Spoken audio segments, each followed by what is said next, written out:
Our story begins with the Xing Financial Building, where Chandler, the hero of our story, works. Chandler, furious, asks his boss why he can't put his name on the project and get his due commission. The mean boss contemptuously replies that everything the employees do belongs to the company, and the company listens to him. Our hero clenches his fists in rage upon hearing the answer, and the malicious one.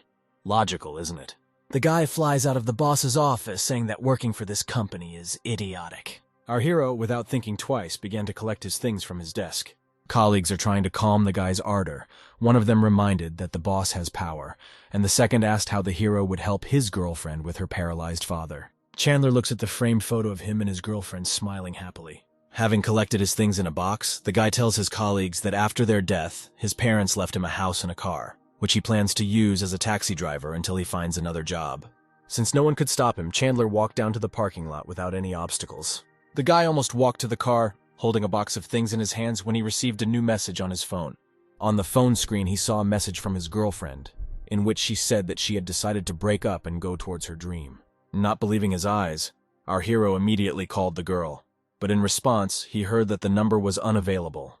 Out of frustration, tears flow from the guy's eyes, and he asks into the void why this happened to him. But Chandler pulls himself together, polishes the car to a shine, and starts working as a taxi. The order arrives immediately. Having accepted the order, the guy sees a request from the passenger to arrive at the specified address as soon as possible. Chandler pulls out of the parking lot, accelerating to get there as quickly as possible. Arriving at the place, the guy calls the passenger and hears a female voice in response, who reports that she needs another 20 minutes to get ready. The guy loses his temper and asks, why doesn't she call a taxi when she's ready to get out? To which she hears a threat. If you cancel the order, I'll file a complaint. But Chandler is not a coward and responds to threats. Do what you want, I'll cancel the order. As soon as he finished the call, he received a message that a complaint had been received against him. Suddenly, our hero's eyes widen in surprise. A beautiful girl in a revealing Chinese-style dress appears in the car right in front of him. The girl says that the host has been detected, the connection condition has been met, and that for a bad review he receives a connection to the system as a reward. Chandler, shocked, states that he has never heard of a reward for bad reviews. A beautiful girl says that the system can reward the hero after connecting, and for every bad review he will receive various rewards. And then our hero realized what was being offered to him, and without a second of doubt, agreed to connect the system. The beautiful stranger pressed her lips to our hero's lips and reported that the connection was successful. The girl said that a guy needs to get bad reviews from people who look weird or behave badly, but he can still get good reviews. For the first bad review received, the system gave our hero 28% of the shares, and he became the second shareholder of the All Island Hotel Group and must come there for dinner. Our hero was surprised at how powerful the system was that it immediately gave such a big gift. The guy immediately receives a new order for the very hotel in which he received the shares. Chandler is sure that this order was created specifically for him so that he could pick up the agreement to receive shares, and he happily accepted it. Our hero arrived to order, where he saw a long-legged beauty who called a taxi. After making sure it was her driver, the girl got into the car and slammed the door. Chandler pulled out onto the road and began to fulfill the order, heading to the indicated location. When the guy looked in the rearview mirror once again, the girl was indignant and asked why he was spying on her. Our guy was a little confused and replied that the girl probably didn't know how to drive, otherwise she would have known that he was not looking at her, but at the road behind. The beauty got angry when she heard this remark and told the guy that he was inexperienced and slow. In retaliation for such rude words, our hero increased the gas and began to accelerate faster and faster. The girl, who did not expect such a turn, was frightened and exclaimed, "What are you doing?" Chandler's car accelerated more and more, and the girl tried to calm him down by saying that she was wrong and asked him to stop. With tears in her eyes, ready to burst into tears, the beauty repeated that she was wrong. When the car accelerated even more, the girl grabbed the door handle with both hands and began to beg the driver to stop because she was scared. But our hero didn't even think about stopping and told the girl that she could leave alive if they didn't get into an accident, or he would let her go if she called him Dad. Unable to bear it, the girl burst into tears and, stuttering, called our hero Daddy. Having heard the right words, Chandler began to stop, pleased with himself. They arrived at their destination, the All Island Hotel, and our hero said that the girl could leave. Coming out of the car, the girl was trembling and threatened our hero to leave a bad review and call the police. Suddenly, a message appeared in front of Chandler which only he could see, saying that he had completed the mission and the system was offering him the Xing Financial Company as a reward. The guy was very happy about this news, because this is the same company in which he previously worked, and now he will be able to resolve the problems with the evil boss. Our hero, pleased with himself, entered the All Island Hotel, where he had an appointment regarding the transfer of shares. At the reception, he met his dissatisfied passenger. When she saw the driver, she was puzzled. "How dare you follow me?" the girl exclaimed in confusion. With a satisfied grin, the guy replied that her father had taken his place here a long time ago and moved on. The guy showed the message on his phone screen to the employee, and she replied that his place was at table number 8 and that he would be shown there. She also gave him a document on which was written an agreement for the receipt of shares. A hotel employee came out to see our hero off, and a former taxi passenger looked after him with displeasure, thinking that she would never forgive him. After escorting Chandler to his table, the employee brought him coffee and informed him that his food would be ready soon.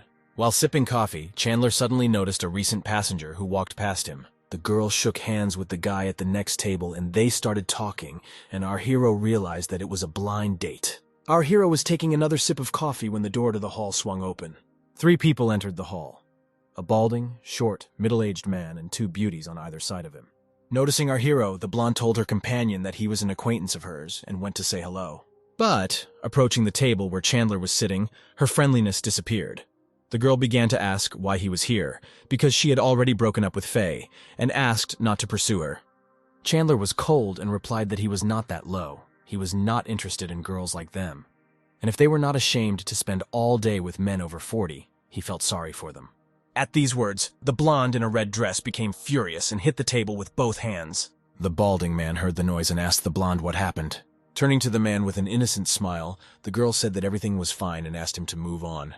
But the man did not believe the blonde. He and Faye came closer. The man, as if accidentally displaying an expensive watch, asked Chandler who he was. Our hero answered with a smile that he was Faye's ex and that they had just broken up today, and also asked how long they had been sleeping together. The balding man touched Faye's face with his fingers and asked if the guy was telling the truth. Faye began to tell with tears that they had broken up a long time ago, and our hero was still pursuing and intimidating her, and even decided to come here to the hotel. The man smiled at the girl, asked her not to cry anymore, and promised to sort everything out.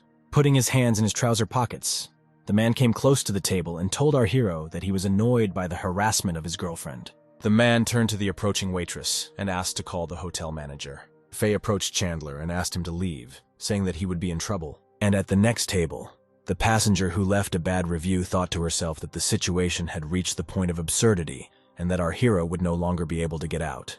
The guy sitting with the former passenger noticed where she was looking and asked if she knew our hero, to which she replied that he was just a taxi driver who brought her here. She began to complain that the driver had a terrible character, that he almost killed the girl, so she left a bad review about him.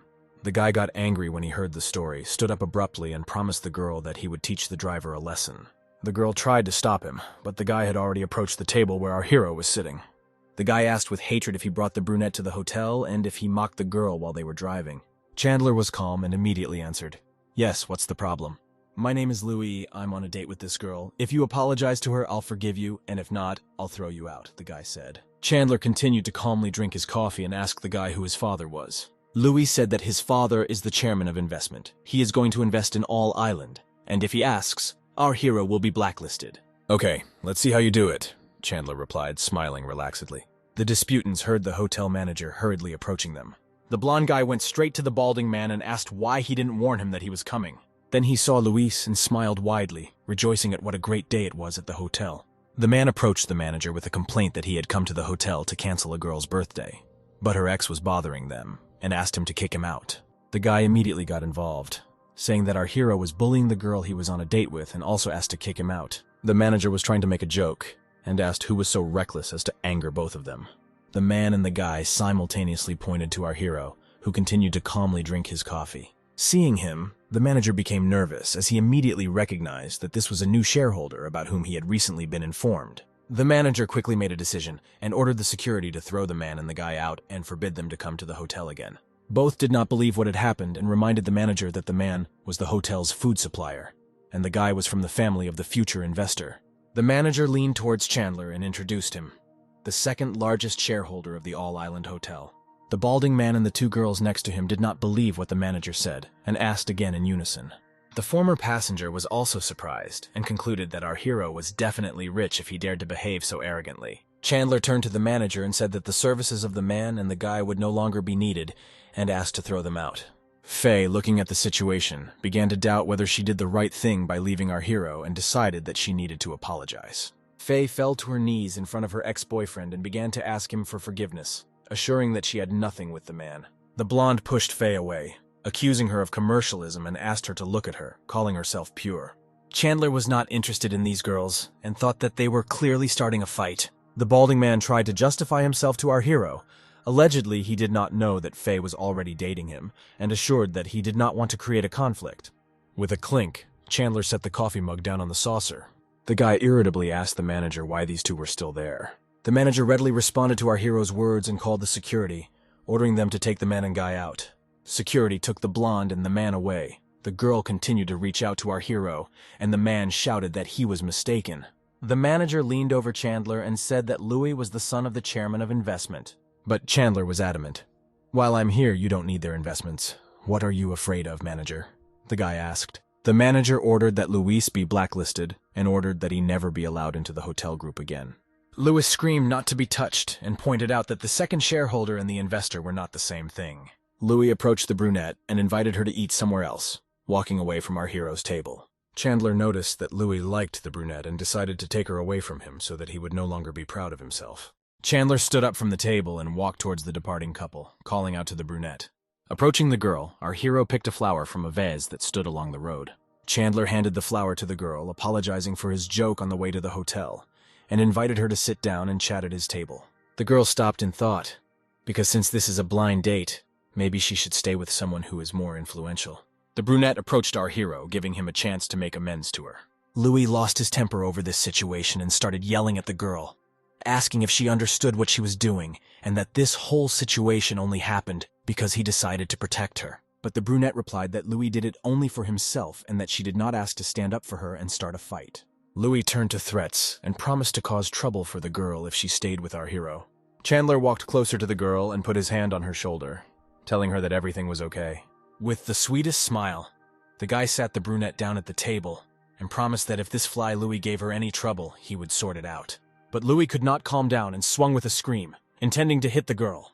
Our hero intercepted the hand before it could harm the brunette. "How dare you beat women?" our hero asked with undisguised hatred, holding Louis's hand. The manager and security guards immediately arrived and ordered the guy to be kicked out of the hotel. Louis did not let up, promising to tell Dad everything and that he would definitely deal with them. Chandler filled the glasses with red wine. The guy handed the glass to the brunette and offered to meet officially, introducing himself. The girl also introduced herself and promised to delete the bad review in order to start all over again. Chandler smiled and offered to leave a review as a memory of the beginning of their acquaintance, raising his glass. They clinked glasses, rejoicing at their new acquaintance. The man and woman at the next table, watching the whole commotion, were surprised at the arrogance of the rich and thought that it was good to be rich. The brunette asked what Chandler's family does with a smile on her face. The guy said that his parents died a couple of years ago and that now he's a taxi driver. The girl, in turn, said that she is from a small town and works in a luxury store. She wants to stay in this city, so she is forced to go on blind dates. Our hero was delighted by the girl's sincerity, saying that every person strives for a better life and such aspirations are not shameful. The girl was pleased with the guy's understanding and offered him another drink. The girl took several large sips of wine, and her cheeks began to glow. Blushing even more, the girl admitted why she behaved this way in the taxi. It turned out that she had 2 dates, and on the first, the guy took her to the cinema, where he tried to kiss her. Chandler suggested that the girl behaved this way because she didn't like the guy, to which the brunette was indignant, not understanding how one could kiss on the first date. Our hero reasoned differently. It doesn't matter what the meeting is. The main thing is that there is an atmosphere, and if there is one, then you can afford more. The brunette didn't agree with our hero because she didn't understand how anyone could want to kiss on the first date. After listening to the girl, Chandler stood up. He slowly began to move closer to the girl, and she watched him intently. "Dear YouTube viewer, I tried a lot to make this video for you. Help me fulfill my dream and gain subscribers. Subscribe to the channel, leave a comment, and like, you are the best. Have a nice day, and good luck." Our hero slowly leaned towards the girl and gently took her chin with his fingers. The guy kissed the brunette quickly so that she didn't have time to say a word. After a short kiss, he turned around and, telling the girl that he was staying in room 1280, left. Taking a sip of wine, the girl did not understand why she did not resist when the guy kissed her. The brunette wondered why he told her his room number. Maybe he invited her, and she herself was ashamed of her thoughts. And at this time, our hero came to his room 1280. He gladly took a shower after such a hard day and wrapped a towel around his hips and walked into the room. Suddenly he heard a knock and looked at the door in surprise. Without getting dressed, the guy opened the door and saw a brunette standing there. He didn't even have time to ask why the girl came when she pressed herself against him in a passionate kiss. Tearing herself away from Chandler, she blushed and looked into his eyes, not knowing how to explain her action. All the girl could say was that she was very hot, touching her breasts. Then it dawned on Chandler, and he said that the girl was drunk. The girl touched the guy's naked torso with her fingers, enjoying his abs, and realized that she couldn't hold back.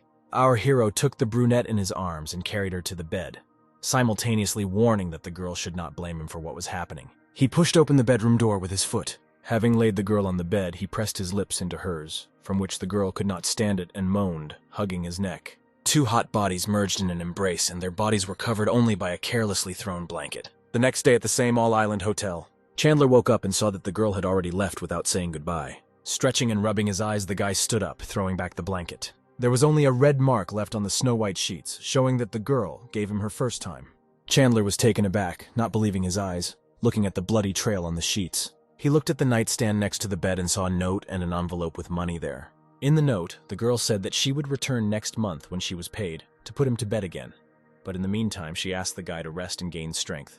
Chandler said thoughtfully that this girl is quite interesting. Our hero arrived at the Xing Financial Building, which he received as a gift after the first bad review. He introduced himself to the guy at the entrance and said that he had come to pick up his things. The guy happily shook hands with our hero, introduced himself as the office manager, and said that he would now prepare everything. Two office workers who were watching the guys began to whisper that the new boss was very young and wondered whether there would be changes after his arrival. The manager handed our hero a yellow folder. He said that the documents were inside and asked to check them. Chandler did not test them, saying that he trusted the manager and that he would need their help in running the company. The manager was pleased with this trust and called two female employees standing nearby to greet the new owner. The girls bowed and said hello, and our hero suggested that everyone return to work. The guy turned to the manager, asking about the people renting the 15th floor. The manager sat down at the computer and began looking for information. He said that the boss renting the floor was running out of rent at the end of the month. Chandler suggested that the manager go to the 15th floor to talk about rent. They entered the elevator, which took them to the 15th floor. At the same time, the manager received a call. The manager said other tenants were calling him, and Chandler said he would go first so the guy could answer the call. There was a gray sign on the door with the name of Xing's company. Chandler walked into the office, and instead of greeting, he said, "Hey, it seems that everything is in place," surprising former colleagues with their appearance. A colleague wearing glasses approached him and suggested that he talk to his boss and manager so that they would return his job, but our hero refused. Chandler shouted to his boss to stop hiding and come out to talk to him. A bald man appeared behind him and asked why he was shouting, and whether it was even possible to shout in the office. With contempt, our hero says, "You came out, I thought you would be too scared to come out," and asks about his commission. The boss offers his terms. He will pay $10,000 for 10 months if our hero makes one deal a month. But Chandler disagrees and reminds him that he was promised 20% for the successful consideration of the case. The boss laughs and asks where the evidence of this agreement is, and adds that he can tell about other agreements, for example, that our hero promised to work for free. Chandler turns to the employees and asks if they have heard this proposal. The bald man looks angrily at his subordinates and asks who heard that he promised to pay commissions. One of his colleagues says that he has not heard this, and most likely Chandler sent it out incorrectly. Our hero is surprised at the lack of understanding of his colleagues, because their boss can do the same to them. A former colleague advises Chandler to apologize to his boss and return to his job as soon as possible. The boss also invites the guy to return to work, and recognizes his talent, and says that he is going to go downstairs to talk about rent. A bald man complains that it is hard for him to take care of all the employees, and a former colleague agrees with him. Our hero picks up the phone in his hand and says that he came to work to earn money, but he can't even get what he earned. Is that fair? The boss, seeing the phone, shouts to his colleague to quickly close the door. The hypocritical colleague quickly closes the door. The manager behind the door is talking on the phone, and seeing that the door is closing, he begins to worry about our hero. The boss says that if Chandler deletes the tape, he will let him go. The man takes his hand to the edge of the monitor screen standing nearby. He throws the monitor to the floor with force, smashing it into pieces. The bald man says that it was our hero who broke the computer and that its cost was deducted from his salary, but Chandler points to the phone in his hand and reminds him that the recording is still running. Our hero reveals that the recording is saved to the cloud and that even if he deletes it, the data will still be saved, which makes the bald man furious. The colleague, who has been sucking up to the boss all this time, rolls up his sleeves and suggests first beating our hero and only then deleting the post. Suddenly there is a knock on the door, causing the boss to cool his ardor a little. The bald man opens the door, behind which the manager is standing, and asks in surprise why he personally came to them. Because the man was going to come down to him himself. The manager says that he came to Mr. Yang and asks why he would lock the door in the middle of the working day, worrying about his boss.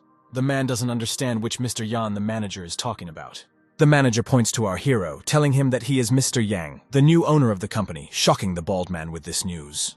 The manager quickly approaches the guy, worried that something has happened to him and complaining that he shouldn't have answered the call, but our hero says that he was just in time. The bald man still doesn't believe what he heard and asks what he means by saying that Mr. Yang is the new boss. The manager reports that our hero paid $2 billion and is now the owner of this building. The boss and colleagues are shocked by this news. They do not understand why Chandler worked here, where he got the money from, and why he bought this building. A mean colleague checks with the manager to see if this is true about our hero, thinking that he might have made a mistake. The manager shouts at a colleague, "Do you really think that I don't even know who's in charge here?" The boss changes his attitude, shakes our hero's hand and admits that he did wrong, and agrees that he must be punished for his action. The bald man offers to double our hero's salary in order to forget about this misunderstanding. The manager overhears the conversation and asks if Chandler really worked here and that he wasn't paid. The manager turns to the boss, reminding him that the lease states that they must work in good faith. Otherwise, as punishment, the contract will be broken, and they can demand triple the rent. Our hero smiles and plays a recording for the manager, where the boss offers him to work for free. The bald man asks to forget about the past and is willing to pay 3 times the commission to settle the situation. But our hero declares that he only wants to get his own and doesn't need extra ones. Chandler is about to leave, leaving the manager in charge of resolving the issue at his discretion. The bald man shouts to the guy, "Wait!" The boss asks why our hero wants to get rid of him, since he has already admitted defeat. Chandler states that he never gives his enemy a chance and tells him to get out of the way. The bald man does not give up, asks to discuss everything, but our Bliss refuses. The boss turns to his subordinates and offers $50,000 if they help him. Everyone sits silently in their places. No one wants to help him. The bald man offers twice as much if they take our hero's phone. Chandler laughingly asks if the boss really thinks that any of his colleagues will believe him after what happened to him. Looking at the situation from the outside, the manager squeezes the phone in his hand. He dials the number and quietly asks for security to come to the 15th floor as soon as possible. 10 minutes later, 2 people hurriedly walk to the 15th floor. 2 girls who were previously on the 1st floor do not understand why they were called to the 15th floor and are worried about our hero. The manager points to a bald man surrounded by security guards and asks who would dare touch Mr. Yoon. The bald man was so nervous that sweat appeared on his face and he frantically wiped it with a handkerchief. Chandler leaves everything to the discretion of the manager, and he assures that he will do everything.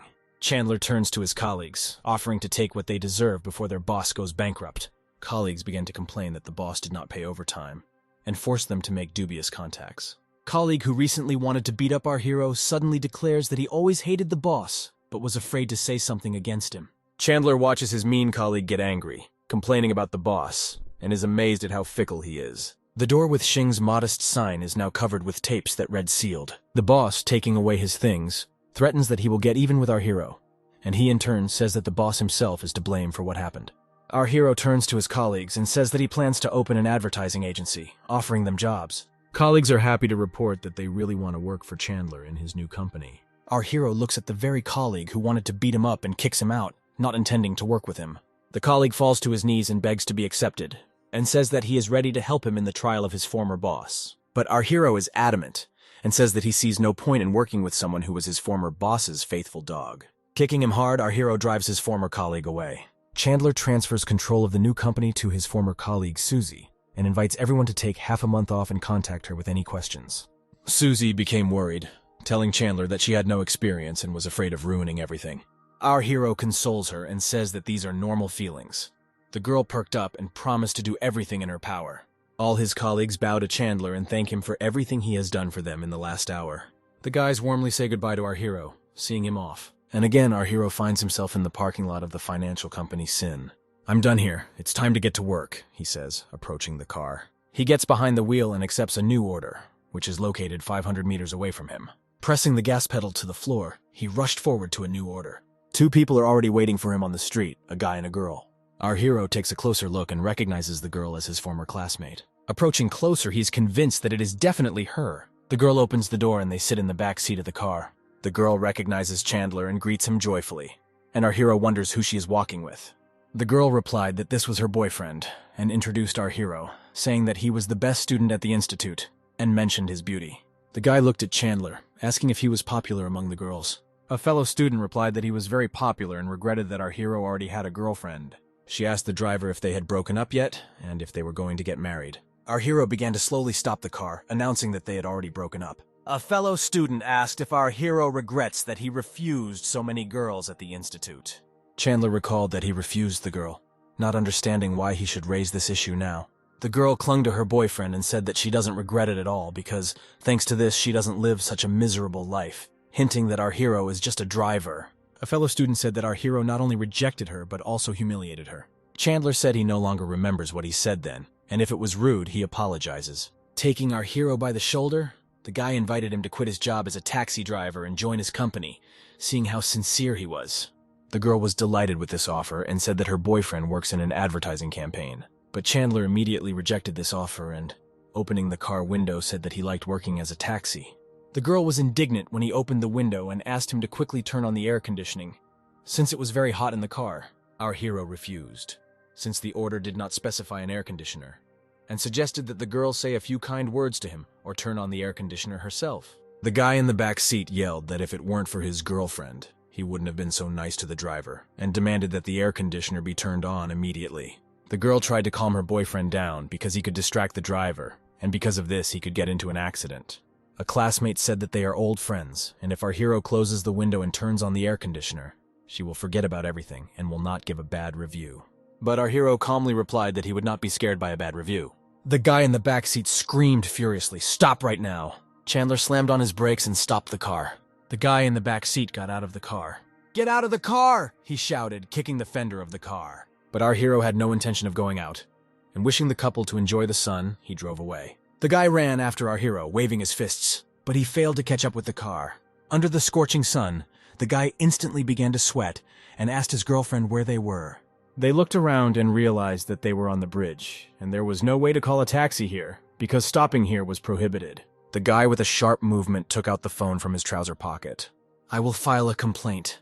The man hoped that our hero would be fired after this. Our hero was driving further and further from the bridge when he received a message from the system, which informed him that he would receive $2 million for a new bad review.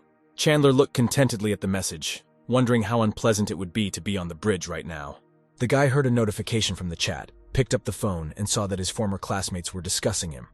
The dialogue was started by the same girl he dropped off on the bridge, and the rest joined in the condemnation, discussing our hero and not understanding how he started working in a taxi again. Chandler pressed the brake pedal, arriving at the right place. Sipping tea from a glass, he calmly replied that he had quit his previous job, was now working in a taxi and was not ashamed of it, and sent a recording of what happened in the car to the general chat and support. In the chat, everyone began to discuss Chandler's former passenger, considering her superficial and arrogant. Walking across the bridge under the scorching sun, the girl was outraged that our hero posted a video from his trip, and everyone condemned her. The guy yelled that he was going to kill our hero and offered to lure him to a party in order to make him look bad. The girl clung to her boyfriend, delighted with the idea. With a precise movement, the guy throws a coffee cup into the trash and sees an invitation to dinner from that same fellow student. Chandler smiles and replies that it all depends on his mood that day. Our hero squints from the scorching sun, imagining how a couple walks along the bridge in such heat. After such heat, heavy rain began, but our hero continued to work and, upon arriving at his destination, called the passenger. In response, the girl asked, "How will she get to the car in such rain?" and our hero asked to wait for her on the spot. He took out an umbrella that he always keeps in the car just for moments like this. Running up to the girl, he asked if she was his passenger. In response, the girl stated that there was a lot of water on the ground and she could not walk on it. Our hero was not at a loss and said that he does not have services for the disabled. The girl pointed to her shoes, said that they were very expensive and she didn't want to ruin them. And in general, many would want to carry her in their arms. But Chandler only suggested taking an umbrella and walking to the car on his own. The girl snatched the umbrella from the guy's hands, calling him stupid. Having opened her umbrella, the girl finally walked to the car herself. Already in the car, she began to threaten that she would give him a bad review if he behaved like that again. And our guy, not listening to the threats, asked her to buckle up. The downpour intensified when our hero announced that they had arrived, and the girl started talking again about how she couldn't walk on water. Otherwise, she'd get her shoes dirty. Our hero explained to the girl that he was in a car, not a helicopter, and could come closer. The girl refused to listen to the guy and promised to leave him a bad review if he didn't bring her closer. Our hero said that he didn't care, but the girl refused to get out of the car. Without hesitation, our hero turned off the car. He took an umbrella and got out of the car, saying that the girl could stay there. "I'm leaving to have a snack, goodbye," the guy waved his hand, walking away from the car. The girl went out into the rain, promising to sue our hero. Without listening to the girl, the guy walked past her. He got back into the car and started the engine, not paying attention to the girl's surprised look. While driving away, the guy deliberately drove into a puddle, dousing the girl with water. Laughing, Chandler thought that there would always be people like this girl in this world. The guy reached over and took out a thermal mug. With annoyance, he realized that the mug was empty and the tea had already run out. As always, a girl in a Chinese dress suddenly appeared in the car, announcing that for a new bad review, he was receiving a reward.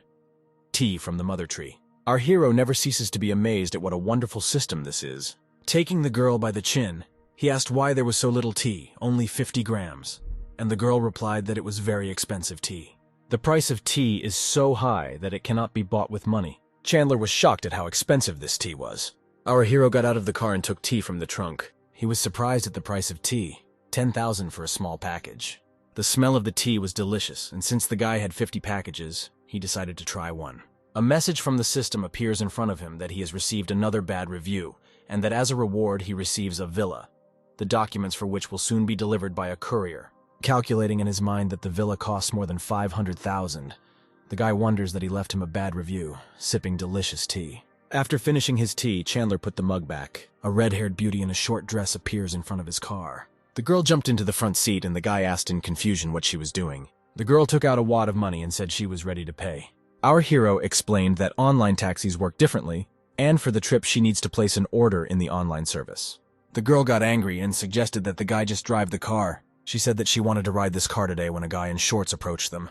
He started knocking on the window and demanding that our hero open the door. The girl began to threaten that if the guy opened the door, she would bite him to death. Chandler asked if she knew the guy, and she said she didn't. Our hero asked the guy if they knew each other. The guy shouted in rage that she was his girlfriend. Of course they know each other. The girl replied that this was not so, and that today they met for the first time on a blind date. The guy shouted that this was a lie and said that the girl's family owed him money, and the girl had to pay him back. The girl directly told our hero that if he gave her to this guy, he would become an accomplice. The guy on the street shouted that this was not our hero's business and that he should open the door. Chandler suggested that the girl call the police because he didn't want to get into a dispute between them. The girl started calling our hero names, calling him an idiot who is of no use. Chandler got angry and said that her father started this situation and he should deal with it, but he can only call the police. A guy on the street kicked the car from the passenger side. He started pulling on the door handle, shouting for the girl to come out, and she tried to shoo him away. The girl asked our hero to save her, but he insisted on calling the police. The girl said that even if the police were called, her family did not have money to give to the guy. The guy grabbed the girl by the hair through the window, trying to pull her out of the car. Pulling the girl towards him, the guy invited our hero to take them out of town, where he would let him play with the girl too. Chandler inserted the key and started the car. A guy on the street began to threaten our hero and promised that if they left, he would still find them, because he was a famous person. Chandler stepped on the gas pedal, saying that he didn't care who he was. The car drove away and the guy continued to run after him, swearing at our hero. The guy walked to his car, preparing a plan for revenge. The car drove along the road and the girl did not stop thanking our hero. Chandler said that he was not interested in the girl. He would drop her off nearby so that she could call a taxi to the right place. Suddenly a black car cut them off, blocking the path. The guy in the black car started threatening to kill our hero if he didn't stop. The girl was scared, because if he caught up with them, then she would definitely be finished. Chandler grabbed the steering wheel, trying to avoid a collision and get away from the chase.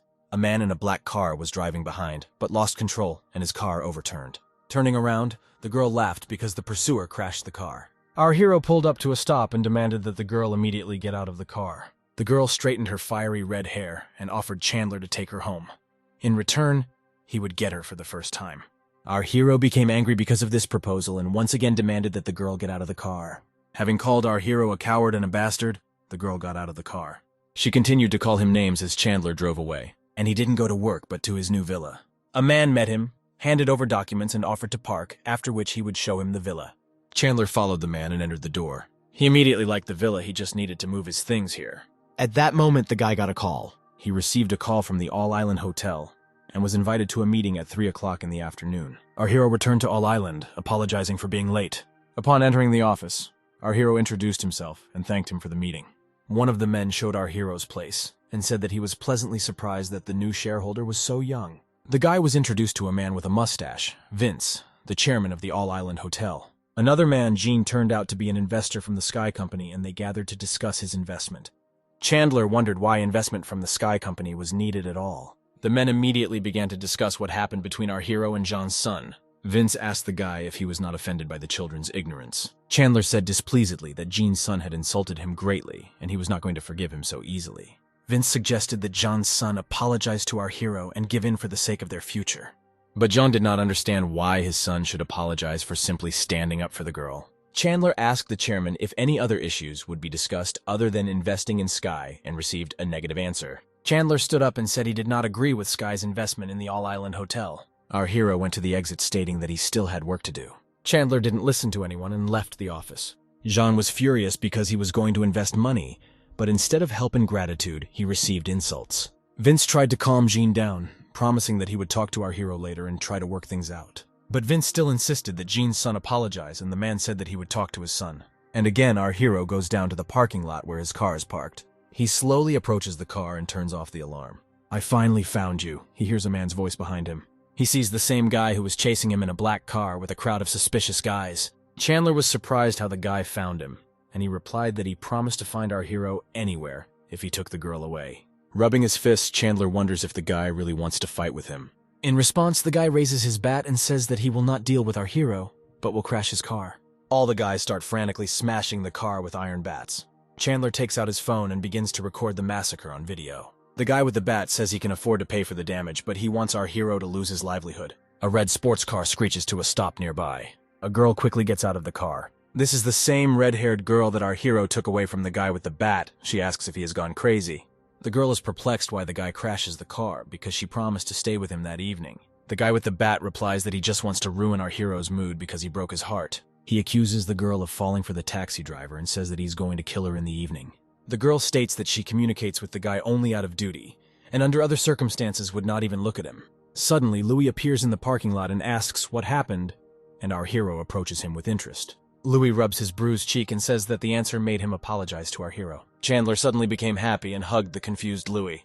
Our hero asks if Louis's family is rich, and he answers, of course.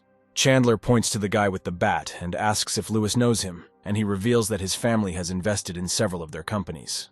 Our hero says that he is ready to forgive Louis if he does something for him.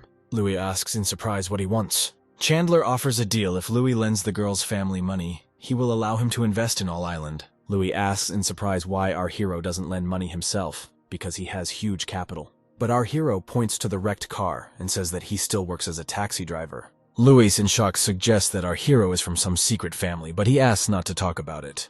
The guy gives up and says that someone from the girl's family can come to him tomorrow for money. Chandler approaches the girl, conveying Louis's words, and says that this is help for her in this situation. The girl jumps on the guy with joy, wrapping her long legs around him. The guy with the bat, confused, asks why Louis's family is lending money to the girl. Louis throws up his hands, explaining that Chandler is the second shareholder of All-Island and that he cannot do otherwise. The guy with the bat is shocked that our hero is the second shareholder. Louis asks the guy in a whisper if he doesn't see what's happening. The other guys throw their bats, thinking they're facing someone dangerous. The guys brought by the offended guy are indignant because he made them break his car, and because of this, they may get in trouble. The offended person holds out a cigarette from the pack as a sign of reconciliation. He tells Chandler that if he had known that he was the second shareholder of All-Island, he would never have behaved this way. Our hero asks if he really thinks everything is that simple. 2 police officers run up to them, asking what is happening and who reported the crime. The red-haired girl waves to the police and reports that his friend's car is totaled.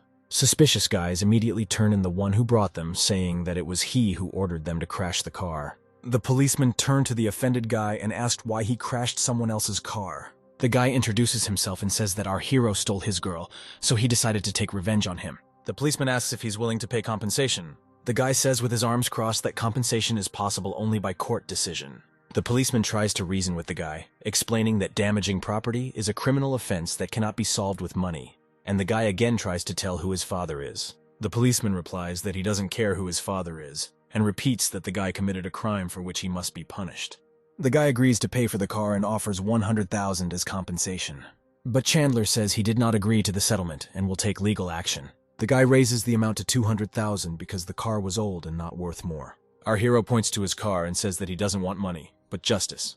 But the guy doesn't care. He's not afraid of a criminal record, because he doesn't need to work because of his rich family. The police approach the guy and invite him to go with them to the station. The whole company goes to the police, and our hero finds himself in a negotiation room. The policeman introduces the man, says that this is the guy's father, and he immediately states that our hero wants a lot. Chandler laughs at the similarity between father and son and reiterates that he is going to go to court. The father offers $500,000 in compensation. Chandler begins to get angry, repeating that it's not about the money. The man offers $1 million and adds that if it weren't for the difficult time for the company, they would have spoken to him differently. Chandler tells the officer that he wants to leave, and he asks him to sign a document refusing mediation. The man tries to stop Chandler from signing the papers. The father offers to meet at another time and asks not to spoil his life. Our hero takes the papers and asks if the man is done talking nonsense. When signing the document, he says that he has been threatened by creditors since childhood. With the signed papers, he declares that he is not afraid of the man's threats. "I'll see you in court," Chandler says as he walks towards the door as the man yells at him to come back. From the police station, our hero went to the real estate agency. A girl meets him at the entrance, hands him the keys and asks if he has any questions about the price. Chandler takes the keys and says he agrees with the market value. The girl reports that the house will be given to our hero and that he can call if he needs anything. The guy left the agency thinking that he needed to buy a new car in order to continue working. At the same moment, he receives a call on his phone. A girl in a Chinese dress appears in front of him and reports that a new complaint has been received and the bonus is being launched. Chandler is happy to hear this news. The girl reports that a luxury car is waiting for him in the parking lot, which looks like an ordinary one, so that he can continue to work as a taxi. The girl hands over the keys and the happy guy says that the system is very caring. With keys in hand, Chandler decides to go home and rest. Our hero arrives at his villa number 1. He sits in a chair by the pond, eating ice cream and enjoying the comfort of his new home. In the distance, 2 figures can be seen on the balcony of a neighboring villa. This is the owner of villa number 8, Iola, to whom the manager came, inviting her to dinner. The girl asks the manager if she found out about the owner of villa number 1. The woman replies that the guards found out that the new owner is a young guy driving an ordinary car. He doesn't look like a rich man. Iola became interested, thinking that the guy might be from a large family. She asked the manager to take 2 bottles of wine and take them to villa number 1, as a welcome from villa number 8. At villa number 1, the doorbell rings. Chandler opens the door and the woman says she is from villa number 8. She hands over a bag of wine and says that the owner decided to give him a small neighbor's gift. Chandler asks what the owner's name is. The woman says the girl's name and asks what the name of our hero is. Chandler introduces himself, thanks for the gift, and invites the woman to enter, but she refuses, explaining that she only came to give the gift. The manager says goodbye and returns to her villa. Iola asks from the door how everything went. The manager says that our hero is a very good and well-mannered guy. He thanked him for the gift and promised to come back for a return visit. Iola thanks for the information and lets the manager go to rest. Our hero looks at the clock, which shows 10 in the evening. He thinks it's too early and decides to go for a walk. In his new car, our hero drives through the evening streets of the city to a new order. He drives up to the cinema building. The car stops near the couple. Our hero says that he is their driver and asks them to buckle up. The girl says that she is a student and asks very much to take her to the hostel in 15 minutes. Otherwise, she will not be allowed in. Chandler says that according to the navigator, they have to drive for another 20 minutes, and it will be difficult to make it on time. The guy in the back seat asks to take his girlfriend as quickly as possible so that she can make it in time. But he thinks that he deliberately delayed in the hope that the girl won't make it, and she will have to spend the night with him. Unaware of our guy's hopes, the hero increases the gas to make it to the right time. The girl sincerely thanks our hero, but the guy is not happy with such a promise. The guy declares that if our hero doesn't make it, then not only will they not pay, but he will have to take them back. The girl asks in bewilderment why the guy said that. In response, he whispers that he deliberately intimidated the driver so that he would hurry up. Chandler says that since he promised, he will definitely make it, because he himself studied at this institute and knows the shortcut. The girl was glad that the driver also studied at this institute and bombarded him with questions about where he studied and what his name was. Chandler introduced himself, and the navigator reported that they had deviated from the route. The guy began to get nervous, asking why our hero deviated from the route. Chandler says that this route will save them 5 minutes and get them to the dorm on time. The girl is happy that they got such a driver and asks for his number in case they still need his help, not paying attention to the upset guy. The car flies to the girl's dormitory building. The girl quickly runs out of the car. She waves to the caretaker and asks him not to close the door. The girl thanks our hero and says goodbye to him, happy that she made it on time. Chandler turns to the remaining guy and asks where to take him. The guy smiles slyly, says that he will order again and asks to continue the trip. Suddenly, a message appears on the screen that another bad review has been received. Chandler wonders who left it, and since this is the first order today, it turns out that the guy behind him left it. Immediately, the hero sees a message from the system. which informs him that he has received a real combat skill that is starting to work right now. Chandler feels with his whole body that this technique has some kind of superpower. Chandler turns around and asks why the guy left a bad review, since he brought the girl on time. The guy smiles evilly and asks our hero to drive the car further and that he will explain everything later. Chandler drove the guy to his destination and again asked why he left a bad review.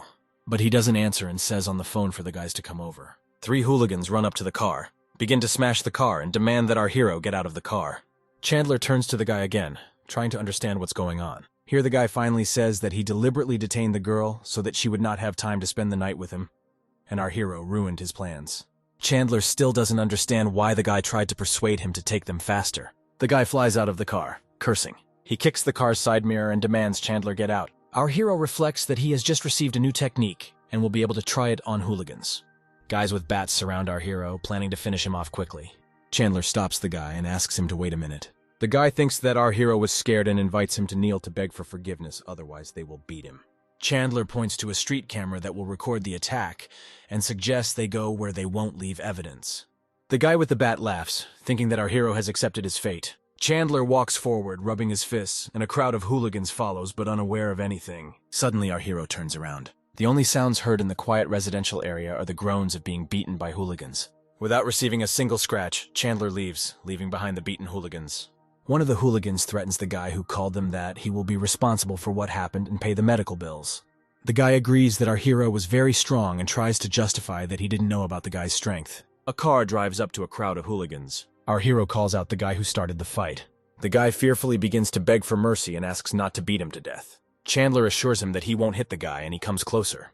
Our hero grabs him by the chest and shouts that he owes him a new car, and the guy agrees. Without another word, our hero leaves. The girl he took to the hostel calls him. She asks if our hero has delivered her boyfriend. Chandler states that this guy has gathered a crowd to beat him up and advises the girl to break up with him.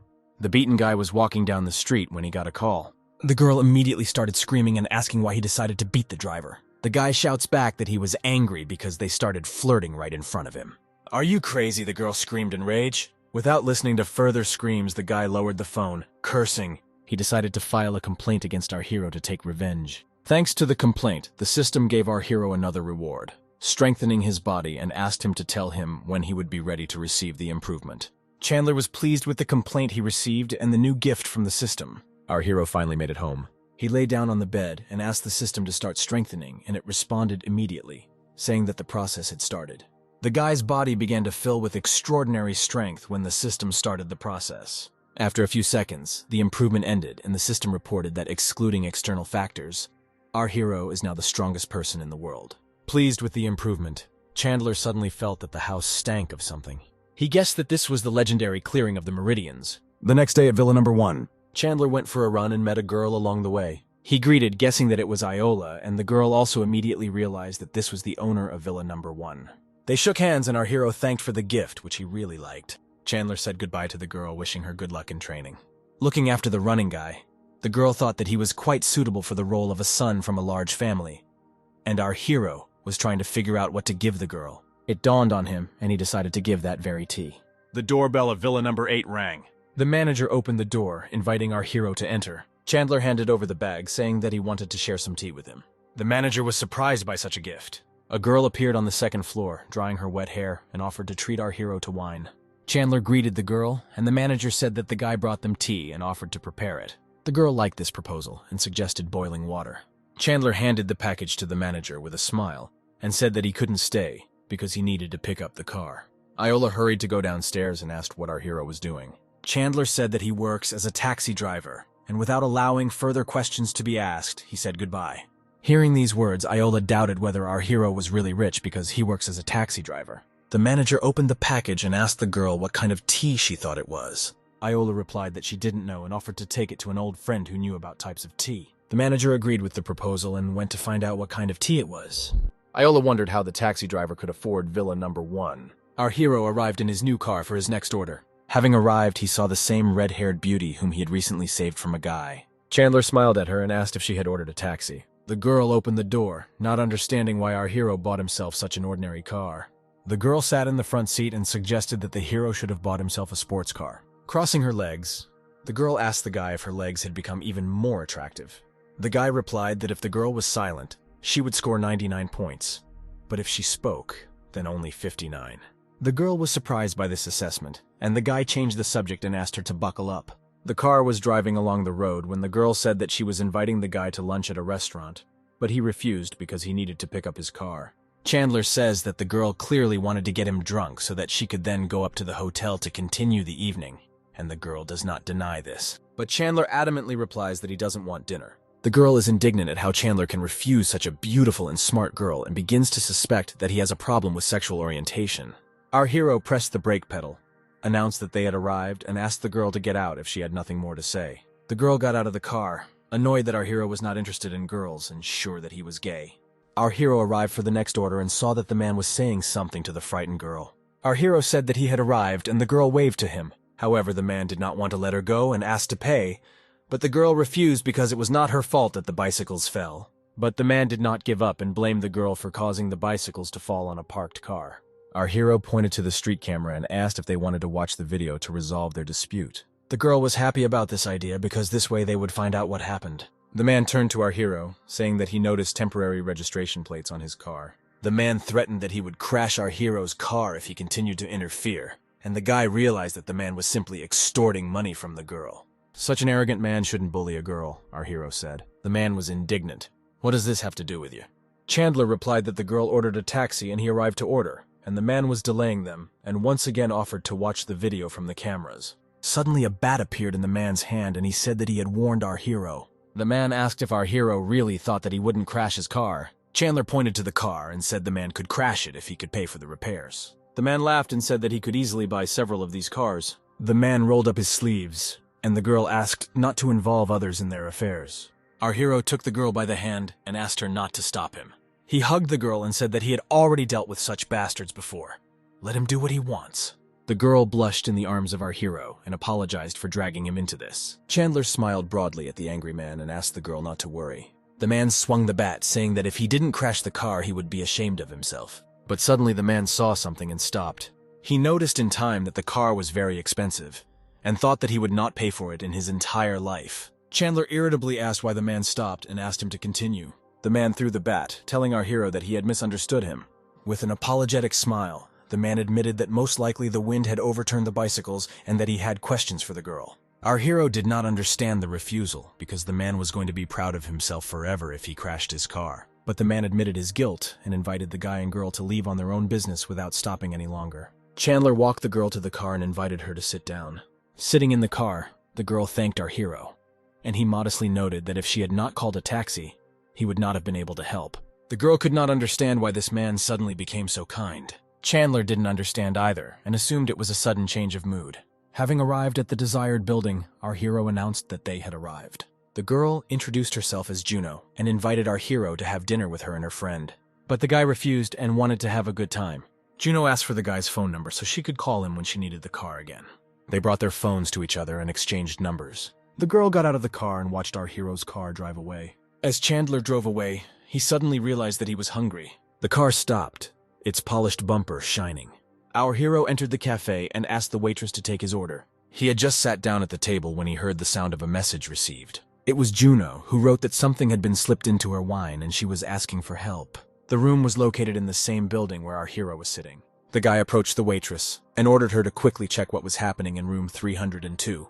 Just as the waiter was about to leave, they entered the hall. A familiar man entered, and behind him 2 girls were dragging Juno, holding her on both sides, and our hero realized that the request was not a joke. Juno, with a red face, asked to be released, and the girls promised to take her to the dormitory. Our hero tilted his chair slightly in the direction of those who entered. He kicked the chair forcefully towards the man who had previously smashed his car. The man was shocked that he met our hero again, and he asked why he freed himself so quickly. The man did not want to answer and demanded that the guy get away. The man shouted to the girls to follow him, but our hero stopped them. Chandler asked the girls who they were and what they were doing with Juno. The girl stuttered, said that Juno had drunk too much and they were just helping her get to the hostel. Then why did she send this message? The guy asked, showing the message on the phone screen. The man and both girls were shocked by what they saw and clearly did not expect such a turn. The girl began to make excuses that the truth was her companion, and the man suddenly said that he is Juno's boyfriend. Our hero called the police and told them to come and sort everything out. The man lost his temper, accusing our hero of deliberately complicating everything, Suddenly, the man began to run away, leaving the girls he came with. The girl pushed Juno into the hands of our hero and said that she had nothing to do with this. Chandler lightly patted Juno's cheek, trying to bring her back to her senses. The girl opened her eyes and asked our hero to take her away from here. He took the girl in his arms and asked the waitress to open the room for him. The door to the room suddenly swung open. Chandler sat Juno down on the sofa, and the girl continued to ask him to save her. Handing the girl a glass of water, Chandler asked what she was doing there. The girl said that she was invited to dinner by 2 friends when she arrived. The man was also there. Seeing him, Juno was about to leave, but he offered to drink juice, and after it the girl felt dizzy. Chandler said that sleeping pills had been slipped into her glass and asked why she even drank it. The girl jumped up from the sofa and said indignantly that she would contact the police. Chandler supported her and, taking out his phone, said that they would not let the bad guys get away. A police car drove up to the place where our hero was. Juno left with the police, and our hero hoped that the man wouldn't get off so easily this time. Our hero returned to his villa and met the manager of Villa number 8 near it. Chandler asked what she was doing here, and the woman was glad that he had finally returned. The woman explained that Iola was inviting him to dinner and had come to ask if he would agree. Chandler said that he was very tired today, but tomorrow evening he would be waiting for them for dinner at his place. The manager agreed and promised to prepare several dishes for dinner. The woman returned to Villa number 8, and the girl asked why she came alone, to which the manager replied that the guy refused. She told the girl that the guy had invited them to dinner tomorrow, and the girl was surprised that he was the only one who dared to refuse the invitation. Iola agreed to pay him a visit. Our hero received a call from Juno. She said that her neighbor confessed to everything, but the girl is sure that the man forced her, and our hero promised to deal with him. The next day, our hero arrived for his next order, where a couple was waiting for him. The guy sat in front and the girl behind, and our hero asked them to buckle up. Suddenly, the guy in front took off his shoes and a stench wafted through the car. Our hero, holding his nose, asked the passenger to put on his shoes and buckle up. But the guy refused to put on his shoes and said that he was tired and wanted to take a nap. Chandler again asked the passenger to put on his shoes and said that if he did not comply, he would be thrown out of the car. The passenger began to threaten that if our hero continued, he would give him a bad review. The girl in the back seat said that the taxi driver has no right to complain about the smell of his feet. Chandler got angry and repeated that if the man didn't put on his shoes, he would throw them both out of their cars. But the passenger said that he was not going to get out, and that our hero could not do anything to him. Chandler immediately got out of the car. He opened the passenger door where the guy was sitting. Our hero grabbed the guy by the hand. In one motion, he threw the passenger out of the car. The girl started screaming and calling for help. People began to gather, and the girl continued to ask for help and asked to punish our hero. But our hero told what happened, and a man passing by smelled how much the passenger stank. Everyone around began to condemn the guy, because he behaved so unworthily in an expensive car. The former passenger did not understand what expensive car we were talking about, and then he noticed the make of the car. The girl did not understand whether the car was really expensive, and her boyfriend said that it cost $1 million. The girl immediately began to apologize to our hero and offered to treat him. Her boyfriend was shocked by the girl's behavior, but she told him to return without her. The guy got angry at the girl, asking what she was talking about.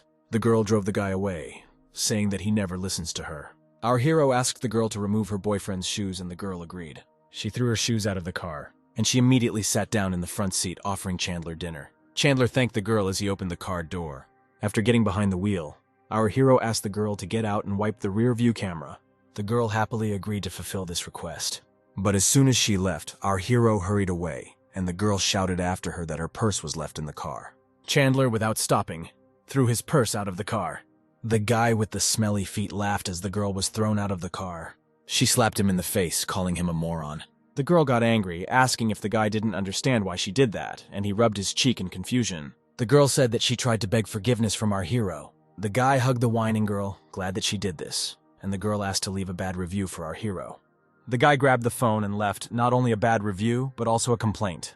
After such passengers, our hero came to the dry cleaner to wash the car.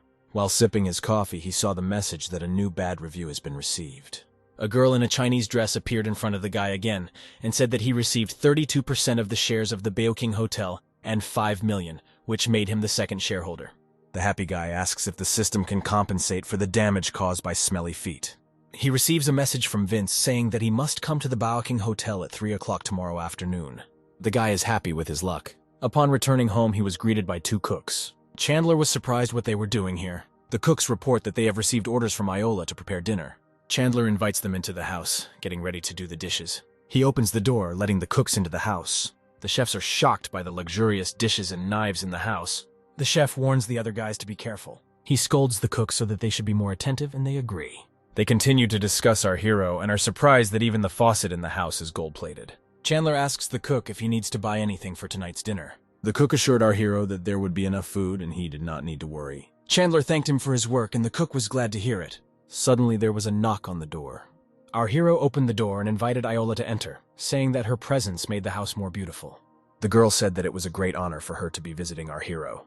The manager followed the girl in, and Chandler said that he did not expect her to invite cooks, and the woman explained that these cooks work at their hotel. Iola looked around and valued the paintings hanging in the hall at several million, realizing how rich our hero is. The guy filled the glasses with wine. He invited the girls to the table, set with magnificent dishes. The girl asked what kind of food Chandler liked, and he admitted that he had never tried such dishes. The guy said with a smile that this food was the best he had ever tasted in his life. After hearing this story, the girl decided that Chandler was from a rich family, but decided to leave her to experience a poor life.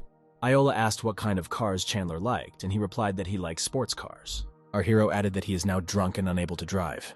Iola continued to fantasize, imagining that this was a film at the end of which our hero would return to his family. The girl handed Chandler a steak and invited him to try it. Having taken a bite, the guy replied that the dish was really very tasty.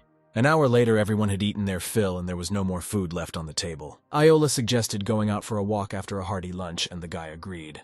Iola and Chandler went outside and walked along the road talking about dinner.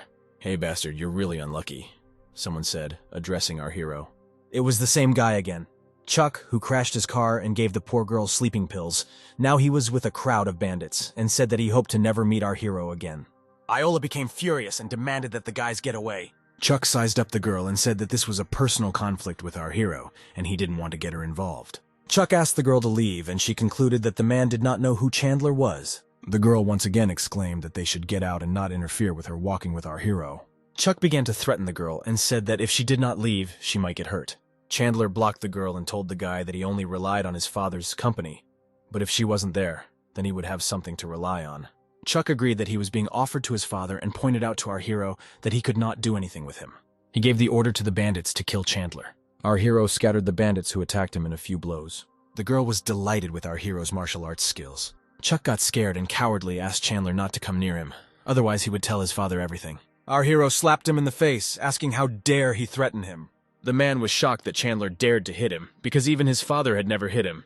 But our hero only grinned dangerously, saying that nothing is over yet. He gave Chuck a few backhand slaps so hard that his head shook from side to side. Chuck begged for mercy because he was afraid he might die. The man said he realized his mistake and asked for forgiveness, and Chandler demanded that he get out. The bandits grabbed Chuck by the arms and ran away in fear. The girl praised Chandler's fighting skills and asked where he learned it.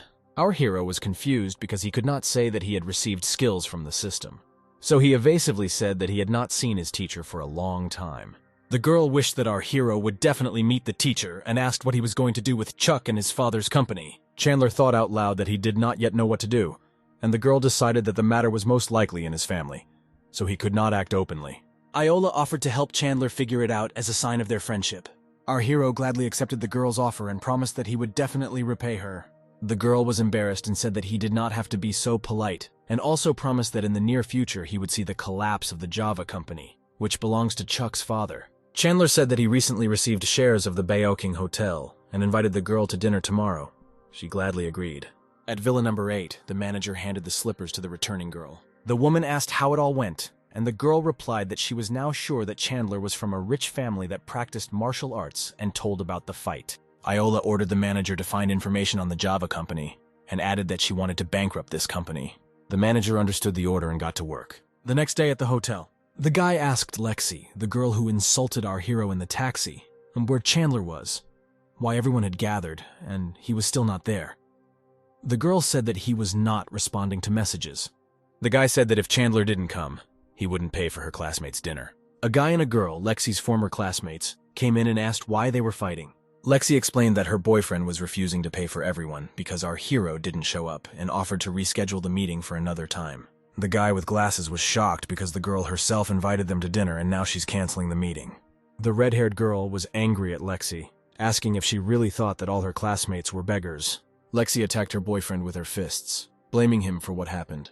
The guy pushes the girl away and says that he's not obliged to treat her classmates. "Stop arguing," a man's voice comes from behind. This is another classmate dressed in an expensive suit. Lexi's boyfriend shakes the bills and says that he has money, but he doesn't want to spend it on her classmates. Lexi starts crying and says she doesn't want to date the guy anymore.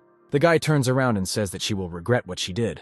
The guy leaves, and the rich man suggests not to pay attention to the situation so as not to spoil the mood. The door closes with a bang. The rich man offers to split the bill because the food at the Baoking restaurant is incredibly delicious, but the redhead says that she doesn't have enough money for this food. The bespectacled boy asks Lexi how much the dish costs, and she answers, 8,000. The bespectacled guy starts whining that it's too expensive, and if he pays for this food, he won't have any money left to pay for the phone and asks the girl to pay for it. But Lexi reveals that she is unemployed and has no money. The rich man offers to lend everyone money, but asks them not to forget to return it. The bespectacled man is delighted with the proposal and tells Lexi that she would rather date this rich man. The door to the restaurant opens again. Our hero greets everyone present and apologizes for being late. The rich man tells Chandler what happened, and the blonde teacher offers to sit next to her. The guy thanks the teacher, and she offers to sit down at the table and start dinner. Lexi begins to air her grievances at our hero, asking how he could leave her on the bridge. Chandler reminds that after recording from the car, no one needs an explanation for what happened. The rich man is trying to smooth over the conflict between the two. He says that he had already taken care of dinner, and Chandler needed to pay for the wine as an apology for being late. The teacher is against this idea and tells the rich man that if he wants to drink, then he should buy his own drink. The rich man asks the waiter to bring them several bottles of good wine. The waiter brings the bottle, and the bespectacled man says that it costs several tens of thousands.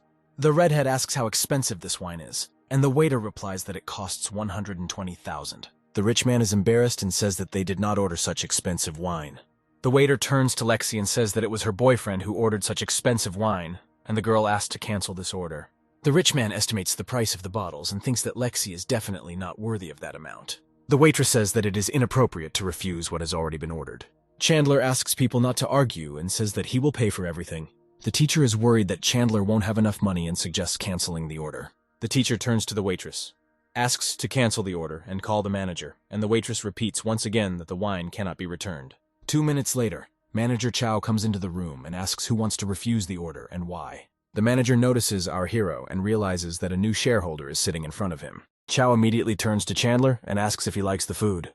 Classmates don't understand why the manager is so polite to the guy. Our hero pointed to the dish and said that it was cold and not tasty. The manager ordered the waitress to go to the kitchen and bring a new dish and more wine. The teacher became worried and told the manager that they would not be able to pay for so many bottles of wine. The manager says with a smile that they cannot ask for money, because Chandler's appearance is a big holiday for them and there is no need to pay at all. Chandler said that the rich classmate had already promised to pay for the food, and he would pay for the wine himself. Chandler ordered the manager to go to work and he wished them a good time. The door slammed behind the manager. Chandler suggested that his classmates not be distracted and start eating.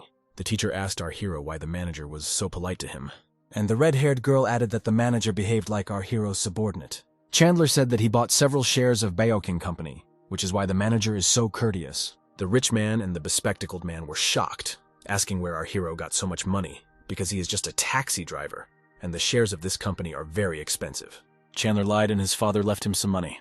The bespectacled boy asked why Chandler works as a taxi driver if he is rich. Lexi, who was listening to the conversation, decided to butt in and apologize for what happened. But Chandler said he still remembers how she and her boyfriend abused him. With tears in her eyes, the girl asked our hero for forgiveness. The sounds of a struggle came from behind the door. The manager brought up Lexi's beaten-up ex-boyfriend and said he was coming for Chandler with a bunch of thugs. The guy asked our hero what he had to do with the Baoking Hotel.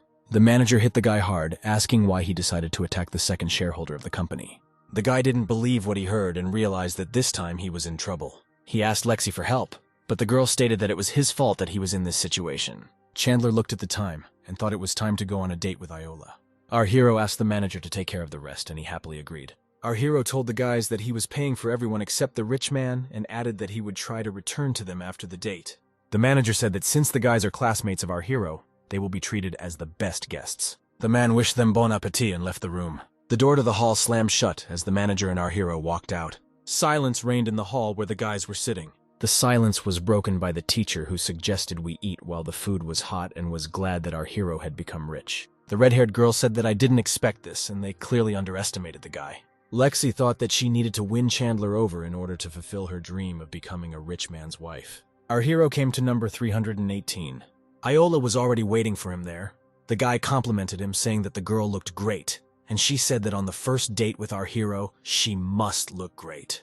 Our hero was embarrassed that he did not have time to go home and change his suit. Iola replied that our hero is perfectly built, so he looks great in any outfit. The cook entered the room and asked if it was possible to bring in dishes, and our hero ordered them to be brought in. The most luxurious dishes and the most luxurious wine were served. The girl was surprised at how highly the guy rated her, because he ordered such expensive dishes. Suddenly the phone rang. Chandler took the phone and saw several messages from Lexi. She wanted to invite our hero somewhere and was worried why he wasn't answering. Lenski was delighted to see that our hero had read the messages, and was sure that if he answered, then she had a chance. The next day at Villa Number 1, our hero was awakened by a phone call. They called him to report that they had purchased everything for his new advertising campaign. Chandler called Susie and said that the office was ready and we could start working, adding that the company was now called Arkin. The girl replied that she would immediately tell the news to all employees. Our hero stood up and put on his shoes. He looked out the window, enjoying the beautiful weather. Chandler arrived for another order at the office building. The passenger immediately began to be indignant about why he was late. The guy explained with a smile that he had to make a circle to get off the overpass. The girl indignantly said that she had a train in half an hour, and if she was late, then our hero would have to return her money for the ticket. Having estimated the time, the hero said that they would not make it in time, because even if they arrived on time, the station was large, and she would need to run very quickly to the train. The girl was furious because her neighbor called her and told her that her husband had brought another woman and she needed to hurry home. Chandler tried to calm the girl down and suggested calling the station to ask for the train to be delayed. The girl liked this idea and took out the phone from her purse. She called the station, explained the whole situation, and asked her to wait. Our hero was shocked that she was really calling and doubted her sanity. The girl responded indignantly that they hung up without even saying anything. Arriving at the station, the girl was still indignant that they did not listen to her, and our hero clarified where to drop her off. Our hero stopped the car. He asked her not to forget things, and the girl responded angrily by saying that she would never use a taxi again. Looking after the running girl, our hero was surprised at what kind of people there are. Juno called our hero and asked him to come and help her. Chandler left, asking the girl to send him her location. He arrived at the university building. Our hero got out of the car and walked to the passenger door. He received a message about a new bad review and was surprised that the girl still left a bad review. A girl in a Chinese dress appeared in front of him and told him that as a reward he was getting a new sports car so that no one would think he was slow anymore. The guy was happy about this news, because this way he could become the fastest taxi driver. Chandler put his hand in his pocket. He took out his car key and was surprised why the system didn't tell him where he was parked. Chandler heard the girls near him discussing an expensive car, but they didn't know who the owner was. Our guy walked towards the car, surprised that it was standing there. A guy came out to meet him and asked if his car was really great. Chandler agreed that the car was beautiful and was surprised that the car was not his gift. Someone shouted to the guy who owned the car that it was coming. The guy approached our hero and offered him $100 to hold the banner. The guy also called another guy standing nearby. The guy had a purse in his hands. He accidentally dropped his bag and bundles of money fell out of it. Our hero was confused, and the others watched in admiration. The guy collected the money and put it back. The guy handed the bill to our hero, but he replied that he had not agreed yet. The guy took out more bills and offered them to our hero. The guy with the banner in his hand suggested that our hero would rather agree and held out the banner. Chandler agreed and took the red rag. The crowd stretched out a banner on which it was written, "Juno, I like you, let's meet." And the guy with a huge bouquet of roses was contentedly waiting for the girl. Juno came out with her friend, who was indignant that there was no need to come here because Nick was waiting here. But Juno went forward without listening to her friend. The guy with the roses thought that the other suitor had acted too rudely, and if he had so much money, he would not have ended up in such a situation. Chandler asked Nick if he thought Juno liked him, and the guy replied that anyone would like a guy with money and an expensive car. Juno ran past Nick and approached our hero. Chandler said that Nick gave him money to hold the banner and asked the girl to quickly give him an answer. Nick asked if they knew each other, and our hero replied that Juno called a taxi and he was the driver. Nick asked with contempt whether our hero was really an ordinary taxi driver. Nick got down on one knee. He handed Juno a bouquet of roses and asked her to be his girlfriend. Juno responded in shock that they had only known each other for a week. She didn't believe that he liked him so quickly. Nick was shocked to hear the girl's refusal. The girl replied that she didn't like him, and the guy was shocked by this answer, not believing his ears. Nick began to praise himself that he was rich and attractive, and could not help but like him, deciding that the girl was embarrassed because of the crowd. The girl screamed, repeating that she didn't like him. Juno walked towards our hero with a smile, wondering why he was helping Enku. She put her arms around Chandler's neck and kissed him in front of everyone. Nick yelled for them to stop immediately. Blushing, the girl apologized that her saliva got on our hero's face. She took out a handkerchief and offered to wipe it off. Wiping his lips, Chandler said that the girl was wearing peach-flavored lipstick. A classmate of Juno's came up to the guys and asked her what was going on. The girl replied that the atmosphere was so good that she couldn't help herself. Nick got angry and said that he created the atmosphere, and Juno kisses the poor taxi driver. Chandler asked the guy not to bother them anymore and was going to invite the girl somewhere. Nick said that Chandler was a simple taxi driver and that he should not dare touch what belonged to him. Our hero got angry and asked if Nick was really threatening him. Nick confirmed that he was threatening him and added that the poor taxi driver could not compete with him. Just in time, a message from the system came that she did not say the car number. She reported the car number AYC 205, and Chandler was happy about this news. He thought that this number seemed familiar, turning to an expensive sports car with the same number. When he saw the license plate number of the car, he exclaimed that he knew it was his car. Nick was indignant that a taxi driver couldn't have a car that cost $40 million, and that he wouldn't earn that much in his entire life. Our hero asked if it was his car, pointing to a blue sports car. Nick thought that although the car was not his, the owner was not around. The guy replied that it was his car and shouted at our hero to stay away. Suddenly, the alarm beeped and the car started. Chandler asked how the car started, and Nick started to get nervous. Our hero said that after all, this was not Nick's car, and he agreed, asking, "So what?" Chandler opened the car door. He calmly sat down in the front seat. Nick was shocked why our hero got into this car, and Juno asked him to get out until the owner returned. Juno ran up to our hero, inviting him to leave, and her friend asked the girl not to approach Chandler. Our hero invited Juno to go for a ride and have a snack. Nick could not understand where the owner of the car was, and why he had not yet appeared. Chandler took out his keys and asked if he still didn't understand. Nick was shocked how an ordinary taxi driver could afford such an expensive car. Our hero told Juno that if she didn't sit down, he would leave alone. The girl asked in surprise if it was really his car. The guy suggested looking at the license plate so she could understand everything. The girl looked at the number and saw that our hero's initials were on it. Chandler hurried the girl to leave quickly. Ugona went to the passenger door without hesitation. Nick was upset that he turned out to be a minor character, and Juno's friend was surprised at the girl who was sitting in such an expensive car. Juno was also surprised that our hero was so busy working in a taxi and invited her friend to take a ride instead of her. The friend was happy with this proposal, but decided that it was not a good idea. Juno persuaded the girl, saying that Chandler wouldn't mind because he was her friend. The girl got into the car and said that she could take a taxi herself. Chandler was shocked because Juno had recently been set up by a neighbor, and now she had allowed herself to be deceived by another friend. The guy pressed the button near the seat. The seatbelt came unfastened, and our hero suggested that they take a taxi to Baoking. The girl agreed, getting out of the car. Our hero left, not expecting anyone else. The girl apologized to Juno, not expecting things to turn out this way. Nick approached the girl and began to make fun of the fact that Chandler did not consider her important. But the girl asked him not to interfere. She said that the guy doesn't even have such a car, angering him with these words. Juno took her friend and they caught a taxi. Nick still couldn't believe it was Chandler's car. He called his sister and asked her to find out who was driving the sports car. His sister checked that our hero did not buy such cars, and added that there are 3 such cars in total, and our hero is not one of the owners. Nick yelled that he knew it and said that he would soon arrive at the Baoking Hotel, where his sister was staying. The sister was outraged by who treated her brother this way, and they agreed to meet at the hotel. Sometime later, near the Baoking Hotel, Nick arrived faster than the girls, using his car and speed. Juno called our hero and asked where he was, and Nick saw why Chandler didn't tell the number where he was. Juno got angry and said that Nick was stupid for not understanding that he was rejected, and added that she was not interested in him. A girl approached them, exclaiming that this was a very bold statement. Nick's sister said that she would like to know who spoke so badly about her younger brother. Nick was delighted to see his sister, and she continued to scold Juno. Juno asked her sister if she would choose him as her partner, because he has nothing but money. The sister thought that she herself despised her brother with all her soul. Nick said that his sister should not waste time on the girl and suggested that they find a taxi driver, and she pointed to the car. They approached the car, but there was no one in it. A friend began to tell Juno that apparently our hero turned out to be a deceiver, but she refused to believe it. The sister began to make fun of Juno, considering him gullible, and warned that she could be deceived this way.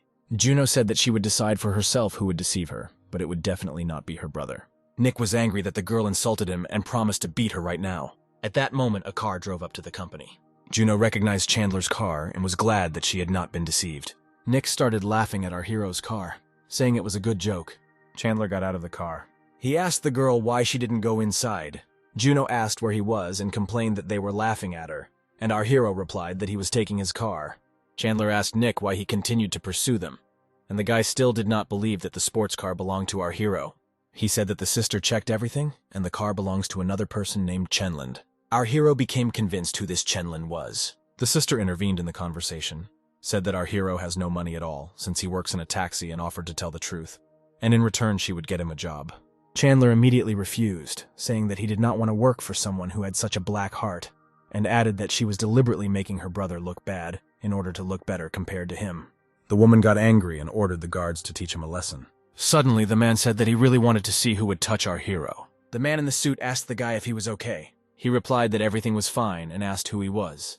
And the man replied that his name was Huang, and that he was the manager of Baoking.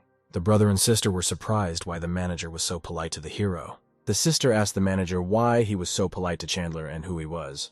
The man turned around and said that our hero is the second shareholder of the Baoking Hotel. Juno was shocked by the news. She asked if the car really belonged to him, and our hero confirmed it. She turned around and said that the numbers definitely meant the initials of our hero. The sister still didn't believe it, and asked the manager if he was sure, and he replied that he was not as blind as they were. Juan asked if she really thought that people from their rich families were all like her brother.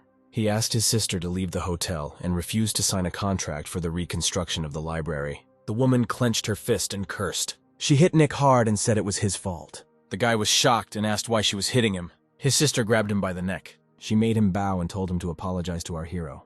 Nick got angry with his sister and asked why she treated him like that. The woman asked what he was talking about. Nick leaned down and took the stone. He was angry and walked towards Chandler's sports car.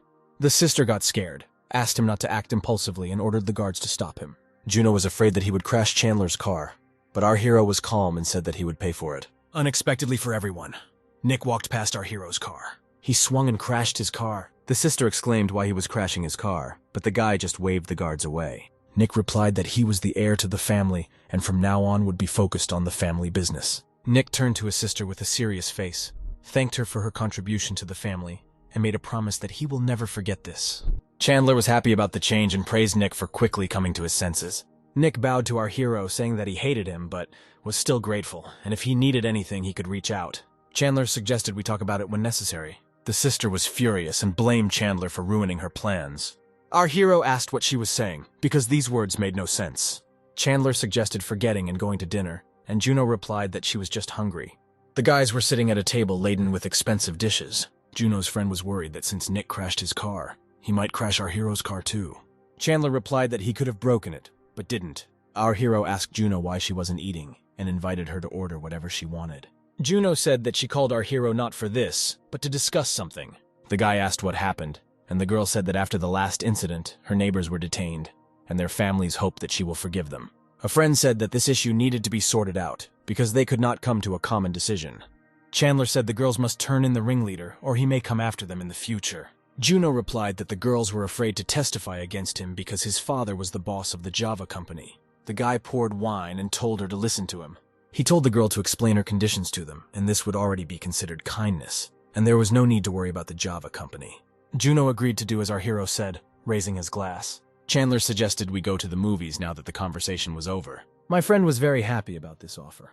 Chandler thought that his girlfriend was very clingy, since it was obvious that he only invited Juno.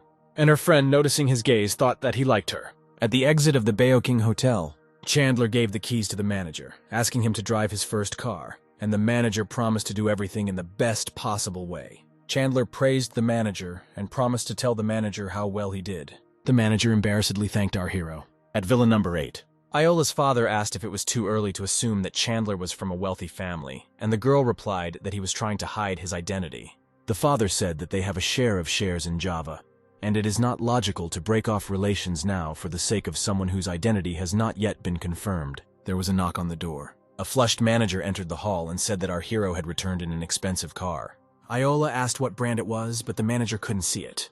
The girl was surprised that he spent money without restrictions, and even she could not afford that. She told her father that she would bring the guy a gift and look at the car. In Villa number 1, Chandler took the phone and saw his morning passenger. He watched a video where a woman was detained by police, and she was indignant that she bought a train ticket, but they could not detain him for her sake. Chandler thought it was no surprise that her husband cheated on her. Suddenly, a girl in a Chinese dress appeared in front of Chandler and said that a complaint had been received, so the system was giving him dirt on the Java company. The guy was surprised by the power of the system, because it even had dirt on the Java company. The girl whispered in his ear that the woman had left another complaint, so he received an additional magic driver bonus. The guy got embarrassed and asked what kind of skill this was, and the girl said that after this skill, the guy will be able to control any type of transport perfectly, be it an airplane or a boat. The guy was delighted with the skill and agreed that the name suited him. The doorbell rang.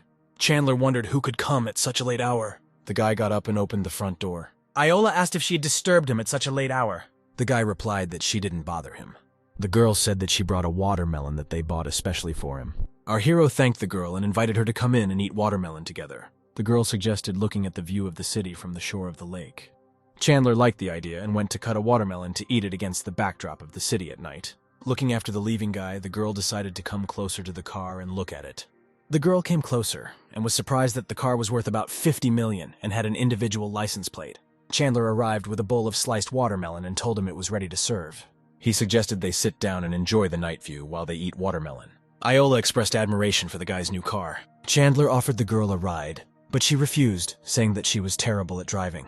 The girl asked why the guy continues to work in a taxi because he is so rich. The guy replied that working in a taxi helps him establish communication in order to be ready to manage the company. Chandler handed the girl a folder and asked to look at the documents. The girl took the folder and asked what was there. Having seen the documents, the girl was shocked by how quickly our hero managed to find incriminating evidence on Java. Iola said that Chandler was amazing for being able to gather information in such a short time, and the guy replied that he had his own ways. The guy said that with this evidence, he would not leave the Java company a chance. Iola replied that she had also started collecting information, but with these documents, she would immediately expose the company. The guy said that it doesn't matter to him what happens to the company. The main thing is that father and son are humiliated. The girl replied that she would take care of it and said goodbye. Arriving home, the girl told her dad that Chandler let her in. The girl showed the documents and asked Dad to look at them. The man was surprised where the girl got all this from. She said that Chandler gave her the documents and shared her guesses that he must have great connections, adding that the new car costs about $50 million. The man was surprised by the cost of the car. The girl conveyed the guy's words that it was important for him to destroy the father and son and not the company, and asked if he knew that they had shares in Java. The man said that he would sell the shares and recommended that the girl stay in the shadows, as our gentleman does. The next day, a bell rang in Villa Number 1. A woman called Chandler and said that she needed to buy clothes, so she asked the guy to work and pick them up. The guy answered the teacher that he would even give her a discount, and she replied that she would send him the address. Our hero arrived at an apartment building. The teacher and the girl waved to our hero, shouting that they were here. The girls got into the car and the teacher introduced the girl. It was her cousin. Chandler greeted him back, saying he was glad to meet you. The guy drove up to a clothing store and asked if it was the same store, and the girls answered yes. Chandler suggested that the girls go shopping, and he would wait for them in the car. The teacher invited him to go with them. It didn't take long to persuade our hero, and he agreed. The guy didn't understand why he should go with the girls, and the teacher asked not to ask unnecessary questions. A consultant met them at the entrance, and her voice seemed familiar to Chandler. Chandler recognized the girl. It was Zoe who gave him her first time, and the girl thought that the guy was here for her. The cousin asked if they knew each other, and the girl replied that it had been a long time since they had seen each other. Zoe asked if she and her cousin were dating. The cousin replied that he was an acquaintance, and they had to call him because her car was being serviced. The cousin took Chandler's hand and said that she would call the girls if she needed help. The pregnant woman called Zoe loudly. The girl approached her and asked what she chose. But instead of answering, the woman angrily threw her shirt at Zoe. She immediately replied with an angry face that it didn't happen on purpose. Zoe smiled and said that everything was fine, asking if she had chosen this shirt. The woman replied that she was pregnant and needed something loose, but loose ones made her look fat. She asked to bring the dress that she tried on first. Zoe was angry because the woman had already tried on 20 outfits and was again asking for the first dress. Colleagues discussed the woman, surprised that she was attracted to Zoe only because her husband looked at her. The girl took the first dress from the fitting room. She brought the dress to the woman and she asked to also find an outfit for her boyfriend. The girl asked in surprise. He also wants to buy something. The woman angrily replied that they would decide this after the fitting, adding that today was her day off and she would do whatever she wanted. Zoe replied that she would take him to the men's section so he could choose something. Suddenly, Zoe felt unwell and covered her mouth with her hand. She apologized and ran to the trash can. The girl vomited, and her cousin came over and asked if she was okay. The girl replied that everything was fine and asked if she had chosen her clothes. The girl replied that she had chosen an outfit and was going to try it on. Zoe looked upset at our hero, upset that he didn't even ask if she was okay. At that moment, the teacher came out in a new outfit and asked the guy how he was doing. Chandler said he personally thought she looked great. The teacher said that she was taking the outfit and asked Zoe to pack it, and the girl said that they looked like close friends. The teacher replied that Zoe did not understand everything correctly. She simply did not have guy friends, and his opinion was important to her. The cousin also asked Chandler what she looked like. The guy replied that she looked good, but he didn't like that style. The woman invited Chandler to choose an outfit for himself, and he agreed, asking him to wait. Zoe offered to go with her to the second floor to the men's department. The girl walked ahead, and our hero followed. Getting up, the guy asked why the girl vomited. She replied that she was pregnant, and it was Chandler's child. Chandler was shocked to hear the news. Ignoring the guy's surprise, Zoe took out the box, saying that it should fit. Suddenly, the guy hugged the girl from behind, pressing her to him. Blushing, the girl got excited and said that there were cameras in the store. The guy turned her to face him and asked her to repeat what she said. The girl embarrassedly said that he needed to take responsibility. The guy took Zoe's hand and led her along. The girl asked where he was taking her. Chandler said that if this was true, then they should get married. The girl laughed and said that she was joking, and the nausea was due to stomach problems. Chandler was annoyed, asking how she could joke with something like that. The guy blushed, and the girl hugged him, saying that he was too trusting. And our hero responded by asking him to pick out some clothes for him. When choosing an outfit, the girl said that if she really gets pregnant, she will definitely tell him. The girl complained about another couple who tried on more than 20 outfits, but did not choose anything. Chandler asked who they were and why they were acting, and Zoe replied that the woman was her colleague, but had married a rich man. She complained that the guy was too annoying and disgusted her, and the woman wanted her to accompany him. Chandler got angry and said he would teach her a lesson. The girl asked why he wanted to intercede for her, and at that time a woman was approaching them. A pregnant woman approached them and asked why Zoe was treating her like that. They hadn't finished yet, and the girl was already servicing someone else. Chandler blocked Zoe and said that if they weren't buying anything, then there was no need to waste the seller's door. A man intervened and asked our hero how he dared to talk like that in such clothes, to which our hero replied that they tried on 20 outfits, but did not choose anything. Our hero turned to Zoe and asked her to pick out the most expensive outfit for him. The colleagues' girls whispered to the side, seeing the quarrel. Zoe took the box with the outfit. Chandler asked if these were the most expensive clothes, and the girl answered yes. Chandler turned to his colleagues and asked who the manager was. A woman came in, introduced herself as a manager, and asked how she could help.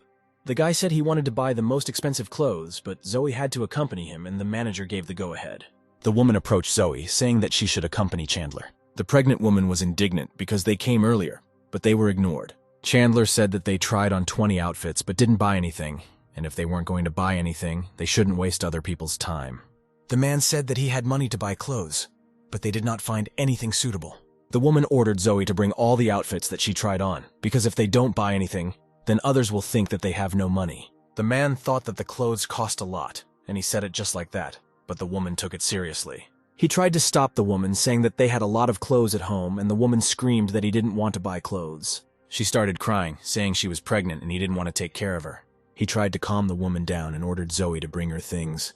Chandler was indignant at what the man was saying, because the girl is his personal consultant. The man accused our hero that he still couldn't buy anything here. The man told Zoe to choose all the most precious things for herself and said that now the man will see everything for himself. Zoe blushed, thinking how cool Chandler was. The teacher and Juno heard the noise and decided to go and see what was happening there. Our hero confirmed that he was going to buy all the most expensive things. The teacher tried to dissuade the guy, and the cousin asked if they really didn't know each other. The man said that the taxi driver could not buy such expensive things for himself and asked him to bring a bag for $328,000. Zoe brought the bag the woman was talking about. The girl was happy for her former colleague that her husband could buy her such an expensive handbag. She turned to our hero and asked if he could buy such a bag, to which he modestly replied that the taxi driver did not have that much money. The guy said that since they were buying this purse, Zoe should help them pack it. The man saw through Chandler's plan and asked if he was deliberately provoking him to buy. Chandler asked not to slander him and said that since they don't have money for a purse, then that's their problem. The woman asked if he really wouldn't buy her that handbag, and the man replied that our hero was deliberately provoking him. Zoe added that he brags about his money all the time. Doesn't he really want to spend money on her? Because she is carrying his child. The man swung at Zoe, shouting so that she would not sow discord between them. Our hero intercepted the swinging hand. He grabbed the man by the neck and asked how dare he raise his hand to a woman. He said that if a man fought, Chandler would be his opponent, lifting him into the air with one hand. The man shouted for the guy to let him go, otherwise he would regret it. Zoe took our hero by the shoulder and told him not to stoop to their level. Chandler let go of the man's neck. Holding his throat, the man said that they were leaving. The woman was indignant at how a man could just leave without even hitting back. The man thought with hatred that he could not win. He said that they were leaving, but the woman replied that they could not just leave. She said they wouldn't leave until he bought the bag, otherwise she would have an abortion. The man replied that she can do whatever she wants, and since she sleeps with him for money, it is not a fact that this is his child. The woman followed the man, screaming for him to stop. Suddenly, she stumbled on the steps. The woman fell down the stairs, uttering a strangled scream. The man ran up to her and asked if she was okay, and the woman replied that she was in pain. Zoe advised to take the woman to the hospital as soon as possible. The man hurriedly picked the woman up and ran into a taxi. The manager looked after her angrily and said that the woman deserved it because she relied only on the child. She turned to our hero, asking if he would buy something. The guy replied that he needed a business suit. The manager asked Zoe to monitor the purchases and help. The cousin told the teacher that they needed to go look for more clothes. In the men's department, Zoe asked how expensive clothes he wanted to buy. He immediately replied that he needed clothes worth $3,000, and the girl asked why that amount. Chandler recalled that last time the girl said that she would return when she received her salary, so he gives her the money right now. The girl was embarrassed by these words, and the guy asked if he could order custom-made clothes.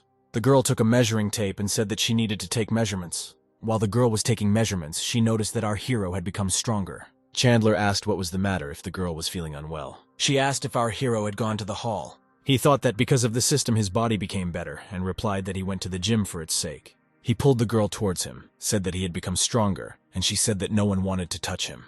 But contrary to his words, she put her hand on his chest. Chandler thought she could say whatever she wanted, but she would still touch him. Seeing this couple, the cousin thought that they are very close. She thought that she should destroy the relationship between our hero and the teacher. The manager asked if Zoe had chosen clothes for our hero. The girl replied that Chandler wanted to make a custom suit and asked for the measurements. The manager was delighted and said that Zoe would contact him when the suit was ready. The girls said goodbye to our hero. Chandler pulled into the parking lot. He asked his cousin where they were going now, and she said to go to All Island. The woman asked why he bought such expensive clothes while working as a taxi driver, and he replied that he just liked them. The woman decided that our hero was a creep because he was flirting with several girls, and thought about inviting him to dinner with her colleagues. The woman took her phone out of her pocket. The car drove up to the All Island Hotel. Chandler said he would go upstairs and get something to eat and asked the woman to call him when she was done. The girls invited our hero to eat with him. Chandler agreed, and the group got out of the car. The door to the hall opened. They entered the hall, and the cousin began introducing her colleagues. She introduced the HR manager and the investment manager. The woman also introduced her cousin and Chandler. The man said that there were not enough seats. The woman offered to find him an empty chair, adding that working as a taxi driver is exhausting. The teacher tried to object, but the woman did not listen to her and suggested asking the waiter to bring a chair. The waiter brought a chair. Looking at our hero, the waiter, I thought that he looked familiar. The man asked what the taxi driver's income was and added that income could reach $10,000. The girl said that this is a lot of money, and if she stops investing, she will join. Chandler suspected they were up to something. The cousin said that the man is very good at investing and can be trusted with it. The man said that for such ordinary people, it would be appropriate to buy a few shares. The cousin turned to the teacher, praising the manager's virtues, and offered to raise a toast to him. The teacher said that she was not good with words and offered to drink to their health. She took a sip of wine. The manager said that it's normal for a beginner not to know something and suggested learning little by little. Chandler said that he had some spare money and asked which company would be better to invest it in. He asked if he had heard of investment and said that his money would be protected in this company. The door opened and the person who entered apologized for disturbing him. The girl brought premium wine and the cousin said that she did not order it.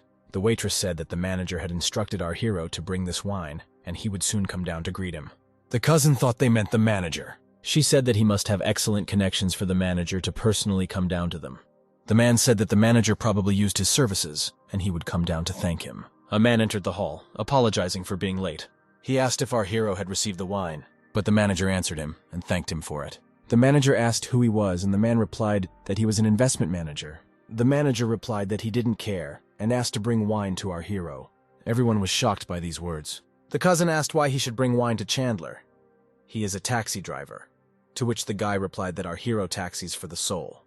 The manager was about to tell us more, but our hero interrupted him. The manager understood everything and said that he had some work to do and had to go. The guy hurriedly left the hall. Chandler invited everyone to sit down. He asked the man to talk further and said that if he was interested, he would invest a couple of million. The cousin decided to apologize for her behavior, but our hero cut her off and said that they had nothing more to discuss. Chandler again asked the manager to talk about the investment. Suddenly his phone rang. The manager apologized and said that he needed to answer because the president's son was calling. After the conversation, the manager said that he needed to return to the company, but Chandler suggested inviting his son here. He said to call Luis and ask him not to disturb them. The manager called back and asked if he knew Chandler Ian, and our hero asked to be put on speakerphone. The manager obediently turned on the speakerphone. Chandler asked Louis not to interrupt their conversation and added that his friend wanted to get a job with them and asked him to help. Louis said that since our hero asks for it, he will take care of everything. He asked the manager to listen to our hero and not cause him trouble. Louis recalled that he lent money to his friend and would help her get another friend a job, so he asked to vote for them at the Baoking shareholders meeting. Chandler replied that he would do so and received gratitude in response. Louis ordered the manager to explain everything to Chandler. Chandler asked the manager why he was standing and invited him to sit down and eat. The man obediently sat down on the chair. He asked if our hero was really the second shareholder of Baoking. He replied that for now these were nominal shares and did not mean anything, and asked if he was speaking correctly. The manager said that everything was correct and offered to tell us what futures are. The company entered the parking lot. Chandler got into the car and told the manager to go back because he didn't need to be escorted out. Getting into the car, the guy asked the girls where they were going now. The teacher suggested going for a swim and promised to treat him to dinner after that. The guy agreed with this proposal and they drove off. Our company arrived at the pool. The teacher said that she needed to go to the toilet and invited Chandler to go. Our hero put on swimming goggles. He dove into the water with a running start. The girls in the pool noticed our hero and began to discuss that he was very handsome and perfectly built. The guy emerged from the water and drops flowed down his muscular body, and the girls around him watched enthusiastically. He slowly walked to the edge of the pool. 2 girls approached him and one of them offered to add him to the messenger. Turning around, the guy began to apologize, but suddenly someone hugged him from behind. It was a red-haired girl to whom Leos lent money at the request of our hero, named Nana. She told the other girls that this was her boyfriend and told them to leave amid their displeased cries. Chandler looked at the girl and said that this swimsuit suits her. The girl straightened up, said that she had excellent appearance and in fact was called a flower. Nona asked what he was doing here and the guy replied that he came here with a friend. The girl excitedly said that our hero was very well built and asked where he got such a beautiful body. The guy said that it was none of her business and was about to leave, but the girl stopped him. He asked her to stop and said that his friend would come now. Nona asked who this woman was and whether she was more beautiful than her. Chandler asked why she pestered her and asked her to pretend that they didn't know each other when the girl returned. The girl, offended, said that she understood everything and would not interfere with them. The teacher returned and looked around to see where Chandler was now. The guy was in the pool and called the girl to him, but she said that he can't swim. Chandler said that he would swim to her now. The girls around began to discuss the teacher's swimsuit, saying that she was pretending to be naive, but in reality she was depraved. Nona looked at her and thought that if he liked such girls, then she needed to change clothes. The teacher admitted that she was a bad swimmer and our hero offered to teach her. The teacher obediently began to descend into the water. She immediately began to panic and frightenedly asked our hero to help because she was scared. Our hero picked up the girl in his arms and told her to hold on to him. Suddenly, the guy heard screams and turned around to see what was happening and noticed Nona in the flood. He asked the teacher to climb on his back. Swimming closer, he saw that several girls had surrounded Nona and they were loudly discussing something. He asked what was going on, why on such a hot day the girls were arguing instead of swimming. The girls started asking why he came here and how many girls he had. The guy, without hesitation, climbed out of the pool. He asked why it mattered to them how many girls he had and asked to stop arguing. The blonde said that it depends on whether he goes to the club with him. But our hero refused. In return, with a lustful face, the girl suggested going to the hotel and having fun. Nona pushed the blonde in the back, calling her a despicable woman. "Get lost!" the red-haired girl screamed, pushing the blonde hard into the water. The guy asked her to be calm, but Nona said that if she didn't do anything, they could take him away. Chandler took Nona and the teacher by the hands and motioned for them to leave here, pulling them forward. The remaining girls shouted that our heroes would not go anywhere until the issue was resolved. The guy, covering Nona and the teacher, said that if he even touched them, he couldn't vouch for himself. Nona was glad to hear this, thinking that our hero had a drop of conscience. A rescuer approached and invited the noisy company to calm down and discuss everything. The blonde screamed that nothing would be decided, and that until Nona drank water, she would not calm down. Chandler smiled slyly. Asking the blonde if she wanted the redhead to test the waters, the girl confirmed his words. Our hero took a bottle of water from a nearby machine.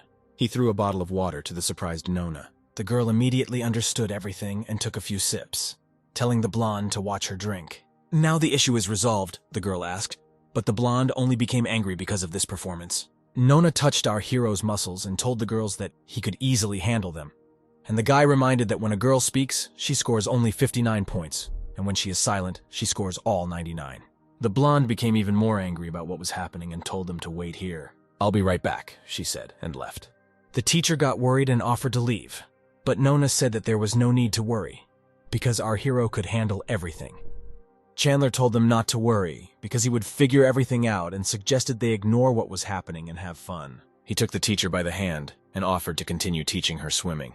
A few minutes later, several people approached them. The blonde brought the guy and pointed to the red-haired girl, saying that it was she who pushed her, and because of her, she almost drowned. Nona asked the guy with a grin if his taste had really deteriorated after their breakup. The guy said that he did not immediately recognize the girl and asked how they could solve this. The redhead said that she intervened to stop the blonde's betrayal and she would not decide anything. But the blonde replied that she was lying. The girl pointed to our hero and said that he was the first to flirt with her, and she refused him. The guy grabbed the blonde by the throat and said that Nona may be eccentric, but she definitely never lies. He pushed the girl aside and said that he would deal with her later. The guy approached our hero and invited him to sort it out like a man. Nona told him that it was she who threw the blonde into the water and asked him not to drag others into this. The guy said that he would give Chandler a chance and offered to go through the obstacle course. If he came first, the guy would apologize. But if he can't win, then Chandler will crawl under his feet, and Chandler agreed to these conditions. The day was very hot, and the sun was shining brightly in the sky above the pool. The guys approached the obstacle course. Chandler started first, and the teacher and Nona supported our guy. The presenter asked what our hero does for a living, and he proudly replied that he works as a taxi driver. The presenter asked if the guy was ready, and he answered yes. 3, 2, 1, start! The presenter shouted into the microphone. Our hero started and very quickly overcame the first obstacle, jumping over it. The presenter was shocked by the speed of our hero, commenting on his actions. Without stopping for a second, he instantly overcame the second obstacle. The presenter screamed into the microphone, wondering how the taxi driver could move so fast. The teacher and Nona shouted, supporting our hero. The guy overcame the third obstacle. Holding the rings with his hands, he moved to the other side of the pool. He ran up to the high wall. Chandler took the pole and instantly jumped to the top with it. The presenter was shocked, congratulating our hero because he is the fastest participant, completing the test in 1 minute and 23 seconds. Chandler suggested waiting with congratulations and watching how the second participant completed the test. The presenter agreed and drew the audience's attention to the second participant. The presenter shouted, "Forward," and the guy rushed to the first test. But not even a few seconds had passed before he slipped and fell into the water. Nona started laughing loudly at the guy, calling him awkward and clumsy. The humiliated guy was given a life preserver, and he fought off the lifeguard. And from the shore, he was told that he was very fast. Chandler stood on the edge of the pool and congratulated the guy, because he was able to pass the test in just 1 minute. The teacher approached our hero, admiring his speed, and he gave the girl a medal so that she could exchange it for a prize. The teacher, blushing, kissed our hero on the cheek and thanked him. Nona got angry when she saw the kiss and asked why she did that. The teacher replied that it was her way of saying thank you, and asked why she was angry. The guy got out of the water and said that such a competition is not good because our hero is too fast, and suggested that he arrange a race to solve everything. Chandler agreed on the condition that if he won, the guy would do whatever he ordered. Nona began to worry and told Chandler in his ear that the guy was an excellent racer and he would definitely lose. Our hero said that she didn't need to worry because he was a professional racer. In the evening, everyone gathered at the racetrack. The guy and Nona were already standing and waiting for our hero, and he was amused that Chandler was chickening out and didn't come and suggested calling him. The girl indignantly replied that he was not a coward and he just needed more time to get here. The guy hugged the girl, asking how she could fall in love with a taxi driver, and she replied that he could not compare with our hero. Our hero arrived at the scene in his usual car, in which he works as a taxi driver. The guy was shocked and asked why Chandler arrived in such a broken-down car. He made fun of it by asking if our hero had really arrived after his shift in a taxi, but Chandler told him to start quickly because he wanted to go to bed early. The guy decided to repeat the conditions that the winner does whatever he wants with the loser, and our hero thought that he would use the magic driver skill. "Let's get started," the guy ordered, approaching his car. Getting into the car, Chandler saw that Nona was already sitting there. He asked what she was doing here, and the girl replied that these were the rules, and a girl must sit in the passenger seat. Chandler said that these rules were meaningless and asked the girl to buckle up. The girl in the cap at the start cheerfully asked if the riders were ready to start. She waved the flag in her hands and shouted, "Start!" The cars rushed forward and our hero's car was left behind, while the car in front was rapidly moving away. Nona was worried and asked our hero why they were driving so slowly. Chandler said they didn't need to rush and that the only thing that mattered in the race was the turns. He pressed the gas pedal, telling the girl to hold on, and accelerated. The girl shouted in the car that the finish was close and they needed to go faster. Chandler calmly asked why she was screaming so loudly. "It's more fun," the girl smiled, and our hero said that he was really tired of her. They saw a sign warning them about a turn, and the guy said that they need to get ready for the turn. The guy watched our hero and decided that he was crazy because he was accelerating when turning. Chandler turned the steering wheel to the left as he entered the turn. Having passed the turn at higher speed, our hero easily overtook the guy's car. The guy was shocked as he watched Chandler pass him on the turn. Grabbing the handle, the girl, blushing, said that our hero is very good at drifting. She screamed again that Chandler was amazing, and unable to resist, began asking her to go even faster. The guy covered one ear and asked Nona if he didn't ask her not to scream. The guy took the lead again, but Chandler did not lag behind and was on his tail. The blonde began to worry that he was catching up with them and asked to go faster, but the guy relaxedly said that Chandler would not be able to overtake him, and in general he could win even with his eyes closed. The guy meanly cut off our hero's black car. Nona got angry and shouted that the guy was resorting to such a vile trick because he was afraid he wouldn't be able to win. But no matter how the guy tried to break away, our hero had almost caught up with him. Chandler said he was going to pass him on the turn and asked the girl to hold on tight, and she said that he couldn't because the guy was blocking his lane. Approaching the turn, our hero pressed the gas pedal again, accelerating. Chandler passed a guy who complained that he was crazy for getting so close on the turn and thought he was looking for trouble. At the turn, our hero again overtook the guy's car, taking the lead. The girl was shocked by this maneuver and called for help. The guy could not understand how our hero managed to accelerate on turns and overtake him. Our hero was able to overtake the guy's car and was the first to reach the finish line. Nona quickly ran out of the car. Our hero also went out and watched the girl run away from the car because she was throwing up. The blonde tried to calm the guy down, saying that this was just an amateur race that didn't mean anything and said that our hero was just lucky. The guy clenched his fist and shouted that it was all because of her. He hit the girl with a flourish and said that if he had not stood up for her, he would not have lost face. He pulled the girl away from the car by her hair and she screamed that she was scared. "Get lost!" the guy shouted and pushed her towards Chandler standing next to her. Nona got angry and asked why he pushed the girl towards our hero. Chandler said that he didn't like her and that he could keep her, pushing the girl away from him. Our hero smiled evilly and told the guy to get on his knees, and he asked if this was a way to punish the loser. Chandler recalled the agreement that the winner could order everything to the loser. He suggested that the guy was simply afraid of losing face due to loss. The guy got mad, asked who Chandler thinks he is, since he asks him to kneel, and confirmed that he wants to hit him. Chandler quickly ran up to the guy. He kicked the standing guy in the stomach with force. The guy fell to his knees coughing, and our hero said that it would be better for him if he obeyed. He grabbed the frightened guy by the neck and warned that if he did not obey, a terrible death awaited him. The guys watching the scene rushed towards them, yelling for Chandler to stop. Our hero turned angrily to them and asked if they also wanted to fight with him. Nona ran up to the guy, grabbed his hand, and said that he shouldn't get his hands dirty. Chandler removed his hand from the guy's neck and he coughed, trying to breathe. "You're crazy!" the guy shouted, and Chandler replied that he would show what crazy means if he doesn't admit defeat. The guy asked if he knew who his father was, and Nona asked why he was acting like a child. He said that he would not invite him here. He simply reminded him that the matter was not over yet, and he would definitely take revenge for the humiliation. Chandler said with a smile that he even wondered who his father was. The guy replied that his father is the CEO of Dachen, and our hero replied that this does not change anything. The guy said that he warned our hero, and that in 3 days he would face problems. He got into the car and quickly drove away, and Chandler said that he was just a coward. Our hero headed to the car and asked the blonde why she was looking at him like that. The girl replied that she now belonged to him and wanted to be with him. Chandler replied that he was not interested in her as he climbed into the car, but the girl stopped him. Nona asked, does the girl really have no self-respect? The blonde replied that her ex-boyfriend said that these were the terms of the bet and that she now belonged to Chandler. Nona got angry and pushed the girl and said that he can say whatever he wants. Why does she believe him, and drove her away? The girl opened the car door. Chandler asked why she was interrupting again, and the girl replied that she had to look after him or he would be stolen. The girl offered to go, adding that Chandler wanted to relax today. He asked if she wanted to go to him, and the girl agreed. The guy said that he was against it, and the girl was indignant. Why did he then offer her this and asked him to take her home? The car left the racetrack. Half an hour later, our hero said that they had arrived and asked the girl to leave. He said as Nona left that she looked great, but it would be better if she dressed more modestly. The red-haired girl waved her hand to our hero's leaving car. Chandler thought he might take a couple more orders. He arrived at the hotel building for another order. He asked the guy standing there if he called a taxi, and the guy said yes. Looking at the guy in the back seat, our hero thought that he looked upset. Something must have happened at the hotel. 20 minutes later, our hero said that they had arrived at the bridge that the guy had pointed out and asked where he should stop. A guy with a sad look told him to stop in the middle of the bridge. Chandler stopped at the indicated place, asked not to forget things, and asked to use their taxi next time. The guy repeated the last words of our hero and added that maybe in the next life. Chandler was surprised to hear these words and wondered if the guy was talking about suicide. Our hero followed the departing guy with a stern look. He shouted, checking with the guy that he was here to enjoy the beautiful view of the river. The guy replied that he saw no point in enjoying the view of the river and asked what was the point of living if it seemed meaningless.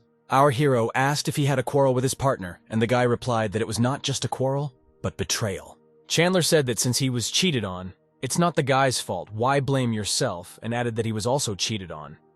But he didn't give up, and asked the guy not to give up. The guy on the bridge turned around and asked if his boyfriend had cheated on our hero. Chandler said yes, but he still didn't finish the sentence. Then it dawned on him what exactly the guy said, and he asked in shock, "What guy?" Suddenly the guy on the bridge said that he felt enlightened and asked our hero to take him back. Chandler was embarrassed, saying that his shift was already over and suggested that the boy call another car. But the boy said that no one would take him away at such a late hour, clinging to our hero. He clung to Chandler and asked to take him home, and if he decides to commit suicide again, it will not be on the conscience of our hero, and he replied that if it was on his way, he would think about it. The guy replied that he lived in Hailan, and Chandler agreed, adding that it was not far away. Our hero approached the car, invited the boy to get in, and he gladly accepted the offer. Arriving at the apartment building, our hero announced that they had arrived. The boy with a smile on his face invited our hero to have tea with him, as if he didn't want to commit suicide recently. Chandler politely refused, saying that he did not want tea but wanted to go home and rest. The boy invited our hero to exchange phone numbers, but he refused and asked him to get out of the car. The guy tisked displeasedly as he got out of the car and slammed the door forcefully. After the guy left, the system congratulated our hero on his new bad review and awarded him 100 million virtual currency, adding that they can only be spent on buying virtual goods. Our hero thought about what he could spend the virtual currency on, and the only thoughts that came to his mind were donations on streams. It was late at night when our hero returned to his villa. Chandler took a shower, and when he got out, he couldn't decide what to watch. Our hero on his phone opened a stream of a girl who asked to support her with a gift and thought that she was pretty cute. Chandler pressed the rocket icon on his phone, sending the girl a gift. Showing a heart, the girl thanked our hero for the rocket and offered to order a song, and she would sing it. Chandler asked to sing The Lonely Swimmer, and the girl agreed, asking her to wait a couple of minutes. Someone under the nickname Smoking Alone answered our hero and asked if he was really studying in elementary school, and the girl asked them to swear. Chandler wrote back that he liked the song, and if he had anything against it, he could just leave. The girl tried to attract the attention of our hero, saying that she was starting to perform a song. Everyone in the comments discussed how big a donation our hero had made. Some complained that they could not earn that amount in a year, and others asked our hero to hire them. A stocky man with the nickname Smoking Alone admitted that our hero is richer than other users and said that he had already spent 500,000 on gifts, and if he asked, the girl would stop singing. The stream displayed a message that Smoking Alone sent 100 rockets to the girl, and the girl happily thanked him. The girl saw that our hero under the nickname Secret Star also began sending rockets, 800 at once. The girl apologized to the audience and said that she needed to leave. She took the phone and invited our hero to meet for dinner, but he refused, saying that he spends money just for fun. The girl decided that our hero was a big shot because he sent her 1,000 missiles, but said that he was not interested in her. Chandler suggested that Smoking continue the competition alone. The man angrily put out his cigarette in the ashtray standing next to him. He wrote that it was only 200,000 and invited our hero to continue tomorrow evening. The guy irritably asked the man why he decided to continue tomorrow evening. Then the guy saw a huge number of messages and was surprised why there were so many of them. Our hero was inundated with messages from other users who offered to come to their stream, sing to our hero, and boasted that they were better than the girls on air. The guy yawned and stretched sleepily, surprised at how strange the streams were. The next day the sun was shining brightly on the street, illuminating our hero's villa with its rays. Chandler woke up to the ringing phone that wouldn't stop. The guy sleepily answered the call. It was his aunt. She said that his cousin's entrance results had arrived. The woman happily reported that her daughter scored 610 points and invited our hero and Faye to come visit and help with choosing an institute. The guy replied that he would arrive today and added that he broke up with Faye because she found a rich man and left our hero. The woman was in shock. Wondering how she could do this after everything that our hero had done for her family, she encouraged the guy, promising to cook his favorite food, and the guy said that he would come soon. After some time, our hero got ready, came to visit his aunt, and knocked on the door. His cousin met him on the threshold and immediately asked if he and Faye really broke up. The girl was happy about this news, adding that she always told Chandler that she was a terrible girl, and her aunt asked why she said that. The girl repeated her opinion that Faye is a terrible girl and added that now everyone sees that she was right. Chandler pulled the girl by the cheek and asked if she really scored 610 points, and the girl laughingly replied that there was nothing like that. Chandler congratulated the girl, saying that she beat him in exam results and asked what university she wanted to go to. Pouring water into a glass, the girl said that she had not yet decided, and asked our hero for advice. He asked what the girl would like to do, and she replied that she wanted to become a specialist in the white-collar field. Chandler said many of these jobs lead to office work and asked what industry she would like to work in. The girl smiled embarrassedly and said that she could not decide yet. A woman came into the room and said that she had found a new girl for our hero. She was 23 years old. She was a presenter and offered to make an appointment with her. The guy was embarrassed and complained that his aunt was choosing a new girl for him very quickly. He said that he didn't want to date anyone yet, and in response, his aunt said that he was almost 30 and offered to add the girl as a friend. The girl said that our hero had better agree, otherwise the woman would remind her of this every day. The guy accepted the advice and, giving in, added the girl as a friend. The woman reminded the guy not to forget to write to this girl and went on to prepare dinner. The cousin suggested opening the photo of the girl so that she could evaluate whether she was good or bad. Having opened the photo, the guy was very surprised to see the same girl from the air, and was amazed at how small the world is. Looking at the girl's photo, the cousin said that she was definitely a treacherous woman. Chandler asked in surprise why she made that decision based on just one photo. The cousin showed the photos and said that the girl in them is showing her bags, or is in tourist places. She is treacherous, the cousin added.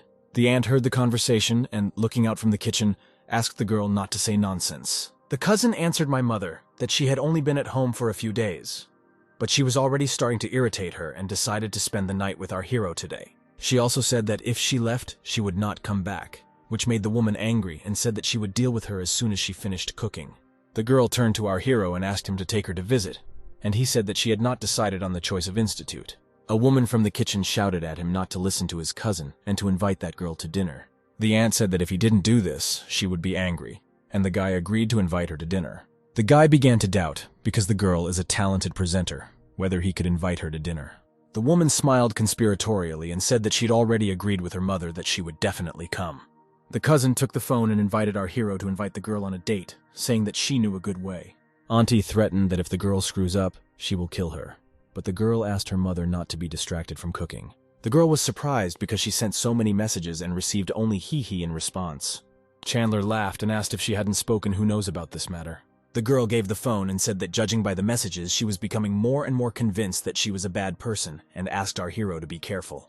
The woman came in with a saucepan in her hands and announced that dinner was ready and it was time to eat. Chandler was delighted with the smell of the food, and the woman said she prepared an extra portion so he could take it home when he left. Our hero's phone, lying on the table, beeped and a new message appeared on the screen. The cousin read that the girl agreed to have dinner at the Baogel Hotel and added that it was too luxurious a place for a first date. The woman was embarrassed by such a proposal and said that it's okay, he doesn't have to go, it's too expensive there. Chandler asked not to worry because he had a good income and suggested that they eat before the food got cold. That evening, our hero arrived at the Baogel Hotel. Our hero was sitting at the table and looking at the phone. He understood why the girl was already an hour late. He was beside himself with indignation and thought that if she was not going to come, there was no need to promise, and not to come would be rude. Chandler could not stand it and wrote a message that he had been waiting for an hour, and the girl replied that her phone was dead and she was already coming. The guy got angry and wrote that he had already left, adding that she might not come. He was indignant why he spent so much money on the girl last night. Chandler looked at the table laden with dishes and thought that the food here was not as tasty as his aunt's. Chandler called the waiter and a smiling girl approached him, asking what he wanted.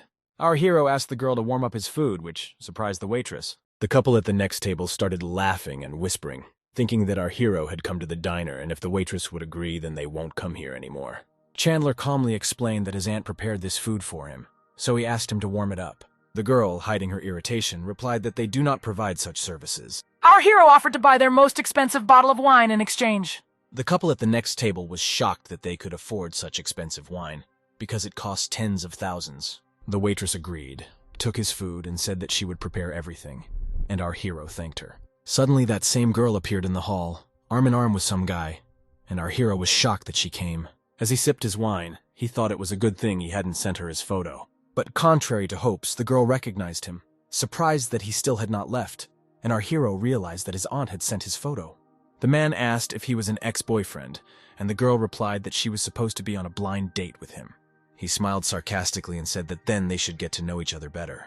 The man approached our hero and asked if he could sit down, but our hero refused him. The man said that he would watch their blind date on the sidelines and turned to the girl, saying that it was important, and she embarrassedly asked him not to joke like that. The girl pointed to the time and asked if the man didn't need to compete with the secret star. Our hero realized that this was the same smoking alone with whom they were having a competition today. The man asked if our hero wanted to go on a date with a girl, and he answered no, because he didn't see the point in it. The man laughed loudly, and hugging the girl, said that this was a good decision. Sitting down at his table, the man asked if their date was canceled. The girl answered that she agreed only because his aunt and her mother knew each other, and she would never fall in love with such a guy. The man told the girl to order whatever she wanted, and she asked if he really wanted to have a competition with the secret star. The man told her not to worry, because he had prepared 10 million, which made the girl delighted, calling the man amazing. A waitress approached our hero and brought heated food. At that moment, 2 girls entered the hall. One of them had a selfie stick and was recording a video.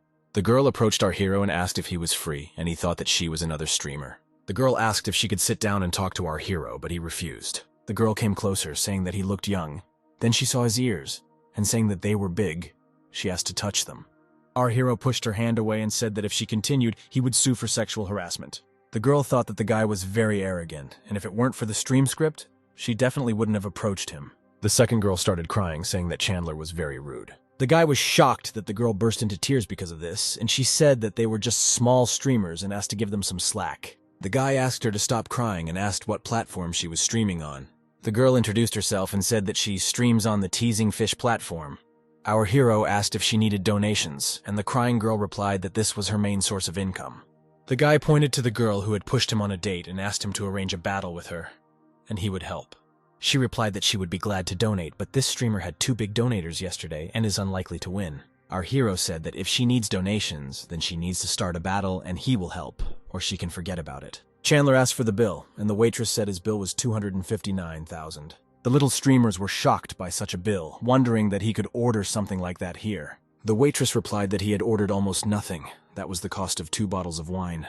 Recently, a girl who was crying thought that since he could order such expensive wine, he would definitely help her get rich, and agreed to challenge the streamer.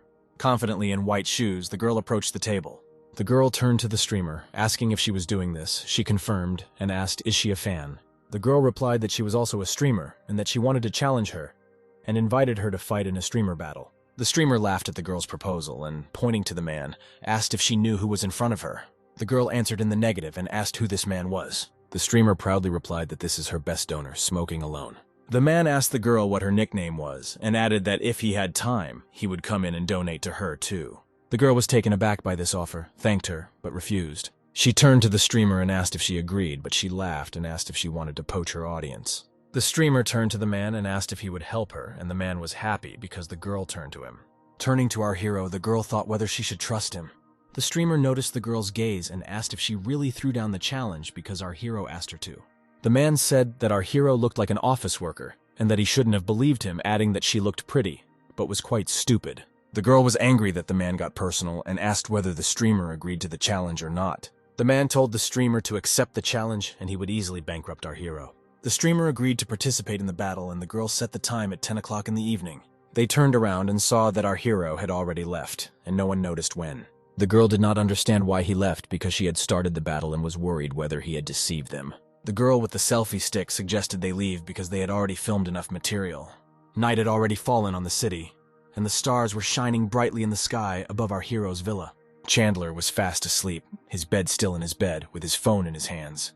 Suddenly he jumped up, deciding that he had overslept, and immediately looked at the phone screen. He opened the stream on his phone and saw that the girls had already started the battle. Seeing that our hero had connected, the streamer was delighted and greeted him, and said that now she would definitely win. Our hero clicked on the rocket icon on the phone screen. The streamer was shocked that our hero gave the gift not to her, but to her rival, and she was very happy about it. The streamer approached the man and asked him to help her, because she couldn't lose. The girl thanked our hero and asked why he sent the gift to her. Chandler replied that it didn't matter, and asked her to sing the song The Lone Warrior, and while she was singing, the guy would give her gifts. The girl said that she would sing right now, and taking the microphone in her hands, immediately began to sing the ordered song. The girl asked what song he would like to hear, and our hero replied that in the restaurant she was flirting with everyone and asked to demonstrate it. It dawned on the girl who was crying in the restaurant that our hero was the secret star. Everyone started asking if she really wanted to go to the hotel with him, if they were dating. But the girl denied everything and said that they met by chance. The girl continued to say that our hero asked her to fight in the battle, and then the streamer realized that he was her secret donor. Chandler turned to smoking alone and asked him to continue sending gifts because he wanted to give him a little head start. Suddenly, a message appeared in the chat from Smoking Alone saying that he would no longer send gifts. The girl said that our hero sent her a photo and now she will show it. The message was from Smoking Alone. He offered to deliberately lose to our hero, invited him to the room, and promised that the streamer would meet him personally. The streamer shouted that it was fake and that you shouldn't believe in this photo, calling them vile because they are trying to set the girl up. Looking at the phone screen, she repeated that the photo was definitely fake when a man approached her from behind. The man hugged the girl and asked why she should humiliate herself with explanations in front of these losers, and that he could win beautiful girls while other guys were only fantasizing. He pressed the girl tighter and she screamed for him to let her go, and the man asked if he didn't have privileges for all the gifts he gave. The frightened girl once again asked to let her go and turn off the broadcast. The man said that he would not let her go and turned to our hero, saying that his girlfriend was in the arms of another man and he would do whatever he wanted with her. The guys burst into the room where the man and the streamer were, opening the door with their feet. 3 guys in black entered the room with serious faces, and a surprised man asked what was going on. The guys tied up the man, and when the girl asked what was going on, they answered that he was suspected of embezzling the state budget and they needed to interrogate him and the girl would help them. A guy in a black suit approached the girl and asked her to turn off the stream and follow them. The broadcast was interrupted by a call from his aunt, and Chandler wondered why she was calling so late. The woman said a friend told her daughter had been arrested and asked what was going on. Chandler said that her main admirer was wasting public money, so they were arrested, and added that everything was fine with him. The woman calmed down when she heard the guy's answer and said goodbye to him. The next day, our hero arrived at the residential complex for a new order. He stopped and called the passenger, saying that he had arrived at the gate of a residential complex. They told him that they would come soon and asked him to wait a little longer.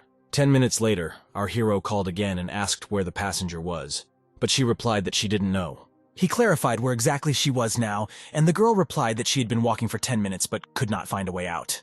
Our hero went to a meeting and asked the girl to describe which building she was next to, and she replied that she was near building number 30, adding that she had a seminar today and she shouldn't be late.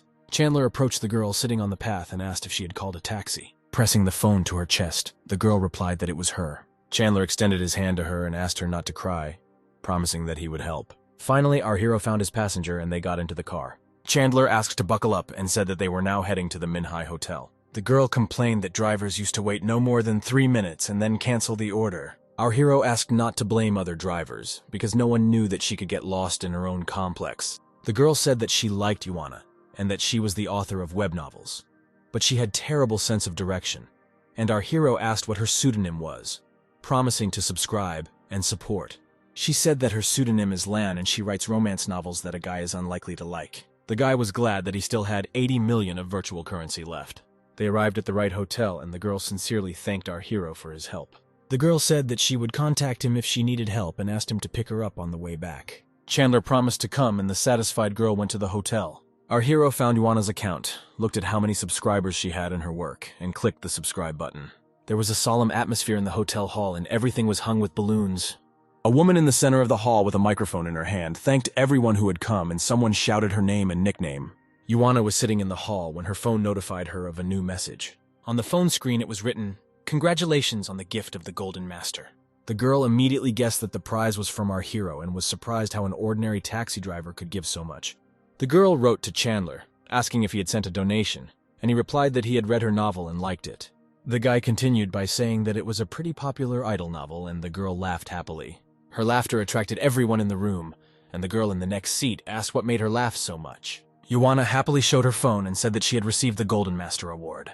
The girls opened Ioana's profile on their phones and were surprised that she actually received the award. The woman on stage said that since she received such a high award, it means her work is very good and asked to share her writing experience. Ioana sheepishly replied that she was a small writer and received the award from the driver who brought her. She assumed that he liked her work, so he sent a gift. The woman said that she had read Ioana's work and it was not worth 100,000, and added that perhaps the girl had an arrangement with the driver. The girl was outraged and suggested calling the guy to find out everything.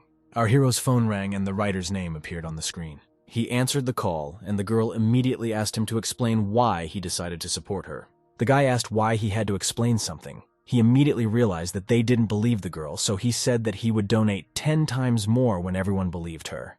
One girl wondered since when taxi drivers became so rich, and the second said that Ioana had received a second reward of 10 million. A ball containing coins appeared on the writer's page, informing her that 10 million had been donated to her. The woman asked in surprise who this man was, and she replied that it was an ordinary taxi driver. Yuana assumed that our hero is a member of a rich family but hides it, and how at the end of the novel, he will return to the house to inherit the property. The woman came closer to Yuana and said that this was bad. She continued by saying that you can't rely on some rich guy to boost your popularity, and the girl reiterated that she doesn't know why he did that. With tears in her eyes, she took her purse and said that since they didn't believe her, she was leaving. The woman invited the others to continue and added that the girl's popularity will not grow in one day with the help of such manipulations. The tear-stained girl ran out into the street and dialed our hero and asked, "Where is he now?" Chandler asked in surprise why she was crying and where she was now, and the girl replied that she was accused of a dishonest way to increase popularity. Our hero replied that his support caused trouble for the girl and asked where she was now, and received the answer that she was at the hotel. He went to the girl and told her that he would arrive now. Arriving at the hotel, the guy immediately saw Yuana, who continued to cry. The girl sat in the back seat, still crying, and said that no one believed her, and everyone thought it was a setup. The guy asked the girl not to cry, saying, "Let them think what they want. The main thing is that she received his support." The girl smiled and agreed with the guy, saying that she didn't need to worry about what others would think, thanking the guy for his advice. Chandler stepped up the gas and offered to take the girl home. Yuana asked if she could ask if he was the son of a rich family who was hiding it and would later return to inherit the property. Our hero replied that he was a simple taxi driver. He just had a lot of money and could spend it recklessly. The girl asked that he was just a rich man who had a lot of money, and the guy agreed. The sun was shining brightly outside when our hero brought the girl to the apartment complex. The girl came out and said goodbye to our hero, and he said goodbye in return. Our hero's phone attached to the panel rang. The guy asked where Chandler was, and he asked if he had come to High. The boy replied that he had recently arrived and asked our hero to come as soon as possible because he had a surprise, and Chandler replied that he would arrive now. Our hero arrived in a place called High. He got out of the car and ran towards the entrance to the building. The guy turned to the girl working in the cafe and said that she began to look even better, and the girl replied that our hero was heartless because he did not return after graduation. The girl said that 3 classmates were already waiting upstairs and offered to accompany the guy, and he immediately understood what surprise the boy was talking about. Our hero turned to the girl and said that he would come there himself, asking her to tell her the room number. The girl replied that they were in room 203, and the guy went there, thanking the girl. Chandler knocked on the door of the room and said loudly that he was here. The boy opened the door and joyfully told our hero that he was glad to finally see him. Chandler asked if he couldn't say that he was returning, and the guy replied that he had an unscheduled interview. "And these two?" our hero asked, pointing to the hidden guys. The guys came out and hugged Chandler, happy that they met again, and asked if he was happy about their surprise. Our hero replied that the surprise was not bad, and suggested that the girls had abandoned them. Otherwise, they would not have returned. The guys were shocked, surprised how our hero realized this so quickly. One guy said that he had bad memories, and the second added that tonight was a night without talking about women. The girl came into the room with a box of drinks and said she brought food and drinks. Chandler sat down at the table and offered everyone a drink with a smile. 4 guys raised their glasses, shouting a toast, "To your health." One guy said that his ex left him because he couldn't buy her all sorts of expensive things. And the second said that his ex's mom said that he was too poor because he couldn't buy a house and forced them to break up. The third guy said his girlfriend is better, but she wants the guy to buy a house and marry her. Chandler said it was more difficult for him because he had money, but the girl still cheated on him. The guy asked why our hero continues to work as a taxi driver because he invested in the Baoking Hotel, and he replied that he likes free work. Our hero asked if the guys had found work, and one answered that everyone had found one, except him. Chandler asked if he wanted to work for an advertising company. The guy happily replied that he would like to, and had often planned various events and holidays before. Chandler said he would take the guy to his advertising company tomorrow, filling his glass with booze. They clinked glasses, and our hero said that if he passed the interview, they would work together. Another guy asked if he could also apply to his company to get a job. The third boy also joined the conversation and asked that he not be forgotten. A female voice said that excellent food was sold on this street, approaching the cafe where the guys were relaxing. The girl was streaming and telling listeners that she often comes here to eat. In the frame, the girl saw our hero's car parked behind her. She asked for more likes, then she would come up and show the car closer. The girl said that although she looks ordinary, her characteristics are impressive, and she described in more detail that the car is very powerful. Chandler told the guys that he paid the bill this time, but next time they would pay. A drunken friend with a red face and a satisfied smile said that Chandler is the best. They went out to the parking lot, and one of the guys, seeing our hero's car, was surprised that even here there were such expensive cars. Chandler wanted to say that this was his car, but he heard the girl say that this car had one big drawback. Our hero approached the girl in surprise. and the guys asked where he had gone. And the girl repeated again that the car has a flaw, like many high-class cars. One of the guys suggested that it was a matter of high fuel consumption, but the girl replied that the owners of such cars do not think about fuel consumption at all. Chandler asked what the problem was, and the girl said that it was all about the air conditioning system. The girl in the passenger seat would get hot, and she would start taking off her clothes. Our hero clearly did not expect such an answer, and laughed embarrassedly. The girl asked if they were graduates, and Chandler replied that they graduated last year. The girl smiled and asked if she could add them to the chat so they could hang out together. Chandler refused because they didn't know each other well and suggested that the guys order a taxi, and one of them asked how his car was. The boy offered to call a sober driver and asked where his car was. Chandler replied that they definitely needed another driver, and pointing to the car said that it was her. Everyone was shocked by what they heard, including the streamer's girlfriend.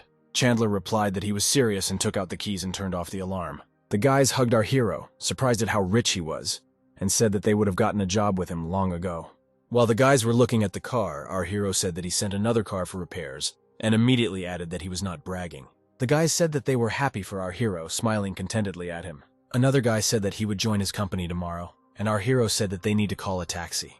When a yellow taxi pulled up, the guys said a warm goodbye and waved to each other. The girl asked our hero to add her to the chat, but he turned up and added that he needed to call the driver, and she needed to broadcast her own broadcast. Suddenly, the girl offered to take our hero, smiling contentedly. Chandler asked if she would be hot, and she offered to give him a ride, and in exchange he would let her broadcast inside. The guy opened the car door and agreed, inviting the girl to sit down. The girl addressed the audience and invited them to experience the sensations of driving a luxury car. Our hero asked in surprise if she was a good driver. The girl replied with a smile that she was an excellent driver and could be trusted. The guy agreed, and throwing his hands behind his head, asked to be taken to the bins area.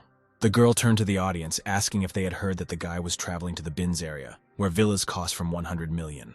They drove up to a beautiful arch, which was brightly illuminated by sunlight. Having passed under the arch, the male guard waved his hand at them, letting them through. The girl asked where she should go next. Our hero replied that she should go to Villa number 1 and stop there near the bridge. They drove up to Villa number 1, and the girl enthusiastically asked if it was her. The girl pointed to the villa and said that he wants to drink, asking for a visit. Getting out of the car, our hero said that he lives alone and does not invite guests. He thanked her for giving him a lift and asked to return home. And the girl was surprised because he did not pay attention to her. The girl raised her hand to her large, chic breasts, slightly enlarging the neckline of her jacket. The girl took a seductive pose and straightened her hair, asked if he was sure. Our hero once again asked her to come back because he wanted to rest. Looking after the leaving guy, the girl thought that he was really ignorant. The girl turned to her subscribers and said that, since they rarely get to visit such a chic place, she will show them around. A man approached the girl and asked which villa she was from. The girl replied that she had brought the guy from Villa number 1. The man pushed the girl out, saying that strangers were not allowed to be here, and the girl left in confusion. The girl got angry and was perplexed by his behavior for a long time, indignant at why he thought that he was in charge. She said that he was a simple security guard, but did not let them just walk around the neighborhood and ended the stream. They called the girl and said that they decided to give her another chance. Today, she will have a battle with another streamer, and if she wins, they will extend the contract. They added that if the girl loses, they will terminate the contract, and the girl agreed to the terms. Chandler was sitting on the couch in the living room when he received a new message. The girl in the video said that today she will have a battle with another streamer, and if she loses, they will break off contact with her and ask for help. Commentators began to write that the girl could not win, and that it was not worth raising her popularity using such cheap methods, but the girl said that she would try to win. Looking at the stream, Chandler thought that they were now at the peak of popularity, and he should start his own company. He decided to wait for the girl to lose and invite her to make contact. The girl's rival offered a bet if she loses, she can ask for anything, and if she wins, the girl will jump 10 times. The blonde turned to subscribers and said that if she wins, the girl will jump and asked to support her. Commentators began writing to the girl that if she jumped or did a handstand, they would support her. The girl got angry and shouted at them. Do they really think that by humiliating others they look cool? The girl wrote to the boss and asked why they were insulting her. And the boss replied that he didn't care and she needed to win. With tears in her eyes, the girl asked why they were behaving this way, what she had done wrong. The secret star sent the girl a gift and she asked not to send her any more gifts. The guy wrote a message in response that he could not watch her being bullied. The girl burst into tears and said that she could no longer stand the bullying and insults. The girl invited him to sing and asked him not to give gifts anymore because her boss gets 70%. The guy replied that it's not scary. He just wants to support the girl, because if she has to jump, it will be awkward. She needs to win and force her opponent to do it. The girl said with tears of joy that she had won and thanked our hero. She turned to her rival and said that since the guy wanted it, then she needed to jump, and she replied that she didn't mind. The blonde girl started jumping around with a straight face, her hands on her hips. Suddenly, the button on her shirt came undone, exposing her underwear. A message appeared on her phone screen that the stream contained sexually explicit materials, and the account was blocked forever. Chandler laughed out loud while sitting on the couch and said it was amazing. Our hero arrived for a new order, listening to the radio, which was broadcasting that it had rained in a neighboring city for the first time in 100 years, and millions of people were suffering. The guy in the white shirt waved to the approaching car and shouted to our hero that he was here. His former classmate asked if our bliss really works on this machine. Chandler replied that this was not just a car for work and invited the guy to get in. He would give him a ride. Once in the car, the guy said that his car was luxurious and that he had really achieved great success. The guys arrived at Xing's office building, where the office of our hero's new advertising company was located. The manager ran up to the car saying that our hero could call him if he needed anything, and not come in person. Chandler introduced the guy and said that he was his classmate and wanted to get a job with him. The manager shook the guy's hand and said that if he needed help, he could always contact him. The manager led the guys to the elevator and pressed the call button. He invited the guys to come in and said that he would not detain them any longer. The guy asked our hero why the manager was so polite to him, wondering if the service here was really so good. With a smile on his face, Chandler said he recently bought the entire building. The guy was so shocked by this news that our hero had to take his hand to prevent him from falling. He asked how our hero was able to buy this building, because it cost several million, and he replied that it was enough for him to just know that he was the owner. Chandler said that if someone offends a guy, all he has to do is tell him or his manager, and the guy joked that he wanted to write an article about him. Seeing Chandler, Susie stood up and greeted him with a wide smile. Chandler said hello and introduced John, saying that he was a new employee. He asked Susie to organize a workplace for him, and the girl immediately escorted him to the table, inviting him to sit down. Chandler pointed to the door and said that he had to go to work. While leaving the building, our hero received a call. Looking at the screen, he saw that it was Yuana calling. The girl asked if he could pick her up at 7 in the evening to accompany her to a classmate's birthday, and asked him to dress up. Chandler was surprised by the request to dress well and asked who he was, the driver or her boyfriend. The girl asked him to pretend to be her boyfriend so that he could protect her, and in return she would invite him to the movies. Chandler agreed, saying that this would be compensation for the previous inconvenience. At the appointed time, our hero arrived at the residential complex. Yuana asked if our hero was a taxi driver. How did it happen that he had such a luxurious car, like the heroes of the novels? Our hero replied that since he was pretending to be her boyfriend, he decided to choose a better car. Yuana said that the car was amazing, and the guy replied that now none of her classmates would be able to bully it. The girl laughed and said that when everyone sees this car, no one will dare to laugh. Our couple arrived at the restaurant where dinner was scheduled. They approached the table and the girl exclaimed that Yuana had finally arrived. The girl asked who this guy was, and he replied that he was Yuana's boyfriend and was glad to meet everyone. The girl said the guy looked amazing and introduced herself. She asked Yuana why she didn't say that she had found a boyfriend. Blushing, the girl replied that they had recently started dating and she just didn't have time to tell. Chandler touched the girl's face with his fingers and said that he had been pursuing her for a long time and now would not allow them to part. The girls immediately started saying that it was too cheesy, and that our hero made them feel awkward. The door to the hall where the heroes were sitting opened. The girl went to meet the newcomer, rejoicing that he had finally come. The girl introduced her boyfriend and added that they were going to get married at the end of the year and she was inviting them to the wedding. The girls clapped their hands joyfully, congratulating them. They filled their glasses with red wine. One of the girls asked what does her boyfriend do, and she answered that his family traded seafood. The girl who asked was surprised and said that her boyfriend is impressive. The same girl asked Yuana what her boyfriend was doing. The guy said that our hero looks good and his outfit is quite expensive.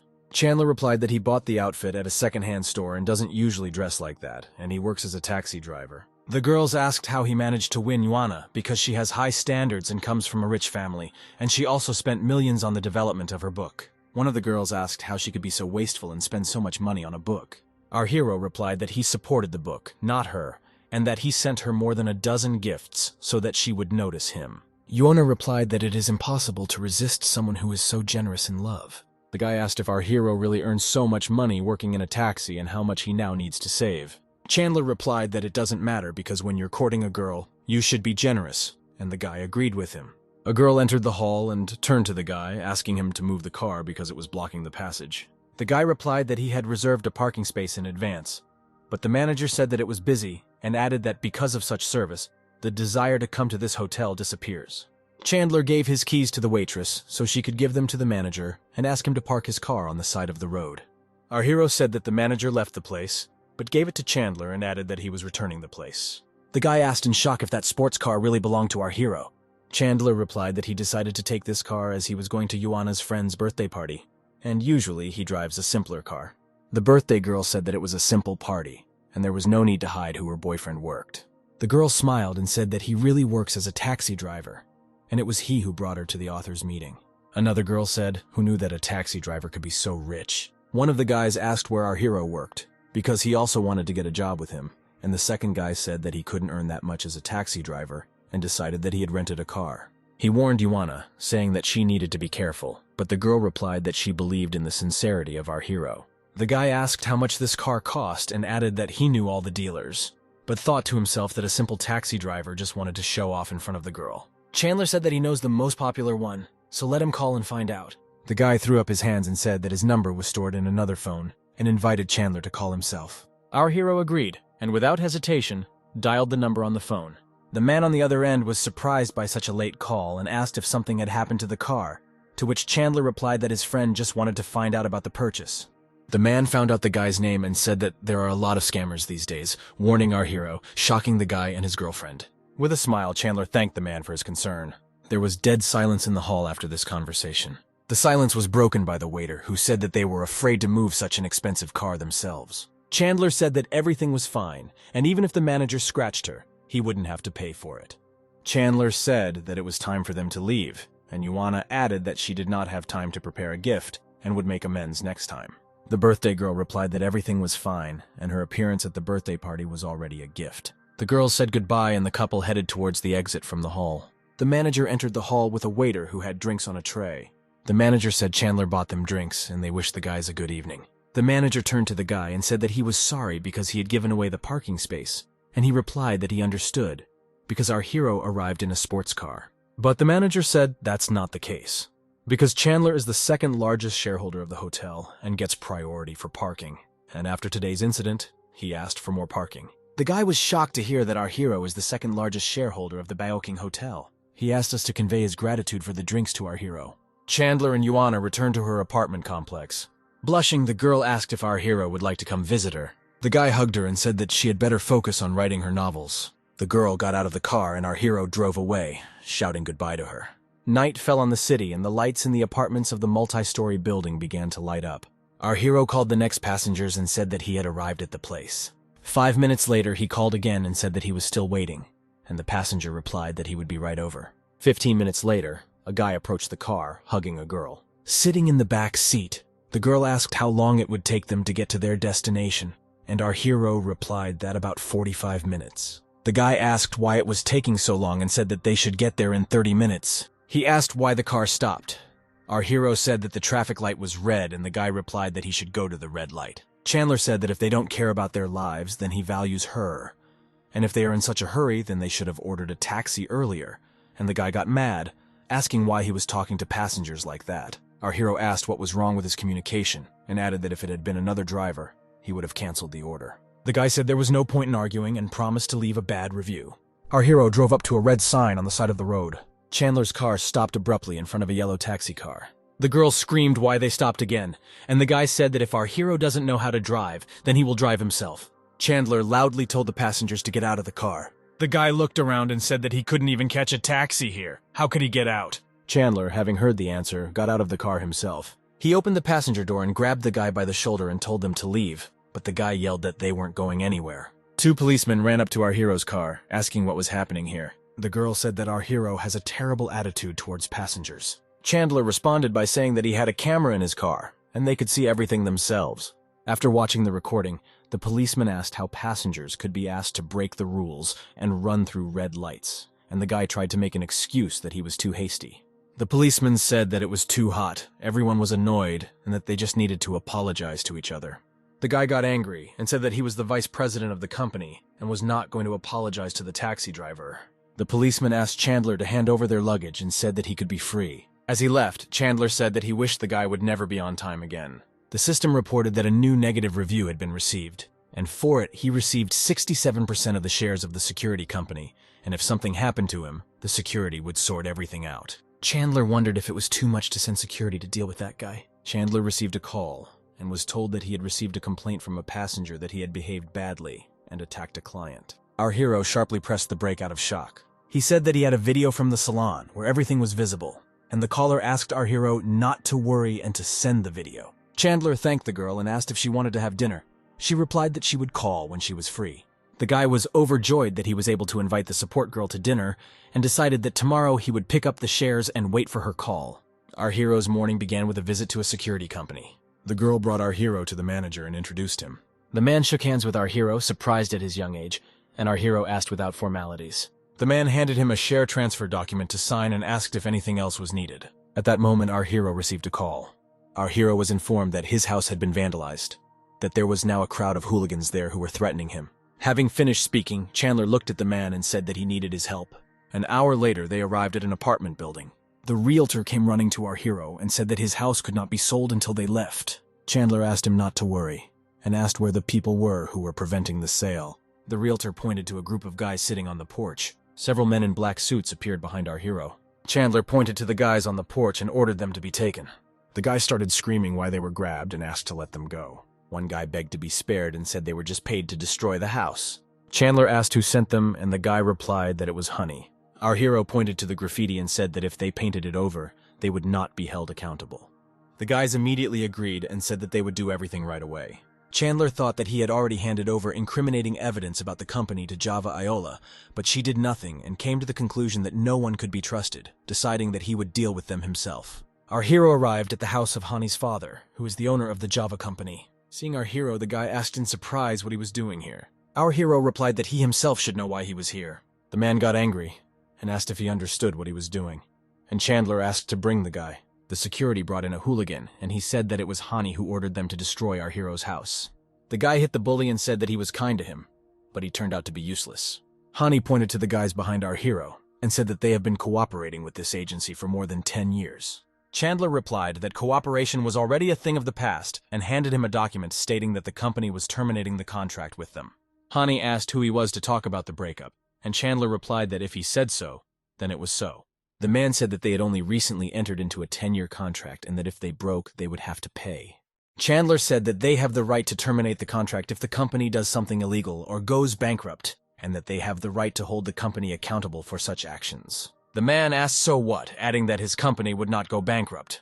Chandler took the phone and said that they were doing illegal things. He showed the phone to the man and he asked in shock where our hero got this information. The man asked where he got this information from, and our hero replied that he didn't need to know it. Chandler sat relaxed on the couch and said that they both should get ready for prison. Hani's father turned to the man and asked Mr. Sven to save him, and promised that if he saved him, he would buy back the shares at 10 times the price. Show the surname to our hero's acquaintance, and he thought we are not talking about Jonah's family. The man approached our hero and asked if he was Mr. Yang, and our hero asked who he was. The man said that Iola was his mistress, and he was here to discuss the sale of their shares. And after that, he wanted to publish incriminating evidence. But since our hero was already here, the man decided to leave. The man turned to the butler and said that he could not just leave. He once again asked the butler that his master would save them. The man turned to the guards and said that if they beat Chandler, he would pay them 3 times as much. Hani shouted at the guards and asked how much our hero paid them. Various cars began to stop near their house. People got out of the car and headed towards the entrance. People on the street began to whisper whether the Java company was really over and said that it was time for it to fall apart because 5 people had died because of their activities and were happy that finally someone was doing justice. The man asked how about negotiations, but our hero replied that he did not negotiate with criminals. A man entered the hall, surrounded by 2 guards. Hani's father approached him and said that he did not need to make a fuss. Otherwise, the neighbors would think that Java had committed a crime, and suggested that they sit down and talk. The serious man said that there is no point in talking. They have all the evidence, and it will soon be published in the media. The man turned to our hero and asked if everything was okay, and Hani asked in surprise why he was so polite.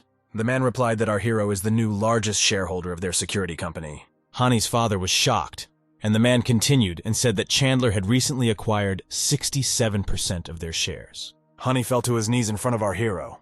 He began to apologize and asked him to pretend that nothing had happened, and complained that he was only 28 and did not want to go to prison. Chandler replied that it all depends on fate whether she will give him a second chance. Suddenly, Juno and a girl entered the room. Our hero turned to the girls and said that when they go to the police, they need to tell everything that happened that day. As he left, our hero wished Hani and his father a happy life. Juno hugged our hero and said that he was amazing and that Honey and his father were to blame. Coming out of the house, our hero was met by 2 rows of men who bowed their heads in respect before him. Sitting in the car, the butler of Iola's family took a photo capturing this moment. He wrote to the owner that Chandler's personality was very mysterious, and even the manager of the security agency treated him with respect and also said that he could not carry out her order. Seeing off Juno, who was sitting in the car with the manager, our hero said that it was time for him to go do some business. And by business, our hero meant another order, and he had just arrived at his destination. He called the passenger and asked where he was, and was asked to get up and help deliver something. Our hero agreed to help and got out of the car. A girl met him on the stairs and asked if he was her driver. The guy confirmed that it was him and asked what he needed help with. The girl enthusiastically said that he was very handsome and asked him to come in and give advice on what outfit she should choose. The girl took our hero by the hand and dragged him along, which greatly surprised the guy. The girl showed a short skirt and asked, will she look good in it? The guy answered in confusion, yes, great, and said that he would wait in the car. The girl said that she wanted to choose an outfit that he liked, and our hero replied that he was not very good at it. The guy went to the exit and said that he would be waiting in the car and asked him to hurry up. 3 minutes later, the girl came down to the car in a yellow short dress. The girl asked the name of our hero and said that her name was Leisha, and the guy asked her to buckle up. Leisha asked how long he drove every day, and the guy replied that he didn't have an exact schedule. Putting her hand on the guy's thigh, the girl said that he probably didn't have a girlfriend with such a job and offered to help him. The guy pushed her hand away and asked her not to distract her while driving and not to ask about her personal life, which did not concern her. The girl asked when they would arrive, and the guy replied that there were a few minutes left. The girl was streaming, and in the comments people wrote that she had found another driver and were wondering what she would do with him. Leisha turned to the guy and said that she had run out of money for her phone. Our hero continued driving further, asking if she needed to borrow his phone. The girls clung to the guy and said that she just needed to call, and the guy repeated that he asked not to touch him. Chandler stopped and got out of the car, telling the girl that there was a camera in the car and her every action was being recorded. The girl smiled and asked if there was a camera in the car. Leisha got out of the car and asked what about those kitchens. The guy agreed with a smile and said that he would park the car and come. The girl went to the bushes and asked the guy to hurry up. But as soon as she walked away, our hero jumped into the car and sped off to hell. Leisha ran after the car. She screamed, asking where he had gone and demanded to stop. The guy thought displeasedly how tired he was of all of them. Our hero received a message from the system that a new bad review had been received. And for it, he received 25% of the shares of the Lurie company and became the second largest shareholder. The guy thought that the reward was not bad, but the review he left, looking at it, other passengers might think that our hero is a pervert. The review sounded like this. A terrible driver. He wanted me to pay for the fare with my body. Why does he work in that company? The guy angrily pressed the brake on the car. He called support and explained that he came across a strange passenger who left a bad review, but everything was wrong, and he would send a video so that they would watch it and delete the review. The girl said that she would be waiting for his video, and the guy said that he would upload it now. He watched the phone screen as the video was loading and waited until the message video uploaded appeared. The girl from support called back, said that she had watched the video, checked other reviews. Because drivers had already complained about her, she deleted the bad review and blocked the account. Chandler thanked her and invited the girl to dinner today. The girl agreed and added what will await our hero. The moon was hidden by clouds as Leisha told her followers she would find a new driver. Suddenly she saw that her account was blocked and realized that the driver had also complained about her. In the comments, they started laughing at the girl, saying that she had finally been blocked, and had she really come across a smart driver who filed a complaint. In the building of the Lurie company, in which our hero received shares, they were just talking about him. The girl said they checked the guy out and he actually bought 25% of the stock, which is crazy.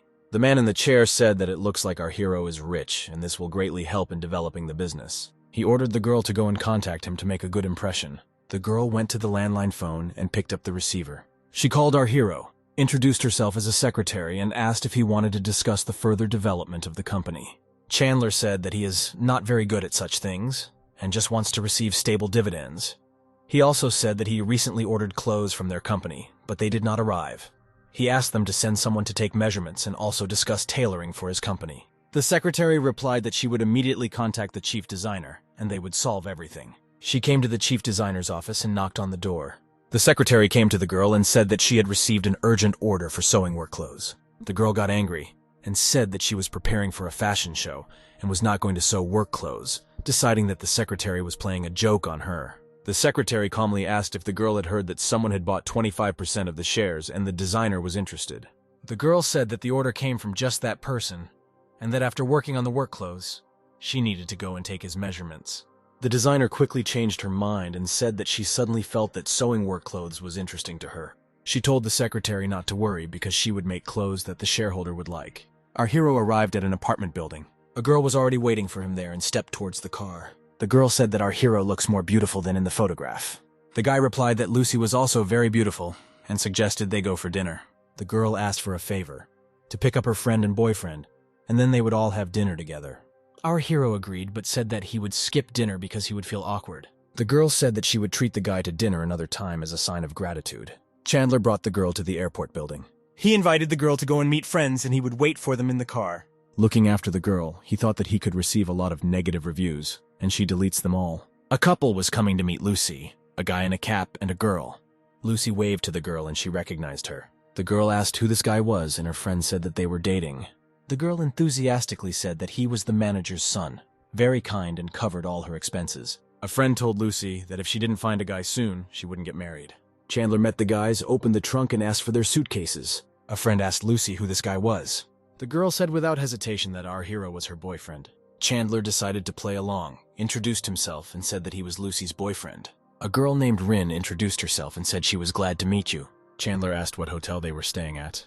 The guys sat in the back seat. The girl named the hotel and asked our hero where he worked. As usual, without hesitation, our hero answered that he works in a taxi. The girl was happy and said that this way they can see Lucy every day, and she said that she herself could not see the guy every day because he's busy. So the guy said that he was the only child in the family and had to contribute to inherit the family business. Lucy said that she was happy for her friend because she had found such a wealthy guy. Rin said that her boyfriend is also good because he works on his own car, and added that the village chief also bought a similar car. The girl smiled and said that in fact her boyfriend's car is an NT brand. Rin asked her boyfriend if he had heard of such a brand, and the guy said that he had never seen them and that he had heard that they were very expensive. The guy turned to our hero and asked how he could work on such an expensive car. Our hero replied that he only had 2 cars. The second was a sports car, and he couldn't work on it. All three thought that someone who can afford such an expensive car cannot work in a taxi. The guy asked why our hero works in a taxi, because he is rich, and Chandler replied that he just likes a carefree lifestyle. Our hero brought a group of guys to the hotel building and said that they had arrived. All 4 got out of the car and headed towards the entrance. The girl turned to the administrator, said that they had booked a room and asked for the keys. The receptionist checked and said they didn't have a reservation in her name. Rin got angry and said that they booked the room on their website. How can there be no reservation? The administrator explained that they needed to make an additional reservation, and since they did not make it, the reservation was canceled and now they have no available rooms. Rin got angry and asked to call the manager. The manager turned to our hero and asked what brought him here. Chandler said that he brought the guys here, and the manager said that if they were his friends, he would take them to their room for free. But our hero said that the rules are equal for everyone, and they need to adhere to them. The manager was embarrassed and said that he understood everything. The manager turned to the guys and said that without additional reservations, they would not be able to register them, and offered to return the money. Rin asked Chandler if he didn't want to help them, and the guy replied that he was just doing his job. He said goodbye to Lucy and asked him to take care of them, and the girl thanked him. Our hero left, leaving the manager and the guys behind. Lucy asked why the manager was so polite to him. The manager replied with a smile that Chandler was the second largest shareholder. All 3 were shocked that our hero was a shareholder of one of the best hotels. Rin asked what her boyfriend really does since he is so rich. Lucy sheepishly replied that they had just started dating and she didn't know everything about him. Rin asked why her boyfriend didn't help them since he was a shareholder of the hotel. Lucy replied that she made fun of the guy all the way and he tried to be polite. The manager thought that our hero is young and rich. Why does he need such an ordinary girl? Our hero returned to his villa number 1. A girl met him at the entrance, glad that he had returned. Iola said that his aunt had prepared soup for him, and it would help our hero cool down. The guy invited the girl to come into the house. The girl poured the refreshing soup into a plate and placed it on the table. The guy said that his aunt was a great cook, and the girl said that she could make more. And the guy asked if the butler had conveyed the information. Iola replied that she just wanted to apologize that she could not resolve the issue earlier, and he had to do everything himself. Chandler said it was he who did not give the girl time to prepare. The girl said that she is sorry because she gave her word and let our hero down. Our hero said that he would have problems. He turned to the girl and suggested that she turn to him. As he said goodbye, Chandler thought that it was difficult for him to maintain all the property and that he needed to hire a housekeeper, like Iola. He snapped his fingers and decided that he would find the maid tomorrow. Our hero arrived in the neighboring area for another order. A woman with 2 small children was waiting for him. He asked them to buckle up and began the ride. The woman asked why our hero was driving in the other direction, and asked him to turn around quickly. The guy said that this is a one-way street, and they can turn at the next intersection. The woman said that everyone here drives in the oncoming lane and suspected that our hero was doing this on purpose. Chandler asked what an example she sets for children, because she teaches them to break traffic rules. The woman shouted that it was up to her to decide how to raise the children and ordered them to turn around. Chandler pointed to the policeman and suggested that they contact him. The woman got out of the car without hesitation. She turned to the policeman and said that wants to unfold here. The policeman said that the driver is right and it is prohibited to turn around here. This is a violation. He thanked our hero for observing traffic rules. Chandler asked if they wanted to go further, and the woman replied that she would walk. She promised to leave a bad review, and our hero wanted to set a good example for her children. A girl in a Chinese dress appeared in the car and reported what kind of bad review he receives from the assistant secretary who gave him the employment contract. Chandler was glad that the system gave him exactly what he needed. He read the profile. The girl's name was Sheila. She was 25 years old, and her education, interests, etc. were also indicated. At 6 in the evening, our hero arrived to meet the secretary. Having approached the girl, our hero asked if she was Sheila. The girl smiled as she said that it was she who went to our hero. Chandler asked if she knew what her job was. The girl said that she was a secretary who should help him in everyday life and with work matters. Our hero offered a salary of $50,000, and the girl was very happy about this offer. Our hero and Sheila hit the road to the villa. Having arrived at the place, our hero offered to choose any room for her and promised to treat her to dinner in the evening. Having finished with their business, our hero and Sheila went to the restaurant. Expensive dishes and excellent wine were already on the table. A girl came up to their table and asked, since it's not Sheila, adding that she didn't expect to see her here. The girl mistook our hero for her boyfriend and said that he is quite handsome. Sheila answered that this did not concern the girl and asked them not to bother. But she replied that they were former classmates. Lulu, that was the girl's name, greeted our hero, and he replied that she should not disturb them. But the girl did not lag behind and asked how long they had known each other. Chandler replied that they met today. Lulu laughed, thinking she was on a blind date, and asked how she ended up in such a situation, even though she was studying abroad. Sheila got angry and said that it's none of her business whether she goes on blind dates or not. Lulu angrily asked if she had found a job since she was the vice president, and added that she could recommend her. Sheila stood up and asked the girl to leave because she did not want to argue in front of our hero. She turned to the waiter and said that they are being interrupted from having dinner. The waitress approached Lulu and asked if she had a reservation. The girl replied that she had reserved table number 34. The waitress replied that in this case the girl should return to her place. As she left, Lulu told our hero that Sheila could betray her friends at any time. Sheila lost her temper and said that she would tell everyone what she did in college. Lulu hissed in anger, clenching her fists when she heard this threat. A guy appeared in the hall and asked Lulu what she was doing here. The girl clung to the guy and said that she was being bullied, and he promised to help her. Suddenly, he saw our hero and asked what he was doing here, and the guy replied that he should see it himself. The guy replied that he asked a stupid question and said that our hero's girlfriend was beautiful. Chandler said that she was his secretary, and his girlfriend began to mock her and asked how he would solve this problem. The guy scaredly said that he would make her apologize, and the issue would be resolved. But Chandler disagreed and said that the guy couldn't keep track of her. Lulu said that he is Luri's vice president and asked why he is afraid of our hero. The guy yelled at her to shut up and quickly apologized to Chandler and the girl. The girl asked in shock if he didn't say that he would protect her. The guy grabbed her by the neck and told her to quickly apologize because it wasn't difficult. The girl bowed and asked Sheila to forgive her, but she replied that she did not want to know her and asked her to pretend that they had never met. Lulu said humbly Sheila would never see her again. Sheila turned to our hero and asked them to leave, but Chandler stopped them.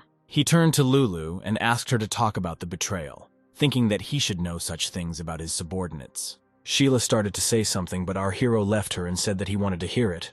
Lulu said that she sat with Sheila during the exam, but the observer from the commission thought that she was writing and did not count the work. Sheila got angry, saying that she was the one who plagiarized her work and spread rumors and still believes that she was right. The guy suddenly hit the girl on the cheek, saying that she had acted meanly and was blaming another person.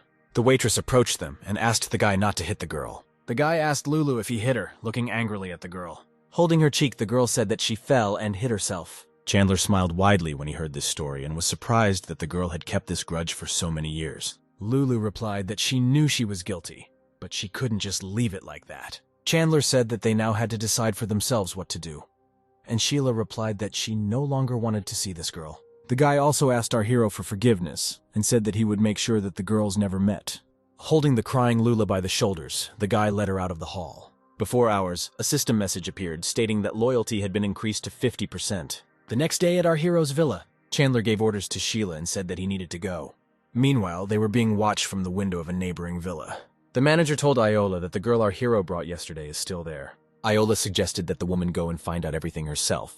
The woman pressed the bell and asked if Chandler was home. Sheila opened the door and asked if the woman had come to see our hero. The manager said that she's from the neighboring villa, and that they are good friends, and also that she brought king crabs to treat Chandler. Sheila replied that the guy was not there right now, but she could pick them up because she worked as his housekeeper.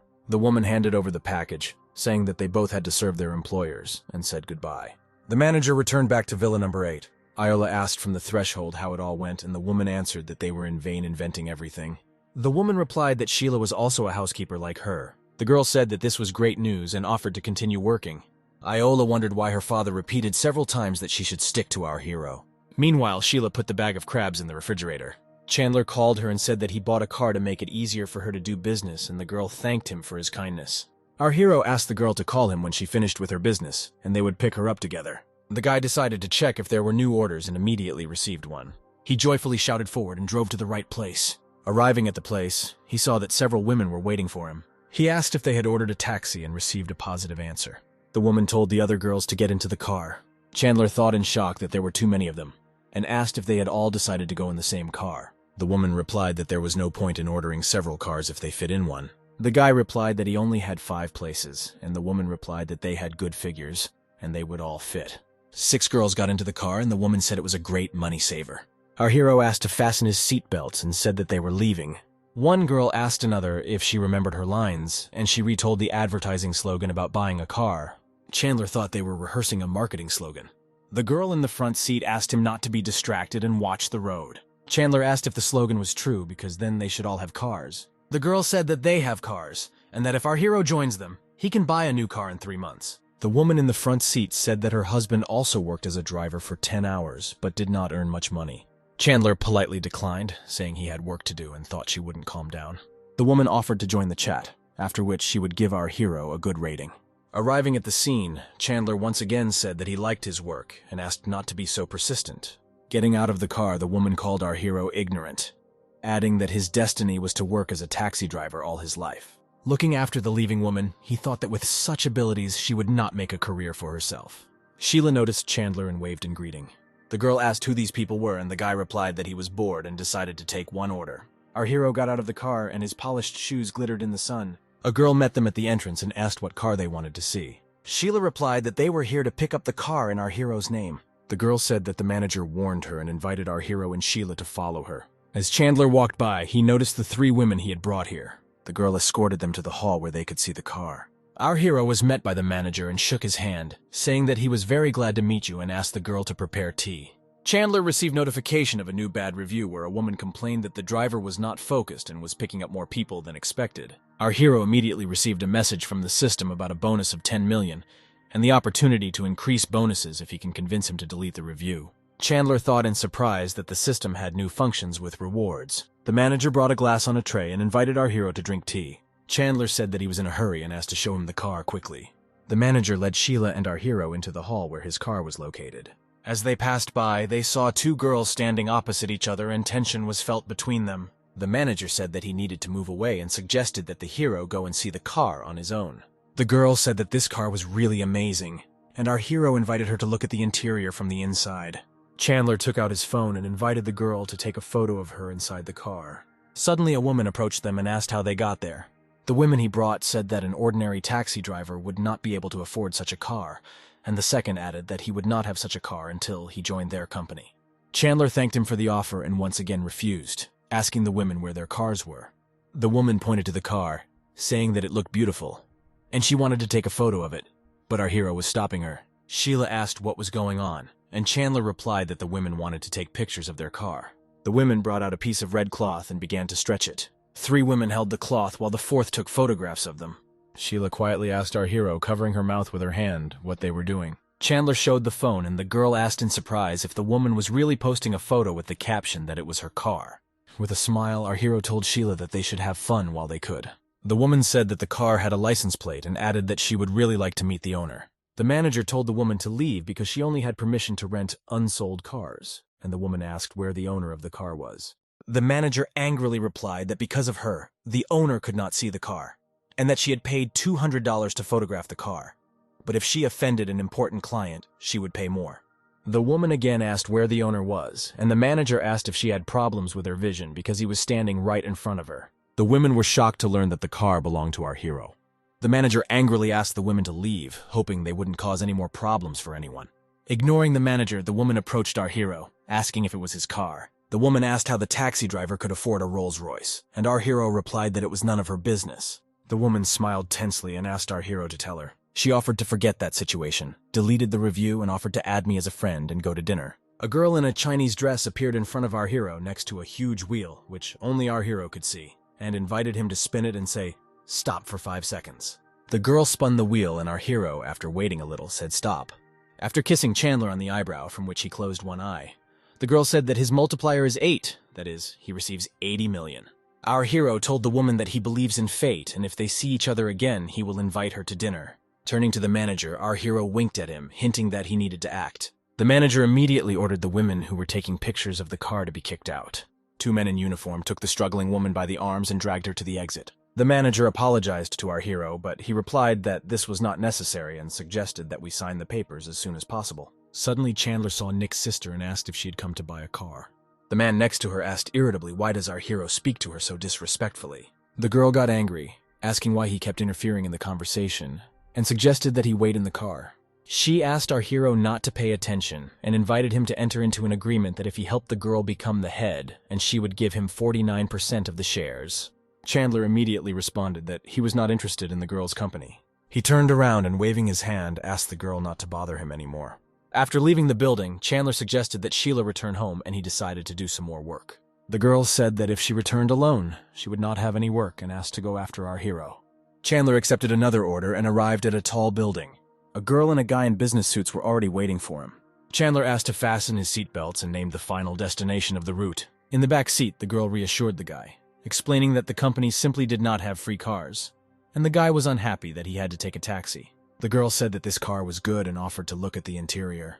The man got angry and said that it was an ordinary car because there were no good cars in taxis. Chandler said that even taxi drivers could have a nice car, but if he wanted a more luxurious car, he should have indicated this in the order. The man got angry and said that the taxi driver cannot have a luxury car that costs several million. Chandler asked if he saw a sports car behind them, and the man said that it could not belong to our hero. The guy replied that this is really a car for working in a taxi, but to order it you need to pay more. The man laughed, not believing that our hero could arrive in such an expensive car.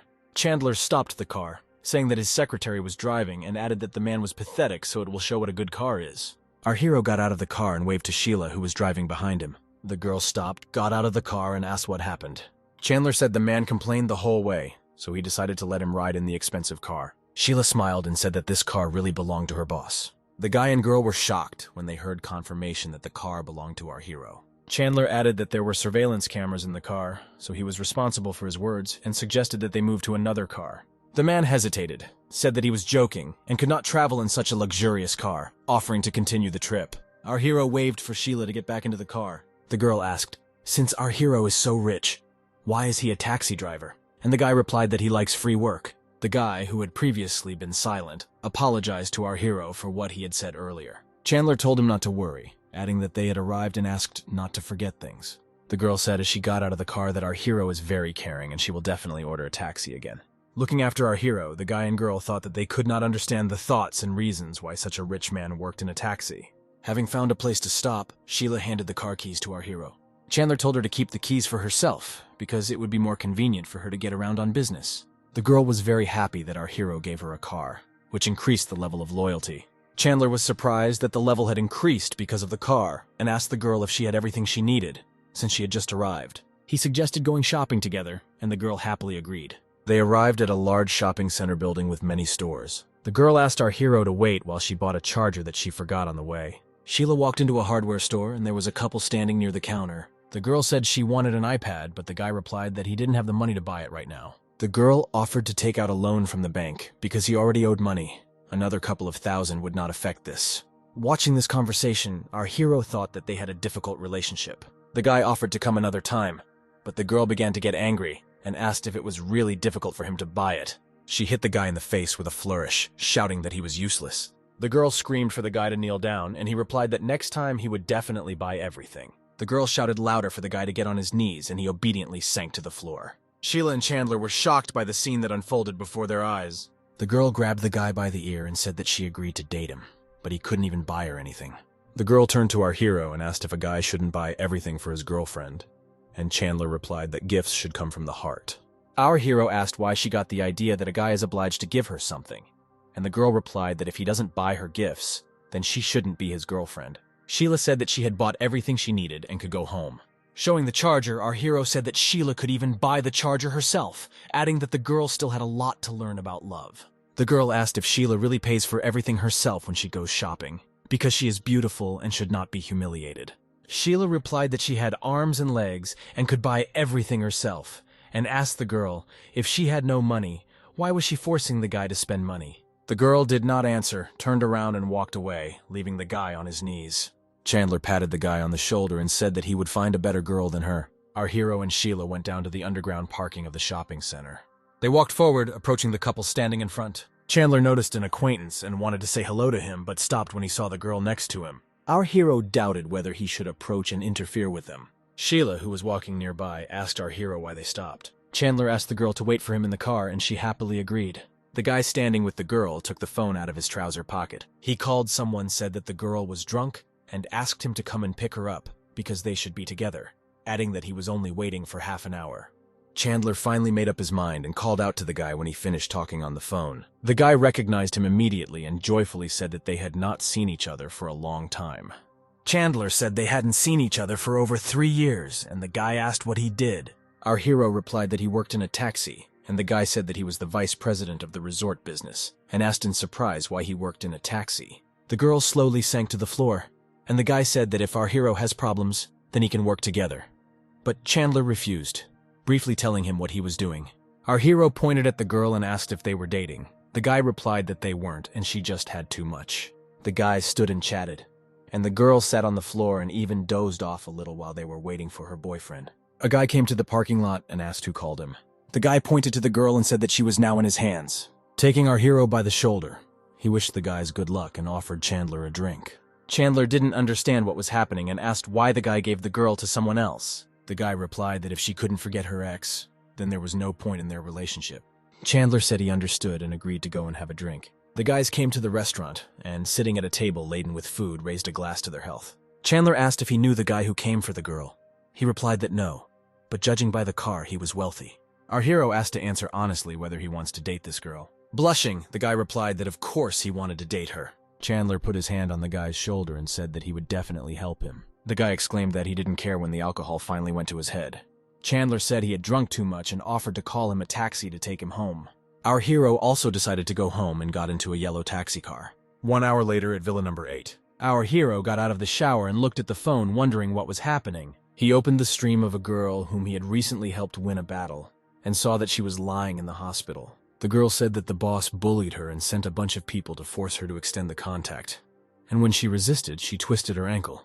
Chandler got angry and invited the girl to join his company, and he would ruin the boss's company to take revenge. The girl was happy to hear these words and agreed to join Chandler's company. Our hero took out one of the folders with documents from the desk drawer. He knocked on Sheila's door and asked if she was sleeping. The girl opened the door in a nightie and said that he's still awake. The guy handed her the documents and told her to register a streaming company tomorrow. The girl replied that there was no problem and wished our hero good night. The next day, our hero fulfilled another order and brought the woman to her destination.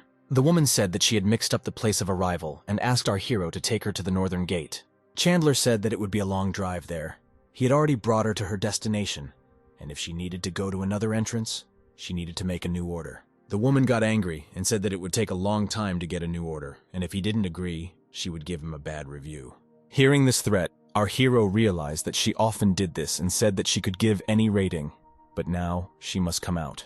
Getting out of the car, the woman said that he was the first driver who refused to take her to the north gate. Looking after the leaving car, she added that she would definitely give a bad review.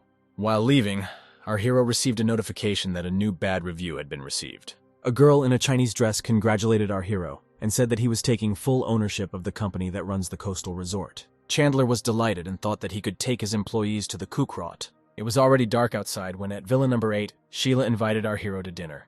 The girl said that she had registered the company and handed over the documents, asking to look at them. Chandler praised the girl for her work and thought that he was pleased with hiring her. The house was clean.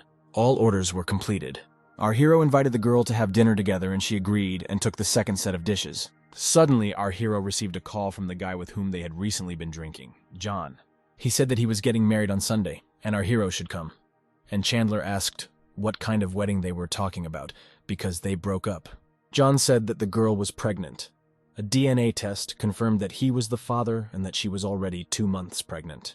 Our hero was shocked and happy John asked him to be sure to come on Sunday. Chandler promised that he would definitely come. Sheila asked what happened when our hero finished speaking. Chandler said that everything was fine. He just couldn't keep up with the modern pace of life. The next day, our hero, as usual, carried out orders. He brought the next passengers to their destination and thought it was time to finish work. But as soon as he thought about it, a new order arrived. Chandler thought upset that he wanted to go on vacation, and after studying the order, he noticed that they were somewhere nearby. A woman with a child in her arms asked if the driver had accepted the order, and the man replied that he had not. Looking at the woman with the child and the man, Chandler thought that these were his passengers. The man happily said that the driver accepted the order. Chandler got out of the car and asked them if they had called the car. The woman excitedly said that the child had a high temperature and asked to be taken to the hospital. Our hero said that of course he would take him and suggested that they quickly get into the car. The man asked if our hero could drive faster, and the woman added that the child had a temperature of 40 degrees. Chandler asked to fasten his seatbelts because he was going to drive faster. He pressed the gas pedal all the way, worried about the child along with his parents. Our hero rushed to the hospital, not paying attention to the red traffic light. Our hero rushed to the hospital building in a few minutes and reported that they had arrived. He wished that everything would be fine with the child and the parents thanked him. Looking at his phone screen, Chandler saw that he had run 3 red lights. He ran to the hospital to get a statement from the passengers to eliminate traffic violations. Our hero described the whole situation to the nurse and asked where the parents were. She replied that most likely they were in the ambulance. Arriving at the right department, our hero saw the doctor prescribing medications to his parents. Our hero asked the man if everything was okay. He replied that everything was fine and promised to leave a good review. Chandler said that while he was driving them, he ran red lights 3 times and received a taxi point deduction, which is very important, and asked for help. The man replied that he was busy now, and his wife was taking care of the child, and offered to solve everything on his own. Our hero said that he just needed to write a statement. It wouldn't take long, but the man pushed him away, saying that he needed to go. Looking after the man, Chandler thought why he was so rude and why he couldn't help. Suddenly a message appeared on his phone screen that he had received a new bad review.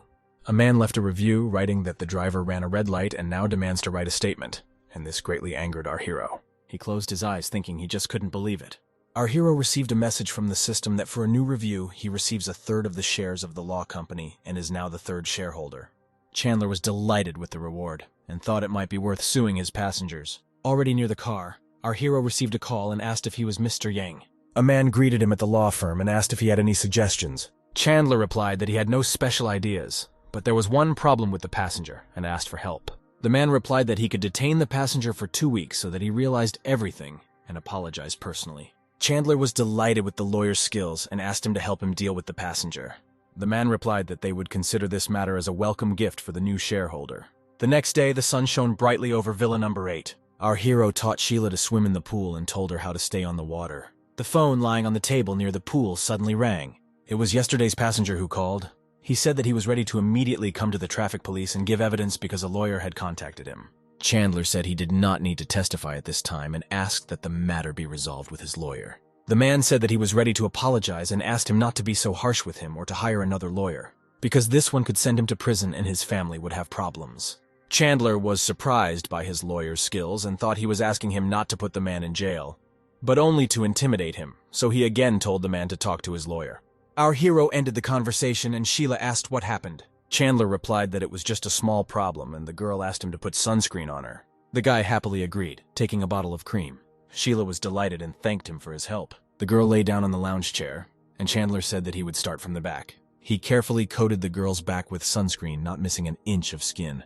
The guy told the girl that she had great skin and she thanked him with a smile. Our hero moved to the legs and with the same care lubricated the girl's thighs and calves. The girl blushed from such touches and asked if our hero was finished. Chandler asked the girl to take his phone because his hands were stained with cream.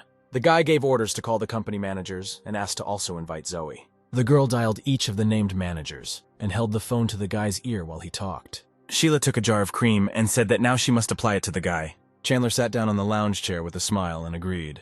The girl froze next to him and our hero asked what was wrong. The girl admitted that she had never been so close to a man. Chandler lay on his back and said that he would not watch so that the girl would not feel awkward. At 8:30, our hero arrived at the hotel, where he had dinner planned. Chandler entered the hall and the waiters standing at the door bowed to him.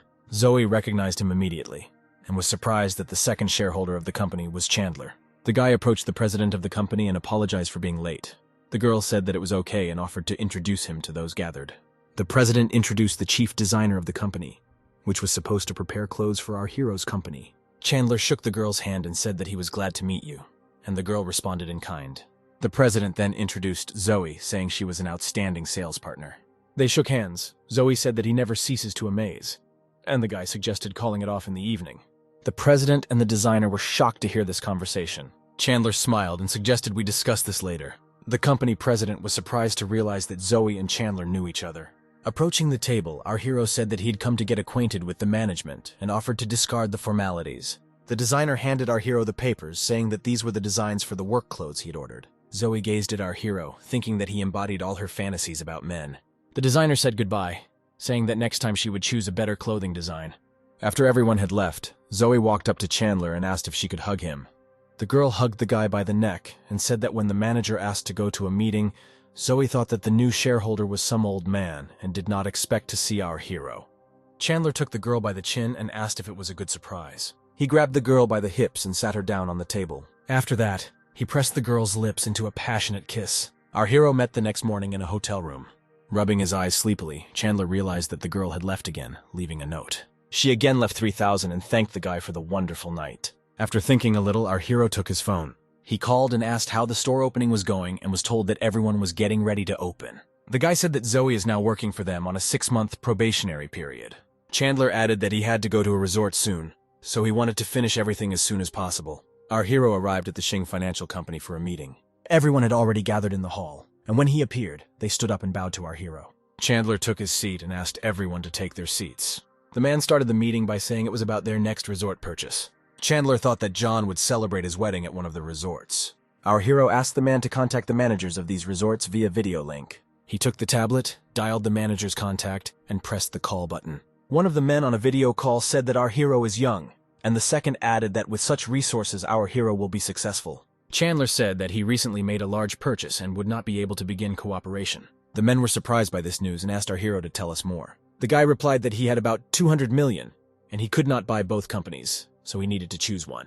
The manager thought that this was a good solution that would help reduce the cost of the purchase. The men began to argue about who should give in to whom, because both companies needed funding. Chandler asked them to discuss it on their own, but he needed to continue the meeting.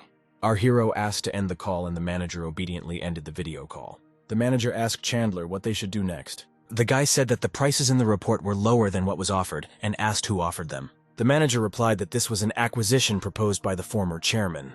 Our hero stood up and said that then the conditions for purchasing the resorts would be reconsidered. Everyone bowed to Chandler as he left the hall and wished him a good day. So Sunday came, and our hero arrived at the resort. He opened the door and shook hands with Sheila, who thanked him. Our hero noticed that an expensive black car was approaching them. It was the ex-boyfriend of the girl John was planning to marry, surrounded by security. Sensing something was wrong, Chandler called the security agency and asked to send several guards. Several guys headed towards our hero and Sheila. The three guys greeted each other as they approached our heroes and said that they had not seen each other for a long time. The guys hugged joyfully and Chandler said that he didn't expect to see them here. Chandler introduced Sheila as his girlfriend, surprising everyone around him, including the girl.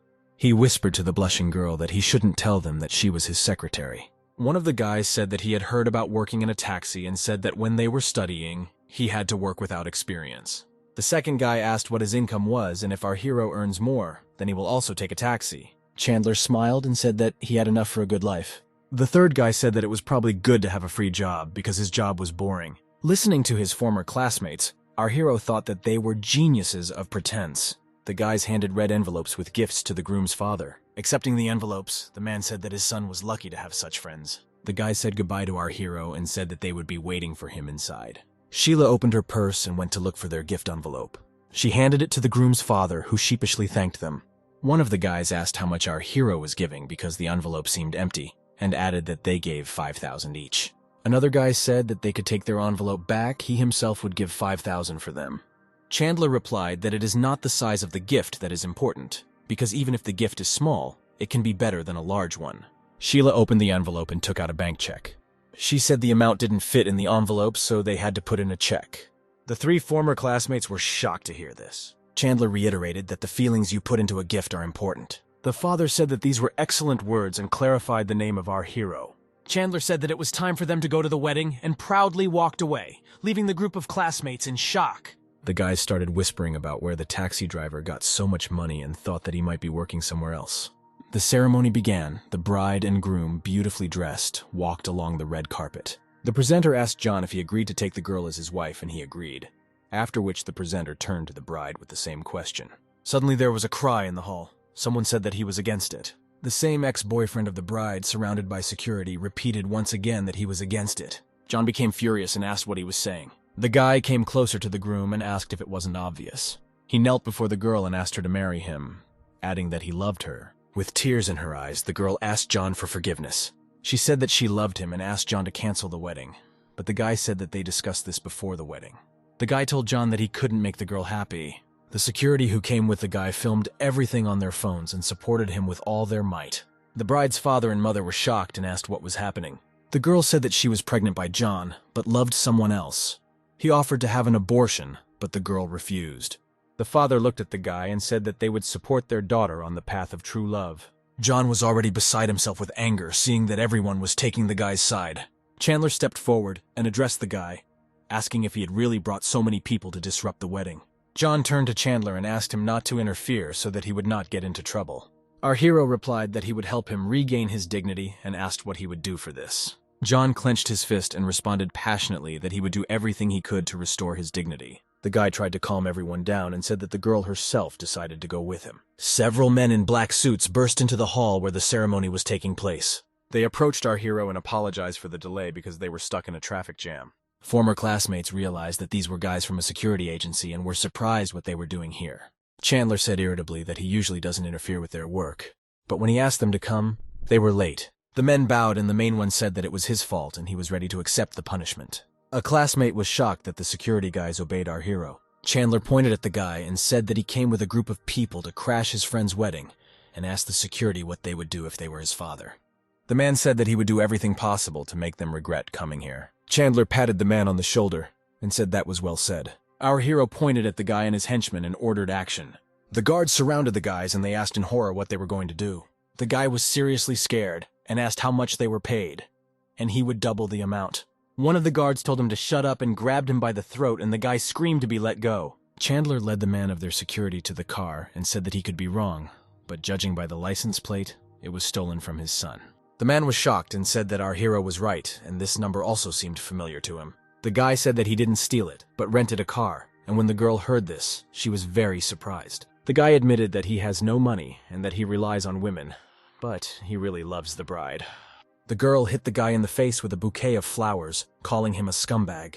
The bride turned to John, said that the guy had deceived her and offered to continue the wedding, but John replied irritably that he didn't want to see the girl anymore. The parents hugged the girl, asked why the guy was so angry, and reminded her that she was pregnant with his child. The guy admitted on his knees that he was wrong and asked our hero to forgive him. Chandler asked John what to do with him, and he replied to get him out of here. Our hero ordered the guards holding the guy, kick him out and clean up. Chandler patted John on the shoulder and said it was up to him to decide what to do next. John said that the child is indeed his, but he does not want this wedding. Chandler reiterated that he had to make his own decision. Suddenly, someone broke a bottle of wine with a clang. The girl put a broken bottle to her throat and said that the guy would marry her or she would die. She had no other choice. John was shocked, and at that moment a girl came up to him and said that she forgot to tell him something. The girl said that the bride tested positive for HIV and the child should not be left. The guy asked in shock if she really had AIDS, but the girl replied that it was a lie. John screamed at the girl to take her family and leave. Otherwise, he would call the police and say that she was spreading AIDS. The girl said he would regret it and made a cut on his neck. After that, she rushed to hug John and he asked in shock what she was doing. The parents tried to pull the girl away, and Chandler warned John not to touch her. Otherwise, he might get infected. Our hero ordered that someone quickly call an ambulance and make sure that she does not touch anyone. John looked at his bloody hands in silent shock. trying to comprehend what had happened. Chandler shouted at John not to stand there, but rather to go get examined. Sheila approached our hero and said that there was blood on his hands too and he needed to be examined. Suddenly, a message from the system appeared in front of the guy saying that his body was modified and he was not afraid of diseases. But looking at the worried girl, the guy decided to go to the doctor so that she wouldn't worry. Leaving the wedding, our hero thought that it was finally over. The phone, which was in our hero's trouser pocket, rang. The manager called him and said that the price for the resort had been set at $110 million. Chandler told the bespectacled man that he was happy with the price and could begin the contract signing process. The next day, Chandler was already sitting in his office with the chairman. One of the resort owners grabbed the guy, saying that he was amazing for being able to buy both resorts for $200 million. The second man said that he had already contributed most of it and had $80 million left to contribute. Suddenly, Chandler remembered that he still had 90 million virtual currency and decided to do something with it. When all the men left the office, our hero took out his phone. He sat comfortably in a chair and decided to see what streams were currently available. The guy opened some girl's stream and immediately sent a bunch of gifts. The girl asked if he had a wife, because she was ready to stay with him forever. In the comments, they began to discuss that our hero probably has a lot of girls. But he replied that he had recently opened his own agency and was inviting a girl to join. Chandler thought that he had only spent $2 million, which was too little, and decided to come up with something else. In the evening, the guy went to work and came to the neon sign of the club to pick up passengers. Two girls waved to our hero, indicating that they were calling a car. The girls sat in the back seat, and Chandler, just in case, clarified whether they were his passengers. One girl told the other to fasten her seatbelt. But the girl didn't hear her and stuck her head out the window, chanting the names of the streets. Chandler turned and said it was dangerous, asked not to stick your head out the window. The girl pulled her friend towards her, and she regretted that she was not a man. The girl with the short hair blushed and said that she didn't have to be a man. The girl with long hair made a strangled sound, and Chandler said that the barf bags were in the seat pocket. Covering her mouth with her hand, the girl said that she was not sick and there was no need to worry. Our hero arrived at an apartment building in which there were lights in the windows here and there. Chandler turned around and said that they had arrived, and also asked not to forget their things. Seeing that the girls ran somewhere, he was very surprised by this behavior. But turning back, he saw the reason for the flight. The girls still vomited. Our hero got out of the car and shouted for them to stop. But in the crowd, he quickly lost the girls and looked around in confusion. The girls hid around the corner and thought how good it was that they decided to run away. Suddenly, the girl with the short hair saw that the guy had billed him for cleaning his car for $500. The second girl suggested giving him a bad review. On the way home, Chandler received a message from the system. She congratulated him on his bad review, and for this, he received 20% of the shares of an international medical company. At the same time, in the office of this company in New York, the chairman was surprised that a foreigner had acquired 20% of their shares and tried to understand what he was up to. He asked the girl to contact our hero to discuss everything. And in the office of the same company, but in the camp of our hero, the employee was glad that his compatriot had acquired the shares and hoped that they would receive his support. He pressed the phone button and asked to contact our hero to discuss everything. And at this time, our hero arrived at the car wash to wash the car from vomit. While the men were working to clean up the contamination, our hero received an international call. The director of the company, Thomas, called him. He said that he was aware of the purchase and expressed hope to be allies with our hero. Chandler responded that he had no plans to support anyone, he only needs dividends, and Thomas noted that our hero is a good businessman. Thomas offered to transfer $1 million if our hero supported them at meetings once a year. But he repeated once again that he was not interested in this and would continue to work as a taxi driver. The man shouted in shock, "Is it really possible that in the country of our hero, every taxi driver can afford to buy 20% of the company's shares?" After this conversation, our hero decided to go home to the villa. Sheila met him, handed him the documents, and said that I bought the copyright to You in Spring. Our hero thought that he did not expect such a good offer from the girl, and Sheila asked if the price was too high. The guy said that the price was just right, and he was very surprised by the girl's abilities. The girl thanked him for his kind words and suggested they go eat. In the morning, our hero arrived at the Institute building. He called and said that he was at the main entrance, but did not see anyone. Juno replied that she was standing at the entrance in a white t-shirt and shorts, and our hero clarified where exactly. The girl embarrassedly said that it was on her hips, and our hero irritably clarified her location. The girl became even more embarrassed, and at that moment our hero drove up in her and waved his hand. Sitting in the back seat, the girl smiled and said that she had misunderstood him. Chandler asked where she was going, and the girl said that she needed to go to the cancer hospital. Her teacher was diagnosed with cancer, and her classmates decided to visit her. Our hero pressed the gas pedal and reminded the girl to buckle up. After some time, they arrived at the oncology hospital building. Juno got out of the car and said goodbye to Chandler, and he waved back. Looking around, our hero noticed a familiar woman who was looking at something on the phone. Chandler got out of the car and called out to the woman, who turned out to be his teacher. The woman recognized him immediately and said that a lot of time had passed since their last meeting. Chandler agreed that a lot of time had passed, and the teacher asked for social distancing because she was sick. But contrary to words, our hero hugged the woman and asked why she didn't warn about the move. The woman said that her husband had problems with his business, and they had to hide from creditors so as not to get into trouble. They decided not to tell. The woman asked if he had a girlfriend. Our hero replied that he did not, and asked what disease she had. The teacher replied that she had advanced liver cancer. Chandler was shocked to hear this terrible diagnosis and could not say anything. The teacher said that everything was fine and she had lived a good life and asked why our hero came here. The guy replied that he had brought a friend and the woman asked to spend some time with her. The teacher said that Yana would arrive soon and the guy agreed to stay with her. Our hero and the teacher entered the ward. There were several people in the room, including Juno, and they were all standing around the bed. Seeing our hero, Juno asked what he was doing here, and the guy standing behind the girl asked who he was. Juno said that our hero was her friend and brought her here, and the guy breathed a sigh of relief. This guy was Juno's secret admirer and asked what Chandler was doing. Chandler calmly replied that he was a taxi driver, and the guy introduced himself as Trevor, a classmate of the girl. The woman in the hospital bed turned to the teacher and said that she had come to check on her again. The teacher replied that many students had come to see the woman, but only one had come to see her so far. Suddenly, the door to the room opened with a quiet creak.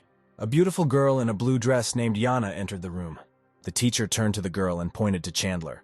The guy waved to her and said that they had not seen each other for a long time. Seeing our hero, tears welled up in Yana's eyes. The girl buried her nose in our hero's chest and sobbed quietly, trying to tell about her mother. Chandler patted her on the back, reassuring her, and told her everything would be fine. A classmate whispered to Juno that her friend had a childhood friend, to which the girl replied that he was her friend, not a boyfriend, and could be friends with anyone. Trevor was shocked that an ordinary taxi driver has such a beautiful childhood friend. The teacher tried to calm the girl down and hugged her and asked her not to cry. 2 more people entered the room, which was already full of people. The doctor came into the room and said that they had found out about the possibility of surgery. But because of her age, the hospital could not perform such an operation. Trevor asked for advice on where to go, and if they helped, he would ask his father to donate more money. The doctor thanked the guy and said that such an operation requires the best surgeons, and he doesn't even know where to find them. Trevor boastfully said that his father is the owner of a supermarket, and money is not a problem. The doctor just needs to be told where to go. The doctor thought about it and advised me to contact an international medical company. Chandler thought that if they could save the teacher, it would be very good. Juno said that the international medical company was too expensive and they would not accept health insurance. The doctor said that's all he knows and will try to find out the details as soon as possible because every day counts. The students said that no matter how much it costs, they must help the teacher. They turned to Trevor and said that they were counting on him. The guy promised that he would contact his father and solve everything. Yana approached Trevor and started talking about her mother. The guy replied that first he would help the teacher, and then her mother. The girl thanked the guy, and at this time, our hero took the phone in his hands. Chandler wrote to the company, describing the whole situation, and he was told that he should immediately take the teacher and go to them for examination. Trevor approached our hero and called him by name. He said that he likes both Juno and Yana, and if our hero steps aside, the guy will organize everything for the teacher. Trevor told Chandler to make a decision quickly and left, leaving the guy at a loss. Chandler approached the teacher and offered to give her a ride, seeing that she was packing her bags. The woman happily agreed and apologized for taking so much time from our hero. The company was still in the hospital. The guys stood in the room and talked, gathered around the bed with the teacher. The doctor entered the room and asked who Mr. Young was. Trevor stepped forward and said that he was Mr. Young. The doctor introduced himself and said that on the orders of the director, he came to examine the teacher. Trevor pointed to the woman and the doctor invited her to come with him and undergo examinations. The guy took the woman by the hands and said that her turn would definitely come. Trevor's classmates praised him and called him amazing for such a generous act. Trevor boastfully said that if they needed anything, they could always turn to him for help. Yana approached her mother and asked her to wait until she returned. The girl followed Trevor out and he called out to her. Yana smiled at the guy and greeted him. Trevor approached the girl and hugged her, offering her dinner, and tomorrow he promised to give her mother a checkup. The girl threw his hand away with contempt and asked what he was allowing himself to do. Trevor smiled brazenly and said that nothing comes for free, adding that the girl should understand this. The guy told the girl not to rush to answer, and added that he hoped that her mother would hold out. Yana clenched her fists angrily, looking at the impudent guy. Watching Yana enter the room, our hero wondered what the manager was doing, because he did not want to receive his support. Unable to bear it, Chandler picked up the phone to contact the manager and find out everything. He went out into the corridor, dialed the manager and said that he had been waiting for half an hour, but there was no doctor, and asked if the manager was testing his patients. The manager replied that the doctor contacted him and said that he had examined his teacher. Chandler said the doctor took another patient in to see him, adding that Trevor's father's connections may have helped. The manager asked our hero to calm down and assured him that he would fix everything right away. Trevor went to the toilet and was washing his hands when he received messages on his phone. In the family chat, the father wrote that he could not help and advised him to leave there, and the uncle wrote that he was also powerless in this situation. Trevor was shocked that it was not they who helped him and decided that he needed to leave here quickly. But on the way out, the doctor met him and invited him to return to the room and discuss the situation. The guy, confused, said that this was good news. The doctor said that after the examination they are confident that there is a chance, and added that he is a shareholder of the company, so the teacher will be given special attention. Juno asked how he hid it and decided that he simply did not want to tell the teacher. The teacher turned to Trevor and said that her life was now in his hands and she completely trusted him. Trevor asked where Yana's mother should go, and the woman replied that 2 nurses had recently come and said that she was being transferred to another ward. Trevor told the doctor that his father called him and he urgently needed to leave, but promised to return tomorrow to discuss everything. The door to the room suddenly swung open, emitting a quiet creak. A man and a manager entered the room. The man turned to the doctor and asked what was happening here, because he clearly said what needed to be done. Wiping away the sweat, Trevor realized that this was the end and now he definitely wouldn't leave. The doctor exclaimed in surprise why the director personally came here. The manager asked to drop the formalities and said that he was asked to take care of the shareholder's teacher, but he did not do so. The doctor said that he had conducted an examination for their shareholder, Mr. Young, and, pointing to Trevor, suggested asking him personally. The director angrily exclaimed what the hell Mr. Young was, and asked if he had forgotten the name of their shareholder. The doctor turned to Trevor in shock and asked who he was. The guy confirmed that he was indeed not their shareholder. The doctor lost his temper and shouted that if he was not their shareholder, then why didn't he say so right away? The guy tried to justify himself and said that he thought that it was his dad and uncle who helped him. The manager asked to stop and said that they needed to meet Mr. Yang quickly. The doctor, director, and manager left the room, leaving Trevor with the others in silence. The teacher tiredly asked Trevor what was going on here. The guy began to get even more nervous and said that he himself didn't know what was happening. And at this time, our hero was in the VIP room, together with the teacher and her daughter. The manager introduced himself to our hero and apologized for what happened, saying that he should have monitored his subordinates better. The teacher was put into bed and she watched in surprise what was happening, not understanding what was happening. The man greeted and shook hands with our hero, saying that he was the director of this hospital. The teacher and Yana were shocked by the news that the director personally came to greet our hero. The doctor bowed his head and asked Chandler for forgiveness. He said that I should have asked his full name. Chandler said indifferently that they could forget about it, but now they need to quickly get started with treatment. The manager told the doctor to immediately take the woman for examination, and the doctor agreed. Chandler asked the teacher to go through a full examination with them, and if she had any requests, she should not be shy. And the woman asked in shock what was going on. Our hero said that he acquired 20% of an international medical company, and now the woman just needs to wait for help. Yana asked if our hero doesn't work as a taxi driver, to which he replied that working in a taxi does not in any way prevent him from buying shares. The girl's eyes filled with tears, and she asked why he didn't tell her about this earlier. She turned around sharply and walked towards the exit, asking where that guy was and that she would deal with him. Yana flew into the room where her mother had previously been lying and met Trevor, whom she was looking for. She slapped the guy and screamed that he wanted to force her to sleep with him so he could help her mom, and called him a bastard. Hearing this, the teacher told Trevor that he should apologize to Yana. Holding his cheek, the guy replied that he was joking and, raising his hand, asked how she dared to hit him. But Trevor's swinging hand was stopped in the air. Chandler blocked Yana and grabbed the guy by the hand and asked what he was doing. The teacher also got angry and exclaimed that Trevor had gone crazy. The guy angrily replied that he was not going to apologize, and that he would ask his father to send people here, adding that if he had enough courage, he would not run away.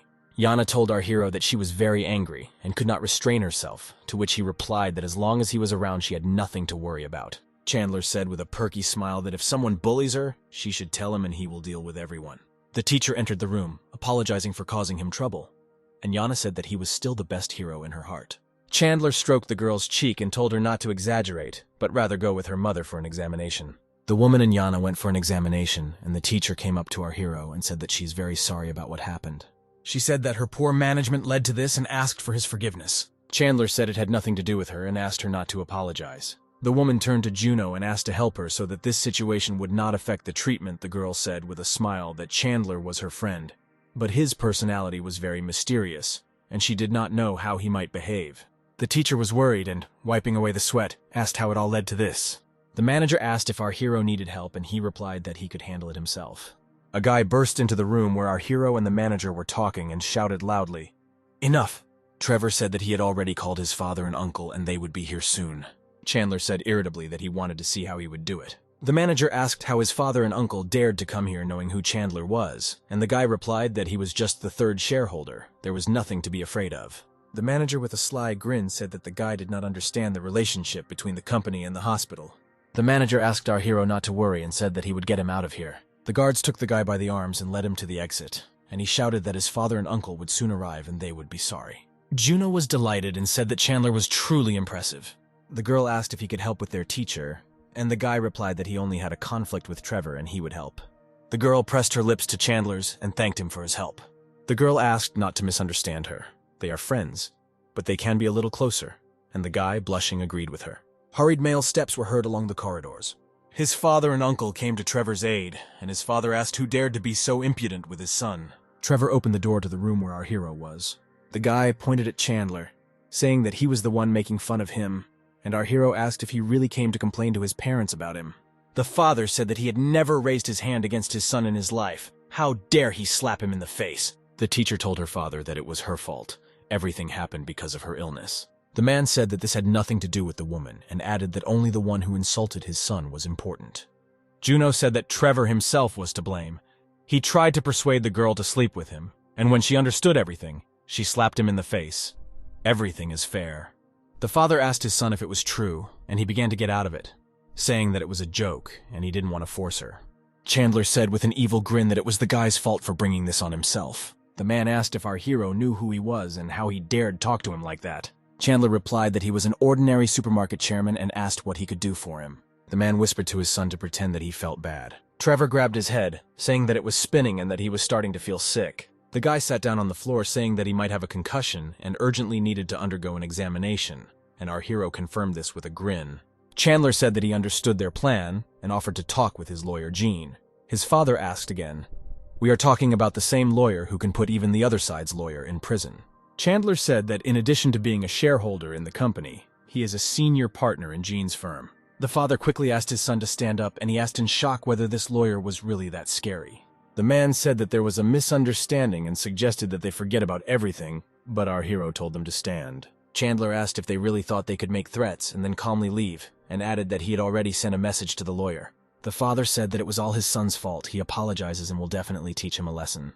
Trevor thought that he was actually his son and did not understand why his father did not protect him. The man pushed the guy and told him to quickly apologize, and the guy was indignant because he was hit. Why should he apologize? There was a tactful knock on the door of the ward. Chandler invited the knocker to come in, and the sight of the man who entered made his father very frightened.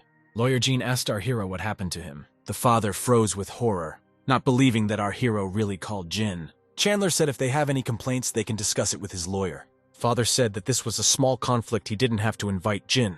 The lawyer said that it was not for him to decide whether to invite him or not, and suggested that they go to a quiet place and discuss everything. At that moment, the doctor returned with the teacher, and the father was still trying to get our hero to listen to him. The doctor said that after the examination, they found out that the operation would be successful, and they would draw up a detailed treatment plan. Chandler asked with a smile to take care of his teacher. The doctor told the manager to move her to a VIP room. The woman tried to object and said that she could stay in the general ward. Chandler asked the teacher to simply follow the doctor's orders and added that he needed to leave. Our hero said goodbye to Yana and asked her to look after her mother, and the girl asked if she could visit the guy when her mother gets better. Chandler said that the girl is like a sister to him and can come to him at any time. After leaving the hospital, our hero went on business and passed a bridge. On the way, he saw a girl in a beautiful dress approaching the edge of the bridge. He exclaimed in surprise, "What was she doing, watching as the girl climbed over the railing?" Chandler asked the girl not to be impulsive, and she asked if our hero's family was rich. Our hero embarrassedly said that he was just a taxi driver. Where did he get the money from?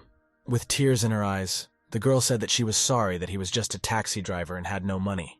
Our hero asked why she was so obsessed with money, and the girl replied that if he were a rich man, he would marry her, and her father would not mind.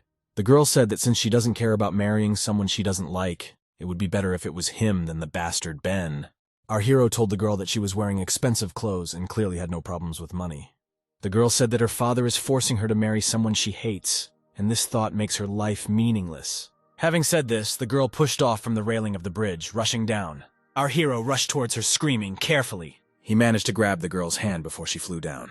The girl told Chandler to let her go because she was in pain. Chandler, in shock, asked why she was not afraid of death but was afraid of pain, because falling from such a height onto the water was tantamount to concrete. The girl asked to be pulled out so that she could choose a less painful method, and the guy asked her not to twitch. Our hero said that if she's afraid of pain, then she should not die. She is young and beautiful, and she still has her whole life ahead of her. Having noticed, the girl said that besides poverty, he no longer has any other shortcomings. But in this era without money, the rest does not matter. Chandler asked if she had to be so straightforward since he had just saved her. The girl said that he was just a taxi driver, and our guy said goodbye and said that he hoped not to meet again. The next morning at Villa number 8, our hero was still fast asleep when his phone rang. He answered the call, and the caller introduced himself as the girl he saved from yesterday. She said that she had booked his car for today. Chandler asked how she found out the number, and the girl replied that she remembered the car number and used it to find its number in the database. The girl said that she had booked his car today and was waiting for him at the amusement park, and our hero thought that she was pretty smart. Our hero decided not to argue and arrived at the amusement park that the girl named. The girl told him to park the car and they went to have fun. Chandler said that if she didn't need a car, but company, she would find someone else, and he was leaving. The girl asked why he was so serious, because he could have fun and get paid for it. Our hero said irritably that it turns out she was trying to buy it and added that she was leaving. The girl blocked the road and said that she needed a car, and since he didn't want to have fun, they would go and show up. Our hero sighed heavily and opened the car door. The girl said that she would pay for gas and time, and he needed to take her to the outskirts, for which she would pay another 1,000 as a tip. The guy suggested going to a coastal resort, and the girl happily agreed. Moving along the road, our hero thought that this was an excellent opportunity to check the operation of the resort, and our hero's black car was followed by a blue car. The man behind the wheel called and said that the girl got into the car with an unknown guy, and a male voice answered him that he knew that she had someone. The man told the driver to keep watching and if he saw anything strange to intervene. Our hero brought the girl to the coastal resort he was talking about. At the entrance, there were 3 men who, instead of working, were drinking wine and chatting. The girl said that she was here 3 years ago, but now everything is different and asked why the workers weren't doing their work. Our hero said that he should complain about them, and the girl replied that he was too naive for deciding that a complaint would help. Chandler said that he was paying them money, so they should work, and took out his phone. The girl didn't understand what does our hero mean when he said that he pays them money. Chandler said over the phone that he brought a girlfriend to the resort, and saw that the entire staff was messing around, adding that it ruined the reputation, and no one would want to come here. The manager apologized, and said that he was busy with other problems, and neglected management. The man said that they would immediately provide him with better service, and the girl asked again what they answered. Chandler asked her to wait a little, saying that everything would change now, to which the girl said that he was too self-confident. The manager's voice came over the loudspeaker saying that the staff would either work well or everyone would be fired, and the men immediately got to work. The girl was shocked that his complaint actually helped. Chandler smiled boastfully and said that they should provide them with better service. The girl said that apart from poverty, he no longer had any bad qualities and asked if he wanted to enter into a fictitious relationship. But our hero refused, saying that he might fall in love and it would break his heart, and he would have to jump off a bridge. The girl said that he was funny and he obviously had a lot of girlfriends, so it's unlikely that he would jump off a bridge for her. And a spy watched their walk from the sidelines and took photos. After walking around the resort, our hero brought the girl to Villa Lures. The girl waved her hand to the guy and said that they would see each other another time. But before our hero had time to drive away, a man in glasses knocked on the window. Chandler rolled down his window and asked who he was. The man said that his boss wanted to see him. The man accompanied our hero into the car and offered to sit down. But as soon as he opened the door, the man in the car handed him a check for $500,000. Chandler decided to laugh it off and said that he was not interested in men. The man said that he was the girl's father, and he was ready to arrange a blind date so that the girl would see this and stop communicating with him. Chandler thought it looked like some kind of drama, and said that usually in such cases, the amount starts from several million, not 500,000. The man said that he should take as much as they give, and if he asks for more, then it is unknown what could happen next. Chandler put the check in his pocket and said that 500,000 is better than nothing. Our hero got out of the car and the man shouted after him that he had better fulfill his part of the deal. Chandler, perplexed by the whole situation, got into the car and drove to the exit of the villa. Suddenly several cars blocked his road and the guy asked in surprise what was happening. A guy with an unattractive face got out of the car, who turned out to be the very Ben whom the girl needed to marry. Chandler said that there were cameras installed in the villa. Was he blocking the road for the robbery? The guy said that he was the girl's fiancé, and Chandler thought it was no wonder why she didn't want to marry him. The guy handed out an envelope, saying that there were 200,000 in it, and asked our hero to leave the girl behind, because his family was watching their reputation. Chandler said the guy needs to get creative because leading thousands is too few. The guy got angry and said that this was not a small amount, and if not for their union, he would not have given so much. Chandler said that if the guy gave him another 100,000, he would think about his offer. The guy grinned and thought the proposal sounded great. He handed our hero a check for another 100,000, and he assured that he would not approach the girl again. The guy told our hero that he is very smart, and when he opens his own chain of supermarkets, he will definitely give him a membership card. When leaving, our hero thought that he did not expect to receive so much money without even starting to work. After leaving the girl's villa, Chandler went to place another order. He stopped near the woman and asked if she was his passenger. Sitting in the back seat, the woman said that she needed to go to the garden, and our hero confirmed the end point. Our hero pressed the gas pedal, heading to the desired point. Suddenly, the woman angrily asked why they had gone. Not understanding the reasons for this behavior, our hero asked if they were waiting for someone else. The woman said that he should have inspected the car before starting to drive, and he even adjusted the seat and mirrors. And this is already a violation. Chandler said that this was not an ordinary taxi where drivers change, but his personal car, and he checked it before leaving. The woman did not stop and said that our hero bought a license because he was even holding the steering wheel incorrectly. But the guy tried to calm her down, saying that there was no need to worry. The woman clicked displeasedly, and Chandler wondered where such an eccentric came from. She demanded, in order for our hero to drive the car more steadily, he replied that he was driving carefully, but the woman insisted that he drive more slowly because she was already feeling sick. Arriving at their destination, our hero asked the woman not to forget her things. The woman said as she got out of the car that she was sick and would never call that taxi again. Our hero drove on without looking at the retreating woman. Suddenly he heard a ringtone coming from the phone in the back seat. Our hero got angry because he told her not to forget her things. He answered the call. It was his passenger. She said that she would wait for him at the place where he dropped her off.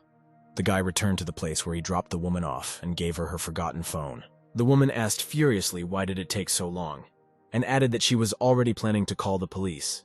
Getting out of the car, our hero said that he asked not to forget anything, but she still left her phone, and now she wants to contact the police.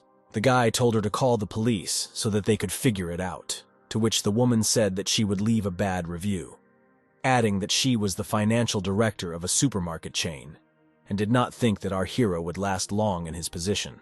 Chandler said she could give feedback, but did she really think the CFO could have any influence on his performance?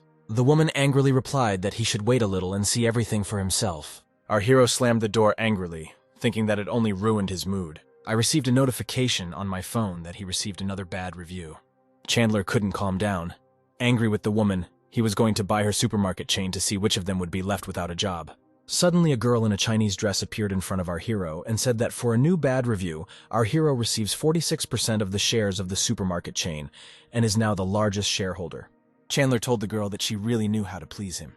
The girl also said that if our hero decides to completely buy out the company, he will receive 50% of its value as bonuses. Chandler was happy about this news and said that he would ask Sheila to go to the bank tomorrow and withdraw money. After this news, our hero went to the main office of the supermarket chain. He was met by the chairman and welcomed to their chain of stores. The chairman asked if he planned to hire someone or if he would become chairman himself, and our hero replied that he should continue to manage. The man thanked him and said that he would not let him down, and our hero said that he had a question.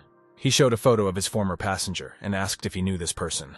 The chairman said that this was their financial director and wondered if she really dared to talk to him like that. Chandler said that she was ruining the company's image, and that if she met someone else, they could have problems. He demanded that she be fired without negotiations immediately. The chairman said that he would arrange everything immediately and asked to go to the office to view the report. There was a persistent knock on the office door. The woman came in and asked why he decided to suddenly fire her. Seeing our hero in the chairman's chair, the woman asked in shock what he was doing here. The chairman said that he was a new shareholder. He showed a video of her driving in the car and decided that this was unacceptable behavior. The woman in shock asked where he got the shares of the company. Did he really spend billions just to fire her? Chandler said that it was none of her business how much he decided to spend, and the dismissal was the company's decision. The woman asked to give her a break, and the guy asked why he would do this. The woman said that even under her leadership the company was losing money, and now the taxi driver was running it and decided that it was better for her to leave now. The chairman said that if she did not leave right now, he would call security. The woman let out an angry huff and slammed the door shut. The chairman apologized and said it was his fault, but Chandler said that he shouldn't apologize. But when the CFO speaks about the company like that, it's too much. Chandler asked if the company organized by his father wanted to close under his management, and the chairman said that he was very ashamed. The chairman said that he wanted to use an internal and external supply chain, but he did not have the connections to do this, and our hero asked for more details. He showed documents and said that he wanted to acquire a foreign company, so they could lower prices and compete with other networks. Chandler said it was a good idea and added that they could implement it.